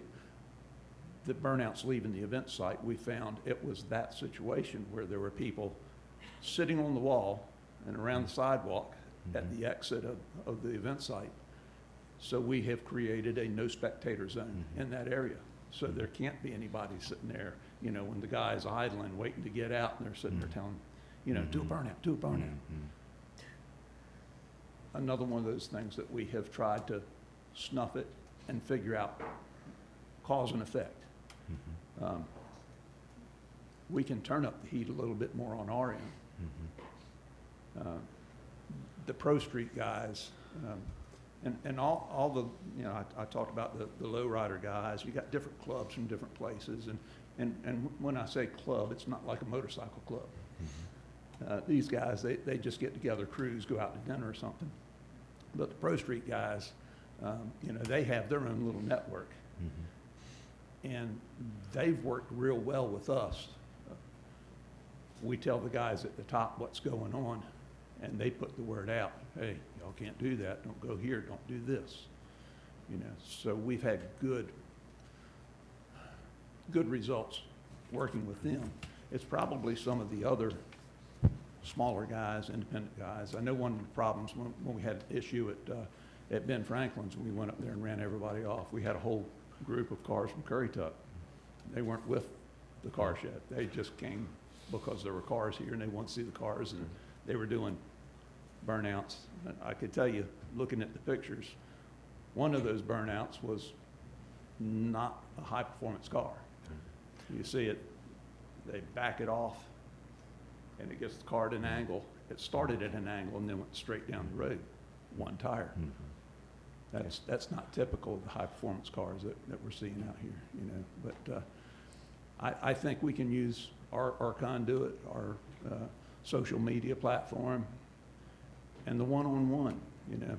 I talk to the guys, Michael talks to the guys, and, you know, we can do a better campaign of getting the word out. Can we get that number down to 0? In a perfect world, we would. But I don't think that's plausible. I mean, just like we can't stop everybody from running the stoplight at 8th Street. Right. You sit out there every day. We all know we stop for red, right? Yeah. But they don't. So Okay. Thank you. you're welcome, sir. That's it. Does anybody else have any questions of Mr. Quigley or of the chief? Does,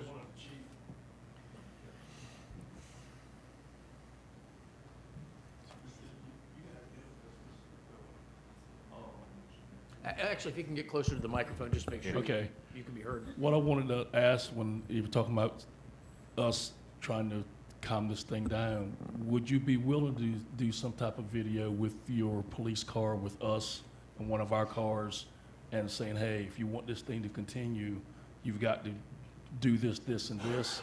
We can say it and then you say it, but they see us together, then that makes our participants not think you're against them. You want to make it work just like we want to make it work. So have you in uniform, us in our uniforms with our cars, and go to the event site if it's okay, and do a video and say, hey, we love having this, but we're not going to continue to have it if it keeps going like it's going. And what do you think? You think we can do something like that too? Because these guys are visual. If they see that, you can tell them and it's great. But if you give them a video like that with us hand in hand, I think that's going to hold a lot of weight, brother. I don't have a problem with that at all. Yeah, I think, what do you think, Richard? You know, what do y'all think? We'll defer. Thank you.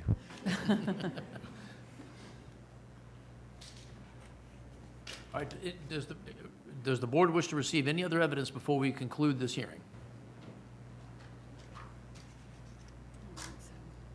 Anything else at all? Anything from the applicant? All right, at this time, we will conclude the evidentiary presentation, and the board may begin its deliberations. I will point out that the board has, just to help guide your discussions here, the board has at least 3 potential actions that it can take here. One would be to deny the permit application. Another would be to direct that staff approve the permit application.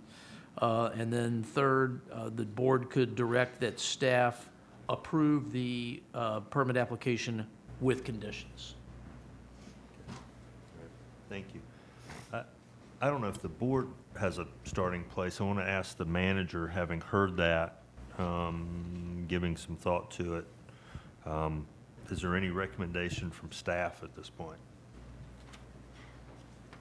Well,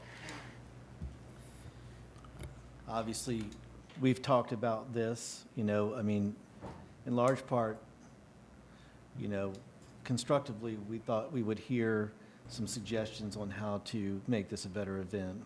But we've also come up with a list of things that we think could make it a better event. Obviously, we would have to get agreement from the applicant to accept these things, but I can show you them. I've got it on, I can put it on the screen if you want to review that. Sure. Yes.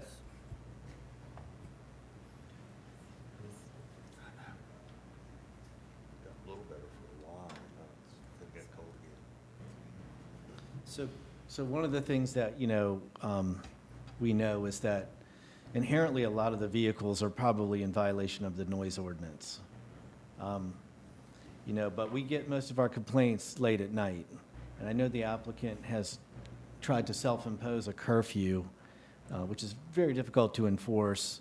One of the things we would suggest is a curfew that's 9 p.m. for the engine noise. And then we would offer to have additional staff working for the duration of the event. And that would be on-duty staff, not off-duty staff. And so that's another condition we have further down the list, but the first item would be a 9 p.m. curfew for vehicle noise. You know, obviously no burnouts, tire spinning, or water placement on public roads. That would be a condition that we would be monitoring.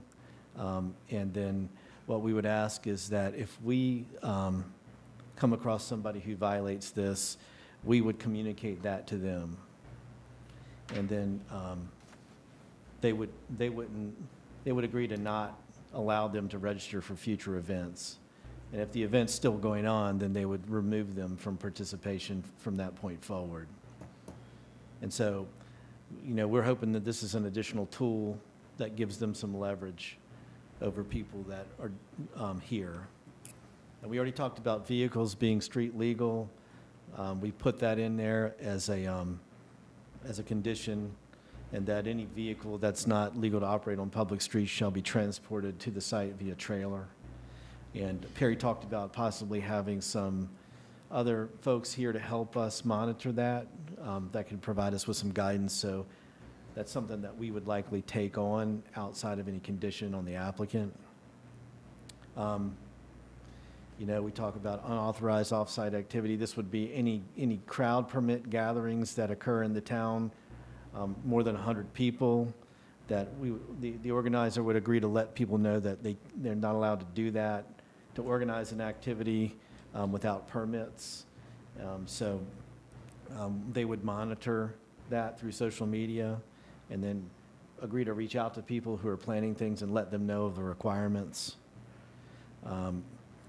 We sort of tiptoed around this a little bit already, but we would ask that they agree to pay for additional on-duty law enforcement for the duration of the event.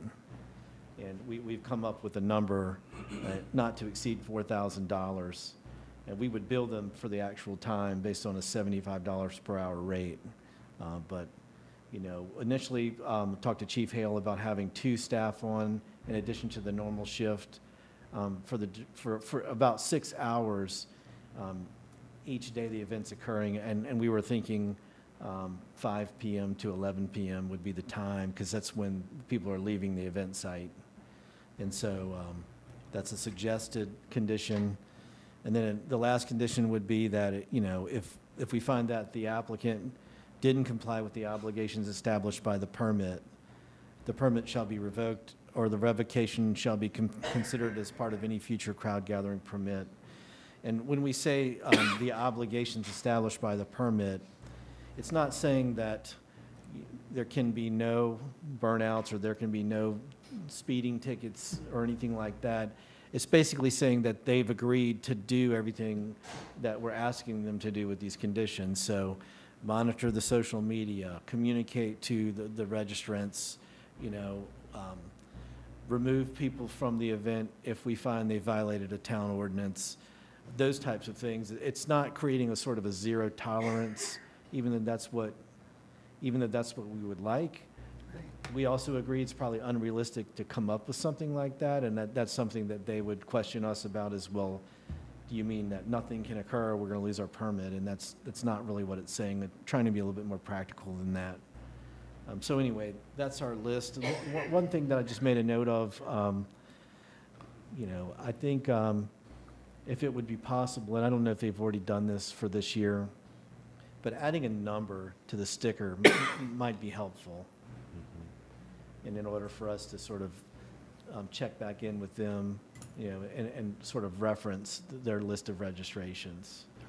So that wouldn't be able to be a condition for this year, but well, I mean, it could be. I mean, you know, they may have already issued the stickers. I don't know, but the question would be, could they just reissue the stickers and give people a registration number, right, and put it on the sticker? Okay. Anyway. Okay. Thank you. All right. I'll throw this open to the board then. Having heard all of the evidence today, having heard that from staff, what's the board's pleasure?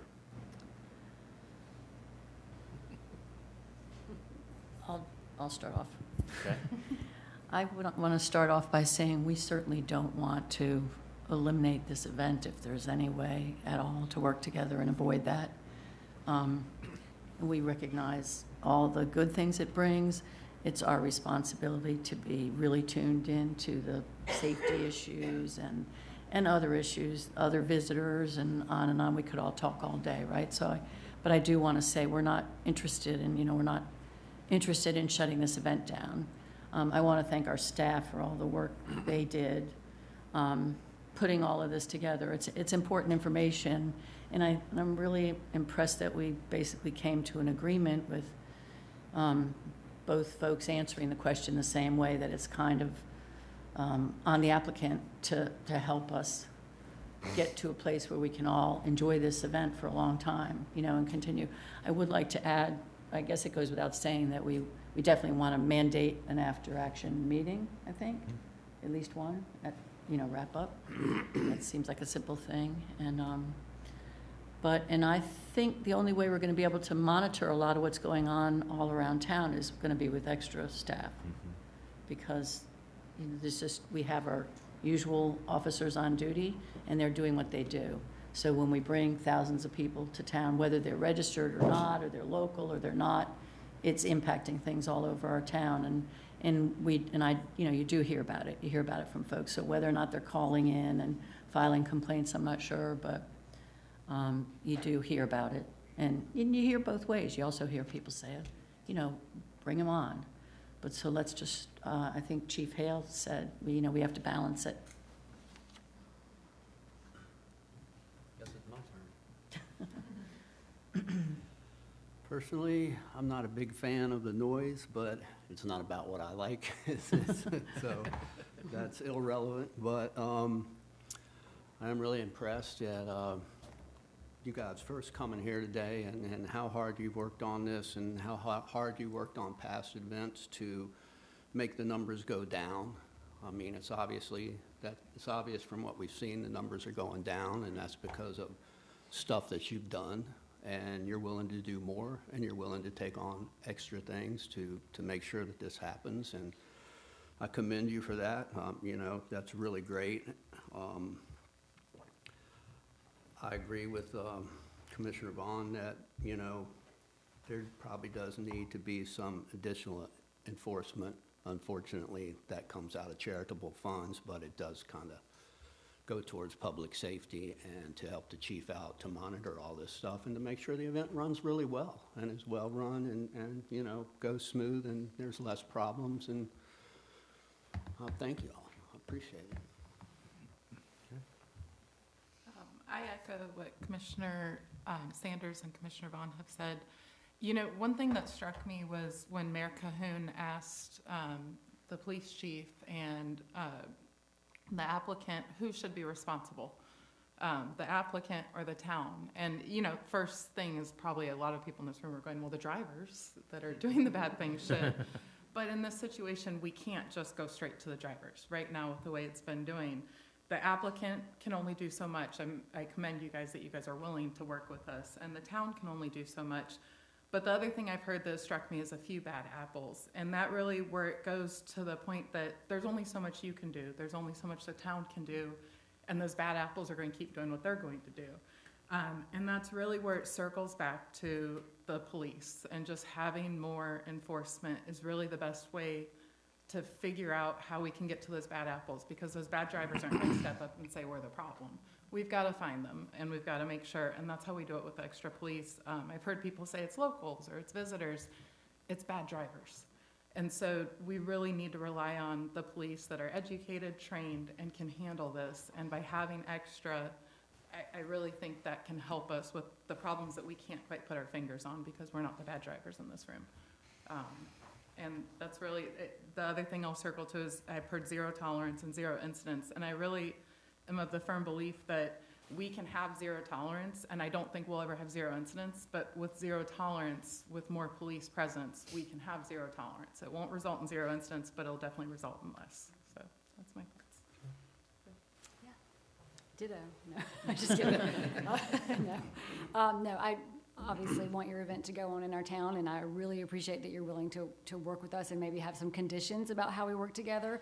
I agree that maybe for at least this year, having an additional police presence in town, just to kind of keep an eye on what's actually happening would be, above and beyond what our regular officers are doing on the street, would be beneficial. And maybe that's, maybe the word gets out that Nags Head has zero tolerance, and then the word kind of spreads, and then we don't need that in the future. And hopefully that money could go back to charity. But, I think for this year, just because there are public safety concerns, that sounds to me like a good idea. Just a conditional, granting of the permit with maybe paying for extra police presence. And I don't know if it's too late for this year, but like having street legal vehicles does seem really important for your liability as well as the town. So I know people can lie about that, but at least if they lie, then that's on them. Like, at least you have something saying that they have, I don't know, they're checking a box that they are street legal at least. So those are my comments. So are we endorsing the list essentially of conditions that the manager suggested? I support it. Okay. That includes the additional enforcement at the applicant's cost. With the addition that Commissioner Vaughn mentioned of the after meeting. Well, and I hadn't gotten to that yet, but I would make that a condition on all parties, including the town, that there is an after-action meeting with minutes distributed to all parties. For every event? For this event. Okay. For this event. It's a difficult one. And the applicant is in a difficult position.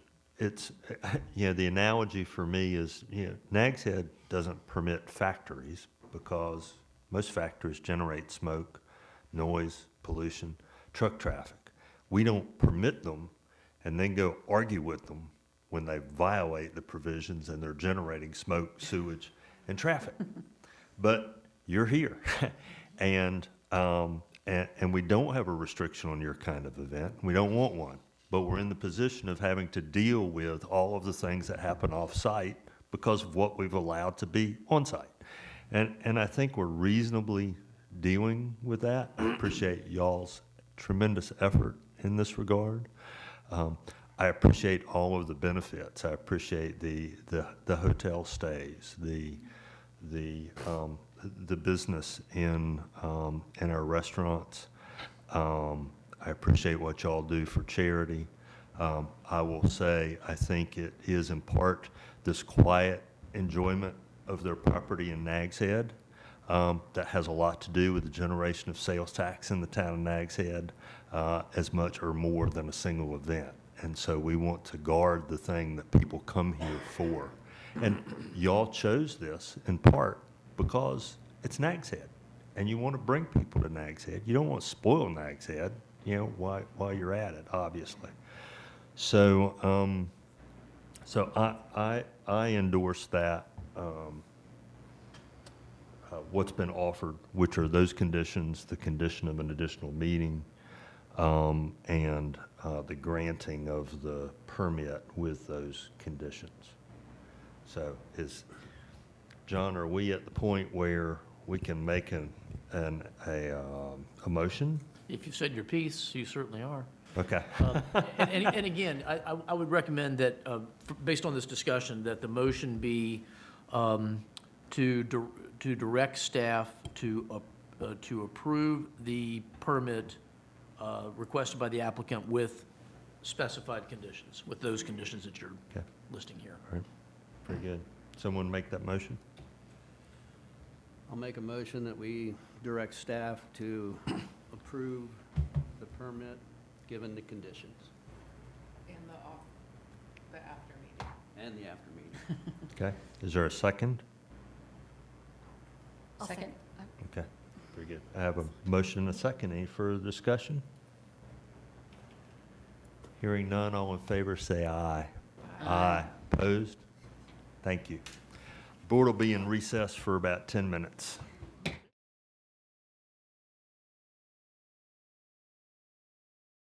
All right, so the board has returned to its meeting, and the board's returned to business. Thank you, staff, for having a little snack for us, and we'll go back to doing things in order. And Joe, Estuarine Shoreline Management. Good afternoon, Mayor and Commissioners. So This is a continuation of the January presentation where staff provided an update on the direction we intended to take for the 4 sites that are 4 pilot sites recommended in the Estuary and Shoreline Management Plan. Today, before you are scopes of work to carry out those recommendations. I'll give a brief summary of each site, but what we're going to ask for is approval of the scope for McAdams to carry out their work at Soundside Road, approval of environmental professionals' scope of work at the Soundside Road, really related to public engagement, approval of environmental professional scope at the Catfish Farm Causeway site, and then approval of budget amendment 7.1, as well as approval of the capital project ordinance amendment number 11. So just a brief summary of where we're at. The Harvey Soundside Event Center, we submitted our major permit application January 14th. That is still under review. We have not gotten any feedback yet. The Villa Dunes Drive project area, we've contracted with Environmental Professionals Incorporated, their principal being George Wood, to engage with those property owners to better understand site-specific needs and identify alternative and implementable solutions there. Soundside Road project area, we had a little bit of back and forth with the RCCP team about a design and to ensure that we had a design that was able to get us to RCCP Phase 4 funding. In other words, they wanted it to be permittable and shovel-ready. So we had a couple teams meetings and sort of worked out how to move forward. We did get their approval to move forward with the site, which is why now you have the scopes before you today. And so that's where we're at with that. Hopefully we'll sign these scopes and we can begin engaging those property owners along the berm section and do the necessary public engagement. And then with the Catfish Farms Causeway site, that was the pivot site from the Villa Dunes Drive site to utilize the RCCP 3, Phase 3, which are really planning and design funds to come up with a design for a living shoreline that protects the Catfish Farm shoreline as well as the causeway. Happy to answer any questions. That's all I have for you today. Good. All right. Does anybody have any questions for Jed? Bob, you've been involved in the estuary and shoreline to a great degree. Any comments?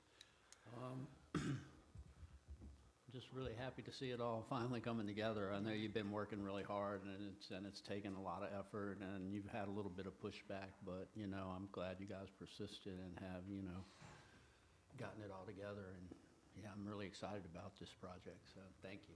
Thank you. Very good. Do you think we should revive the committee, or at least tell them what's happening? Have a meeting with the committee, because I was on there too, and I think the people who were on the committee might be interested to see what came of the work of the committee. Mm-hmm. I'm certainly amenable to that. Yeah. Okay. Would staff like motions and action, or is it required on all of these items, including the considerations? I mean, I realize the budget amendment and the capital project amendment are. Would you like for us to actually take action on each of these items? I don't think they need to be separate. I think you could just, you know, motion to approve. Can we do this all in one motion, John? Yes, sir. So a motion for all 5 items then would be in order.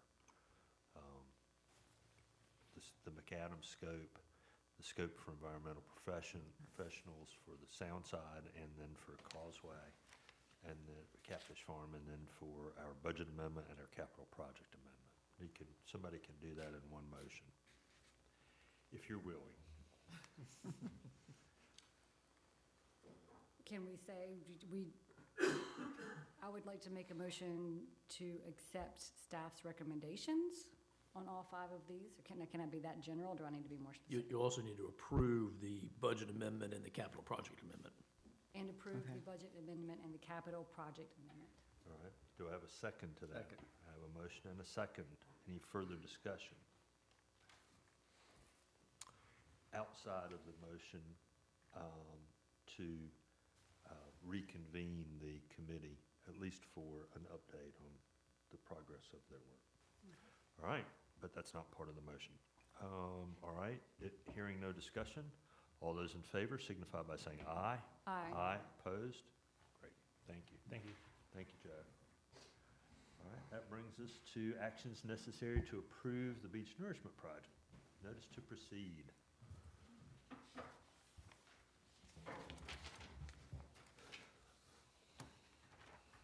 Good afternoon, Mayor and Commissioners. So this is one of the last action items that is going to be required from the contractual administration standpoint to go ahead and proceed with the 2026 beach nourishment project. This project, the preliminary schedule that we've received so far from the contractor is scheduled between May and August of this coming summer. But prior to commencing with construction and the staging of material and equipment, there's a lot of logistical things that need to occur. We've got an interagency pre-construction meeting scheduled for tomorrow. We've got a pre-construction survey that needs to be completed, as well as clearing of the pipeline corridors to go ahead and meet permit conditions.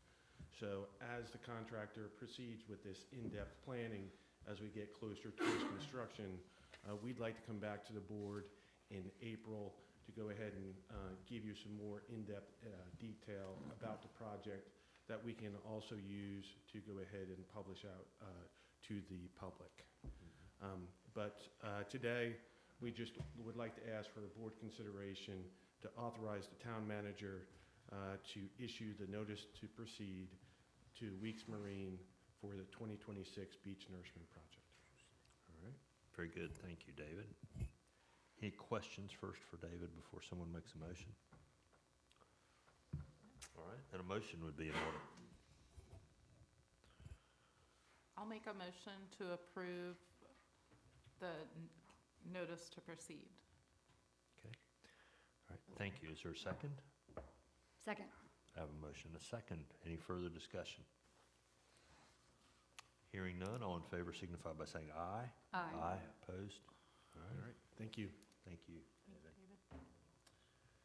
All right, let's see, that brings us, I believe, to new business number 2, which would be committee reports. And I'll start at my left with Molly. You don't have a committee. I'll have no committee, no Bless, we gotta reports. fix that. Oh. We gotta fix that soon. All right, Megan. I don't have a committee report because Kelly gave an excellent one for the Septic Health Committee, complete with the exciting news about the email for the grant. But I do have more to say under my commissioner's agenda. Should I just wait until then or Yes, go ahead? please. Okay, Mhm. that's all I have for now. Okay, all right, Bob? Nothing further to add on the Estuarine Shoreline Committee. Thanks to Joe, appreciate it. Yep. And Megan? I'm happy to report about the Tourism Board. I guess highlights from our last meeting, they adopted an MOU between the county and the Tourism Board for the pickleball courts. And the use of the pickleball courts and all that. Highlights for that will be, the courts will be for residents and visitors. And they talked about promoting tournament play there. We talked about that earlier regards lighting. So I did confirm, I mean, they go through the county first to the tourism board and then to the town of Nags Head. And I did confirm that they would need to comply with all of our permitting requirements, rules and regulations. And then other than that, there's a really busy schedule at the event site, starting with sunset festivals and things at the boardwalk, I guess, starting this month. So a lot of What will things. sunset festivals be? Beg your pardon? Is that new, sunset festivals? Yeah, Haven't had that before. yeah. I can get you a whole calendar, but there's 2 or 3 a month, Oh, wow. according to the schedule, yeah. Something called I a assume sunset. their schedule's online as well. Yeah, I think it is. Yeah, we'll find it. So- Yes, that interesting. There's a lot going on down there, including the Rod and Custom Festival on the calendar. Good. And nothing, thank you. I have no- And I have Well, nothing to report from Jeanette. It's true. It is. It is. All right, so that, John, do you have anything for us from the town attorney? The only thing I have, I've mentioned this to the manager, but we're going to be proposing a fee increase, but I'll be submitting that after the CPI calculation for February is reported, which won't be until after next week. And remind us, when was your last fee adjustment? 2023. Okay. So 3 years ago. Yep. All right, very good, thank you. That does bring us to the town manager. Andy, do you have anything? Nothing else, thank you. Okay, great. All right, and that brings us to our Board of Commissioners agenda, and Commissioner Lambert. That's me. All right, so I think, I'm assuming everyone's had time to look over the budget. We have the GEACC budget for 26-27 in front of us. This is approved by the Government Education Access Channel Committee, but it also has to be approved by each board member's governing board. So unless there's any questions, the membership fees are the same. It's a tremendous return we get from this, so if there aren't any questions, I'd love to have a motion to approve. I'll make that motion. I have a motion, is there a second? Second? I have a motion and a second to approve that budget. Any discussion? Hearing none, all in favor signify by saying aye. Aye. Aye, Thank opposed? you. Great, thank you. Anything else from there? I did want to add one thing. I noticed you shared it yesterday, and I shared it also, but the Government Education Channel just put out a great video about our beach nourishment project that's coming up. So if everyone could share it, it's a really great video. It's super informative, and I think a lot of people will benefit from it. All right, very good, thank you. That brings us to the mayor's agenda, and it's that time of year when we request nominations for the White Keeper and the Nags Header Awards. And so we ask that those be delivered to the town clerk's office by April 15th, 2026. The nomination forms are available online on our website. There is a page on, what's this page called? Honorariums. And the criteria for the Nags Head Lightkeeper, this is to honor persons who have shaped the image and direction of Nags Head, making significant contributions to the town through their time, actions, talents, and dedication. Nominees should be outstanding individuals who've been involved in community service, such as boards, commissions, task forces, agencies, volunteer organizations, or community groups, and shall have demonstrated sustained commitment to our community. And they will be perceived by the citizens of Nags Head as leaders. Those are living recipients. For those who are deceased, the Nags Head Water recognizes a special deceased person who has made a difference in the town and who has shaped the culture of Nags Head since its incorporation in 1961. I think we all find great joy in making these awards. In the case of the Nags Header, generally to their family. And it is a meaningful and moving day, and those awards are profoundly appreciated by the people who receive them. So I ask that the community give thought and bring forth those nominations, please. We do not have a closed session. Is there other business to come before the board before we adjourn or recess to our workshop? All right. In that case, I make a motion that we recess to our fiscal year 26-27 budget workshop. Second. I have a motion and a second. All in favor, say aye. Aye. Opposed? All right. Board is recessed to its workshop.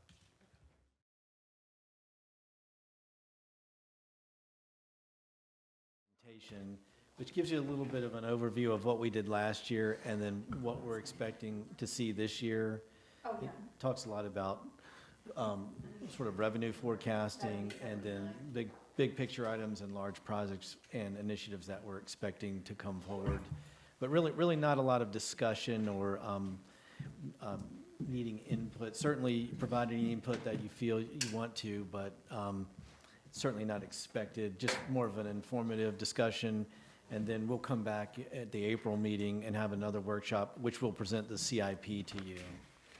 And so hopefully the strategic plan helps set the stage for what you're going to see in the CIP, and it's not a lot of surprise or new information. So anyway. All right. Very So, good. Amy. Amy.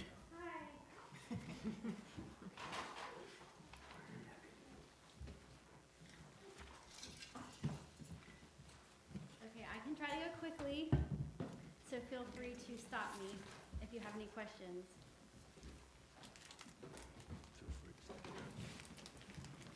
And we just have an agenda. We put a few things, just so you kind of know what we're going to talk about today.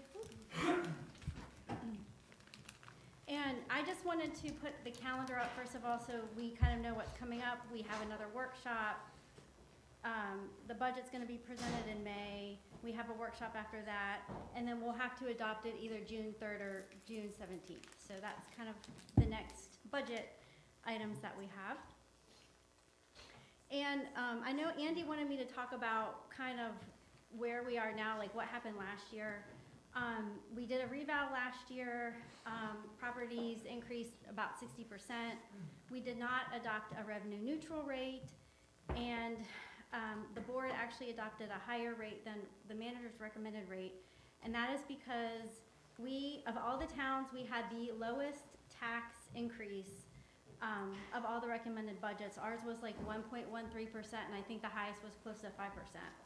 So we were gonna actually lose close to over $400,000 in our shared revenues being occupancy, sales, and land transfer tax. So I guess I'll back up there really quick. So shared revenues are distributed according to our tax levy size, which is our valuation times our tax rate. So when other towns raise their tax rate, it affects our distribution. We're gonna get less. And the shared revenues lag a year behind. So whatever tax increases or changes or nothing happens, whatever happens the year in, say this year in 2026 when we adopted the tax increase, that affects our percentage for fiscal year 27. So it lags a year behind. So the board was very forward-thinking and acknowledging that, you know, we kind of had to protect our share because that's what the other towns were doing. So that's kind of where we are now and why we did what we did last year,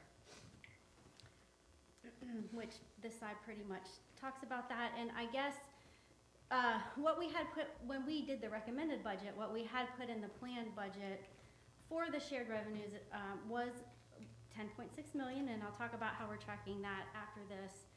And because the board did what they did was raise the tax rate, that preserved that shared revenue for the budget we're coming into 26, 27. So thank you very much for making my life easier this year. And again, part of that tax increase was a breakout. That was the total townwide tax. So we did put some of that tax increase into the townwide beach nourishment tax. So it was not just a tax, you know, for the general fund. It also, knowing that we were, you know, at that point contemplating a project, not knowing what was going to take place, we did put some of that tax increase into the townwide beach nourishment part of tax, if that makes sense. And that part does also increase our levy. So whether it's divided between the, you know, the general fund or the beach nourishment tax, that all helps us. So that's kind of what we did. And with the extra tax increase, we were able to reduce our fund balance appropriation, which is meaning we use our savings to balance the budget because we don't have enough revenue. So that's really helpful in helping with our fund balance percentage. And one of the reasons the board did that was because, I'm going to go to the, well, that will be another slide, but we were not doing tracking on target with our shared revenues last year. So we were, you know, in like a $500,000 deficit with our budget.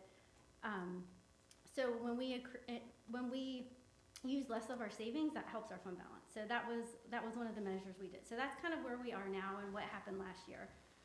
And I just wanted to go over the beach nourishment rates. Again, we talked about the townwide tax, and with the revenue neutral rate, that was not only for our ad valorem tax, that was also for our MSD tax, so we had to revalue that also. And when we calculated MSDs 1 and 2, they were the same rate, so we calculated them the same, essentially adopted the revenue neutral rate, and we just kept the ½ cent and the 1 cent in MSD 3 and 4 just because how much lower can you go, really? So, and I just put, you know, what 1 cent generates. We're going to talk about beach nourishment as our last slide. We dropped the MSD rate for MSD 6. There was never a tax rate in MSD 5. And the reason we dropped them, again, it was only ½ cent, but we use them to help fund the master plan study. That study's done. We're not nourishing in those areas, so we are not asking them to pay for the next project. So they helped pay for the plan, which was important, but they're not getting sand in that area. So it's the north of Bonnet Street. And we are not likely to recommend any beach nourishment tax rates or anything like that unless the board, I know our financial advisors came and talked to you about that. We're actually going to have a call with the OGC Monday about our beach nourishment financing, and we're going to talk to the Carters, I think, on Friday. So just kind of where we are now again. And so this is kind of what I was talking about with the shared revenues where they're tracking. You can see last year, that is not good because the budget is blue. What we actually got is orange. This year, we're within $50,000.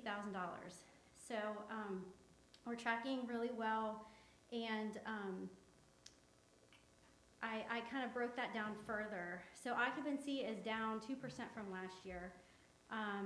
Sales tax, exact same, I think within like $300 of the budget. Land transfers up. But occupancy, the budget for occupancy or the revenue for occupancy tax is 4 times the revenue for land transfer tax. So even though land transfer tax is up by 5%, that 2% is hitting us, you know, a lot harder than that increase. So what I'm thinking of doing is, you know, probably budgeting somewhere between 10.5 and 10.6 million just to see, you know, what comes in later this year. So again, appreciate the board being so forward thinking to this year. That's one of the benefits of a 2-year budget, right? And I just, you know, Andy always has mentioned that, you know, sometimes you can see what tipping fees are like compared to occupancy tax, and tipping is down, but recycling is up. So that's good. Just fun fact. And then I think the direction from Andy was we're going to move forward with the assumption of no tax increase or changes, but that's, you know, the board's decision. And we've had a lot of requests. That's all I'm going to say. We'll filter through all that. That's our job. Okay, so the water sales, just wanted a quick update on water revenues. I think, you know, I appreciate, again, the board being so forward thinking with the smart meters. I think the conservation aspect of this is working because, interestingly enough, the gallons purchased are down by 5%, but so are the water revenues. So to me, that's saying people aren't using as much water, but we're also not buying as much water. So we are up by 5% with our water sales, but we had a 5% water rate increase. So we're tracking pretty much the same as last year. And again, the gallons are down by 5%. We are down as a total, as the total cost of buying the gallons, just because our water rate decreased. So I don't know what the board would like to do with the water rates. I know that was one of our strategic items with the water conservation, but perhaps, you know, any drastic changes might be better once we get a better picture, a more clear picture of the water master plan being complete, which has to be complete by the end of this calendar year, as well as some of the outcomes of our legislative efforts. So that's where we are with that. Just wanted to talk briefly about some personnel items that we have seen so far. We're actually meeting with our broker tomorrow at 9 o'clock. Jan had indicated probably using 5% based on what he had, what she's heard through the CPAC meeting, and that's about $100,000, which we did account for. We did do when we did the plan year budget, we accounted for a health insurance increase because it's probably not ever gonna be zero. So, and we have currently, we're using 3% as a placeholder for the CPI. The latest information was 2.4. You can see the cost of that. That can change, but we're just using that as a placeholder right now because usually the towns like to kind of get competitive with that. So we rounded. And there have been some personnel discussions. I know we briefly discussed them at the strategic planning workshop. We've seen requests for facilities and ocean rescue. I won't go over that today. That will be something we'll talk about perhaps at the next workshop. That could be better articulated by the department heads. Going to continue on with our total rewards philosophy. Looking at implementing the pay study, we budgeted $250,000 and $27,000 in the general and water funds respectively. That's about what she's gonna, one of the recommendations came out about that much and maybe a little bit more with the benefits, but so far we planned for that, so that's good. And we are wanting to hopefully, implement some engagement survey and benefit recommendations as well from our engagement survey and from the pay plan benefit comparisons. So just some high-level personnel. Some capital that we've seen is we're engineering currently the multi-use path between Carolista and Soundside Road. We are engineering that now. So hopefully we'll be in a good position to be able to construct that next fiscal year. We did get $750,000.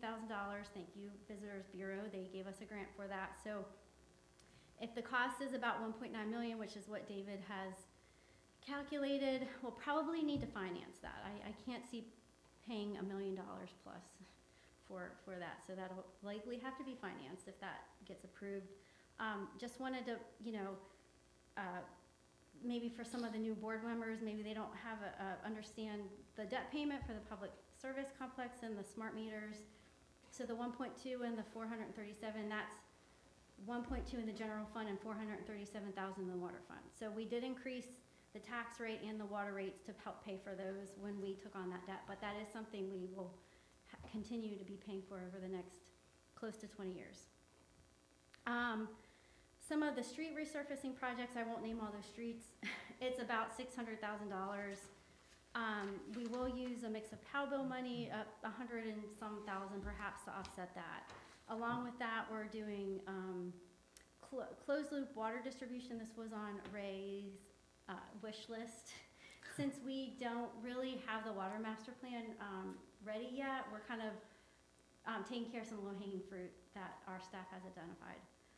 We have a sanitation truck, excavator, beach accesses, design for Hargrove, and the beach road multi-use path design. That's 100 combined. We did get a $400,000 grant for Hargrove from CAMA, and I will be applying for probably another $400,000 in September from the Visitors Bureau to pay for the rest of it. So that's the plan. Beach nourishment. This is my last slide. Hopefully, I don't know how long this is taking, but just like I said, you've seen some of this already. We're bringing in about $2.7 million between our townwide and MSD revenues, another $600,000 with our sales tax that we get. The sales tax, the levy that our MSDs create, that extra levy, has to go back to which the purpose it was raised for, which is beach nourishment. So that's where that extra is coming from. We have an $11 million reserve in our fund balance right now for beach nourishment in our capital project or capital reserve fund. We also have extra funding left over from the master plan because I think we couldn't do some of the permits that we had budgeted for, so that could also be used towards the project. We can put down about $14 million. Again, the mix will be decided by the board, but recommended. We'll bring that to the board based on the best recommendations from the LGC and our financial advisors. We do need to have cash set aside. We can't drain it completely for PAYGO projects, engineering survey, the dune management plan that we offer. And we have to keep in mind that I know the financial advisors talk about coverage, so it can't be like a one-to-one, like if our debt payment is $1 million, we can't bring in $1 million. You have to bring in like $1.2 million. So we have to account for that cushion, whether it be the fund balance that we keep or, I don't think we're gonna recommend taxes, but it is important just to note it's just not like a one-for-one. We have to have a cushion that the banks require. And I guess just with that being said, putting down that large amount of cash, I know earlier, I think Lee mentioned Dare County's giving us $13 million towards the project. When we do use that large amount of cash to put down, it is not forward thinking. So it helps us now, but it's not really looking at kind of doing where we're at now is we're not having to raise taxes because we've slowly built that fund balance. So perhaps maybe not next year, but maybe in 28 in the plan year, we can start like planning for that again. So we don't have the spikes. That's what we're trying to avoid is large spikes in general with water, with beach nourishment taxes. So I think that's kind of the path that we're taking. So perhaps you might be agreeable to see, some capacity building back in 28. That is all I have. Hopefully I didn't go too fast. Don't know if I was confusing. Happy to answer questions. All the departments are here. Short and sweet, maybe? Yeah, no, I mean, I think what we just needed was kind of that overview at this Okay. point. I think that's Yeah. good. I appreciate it. Yeah, So I thanks, think it was Amy. perfect for today. Yes. Not too much though, Amy, thank you. Yeah, all right. Nobody questions for Amy at this point? No, that was great. Okay.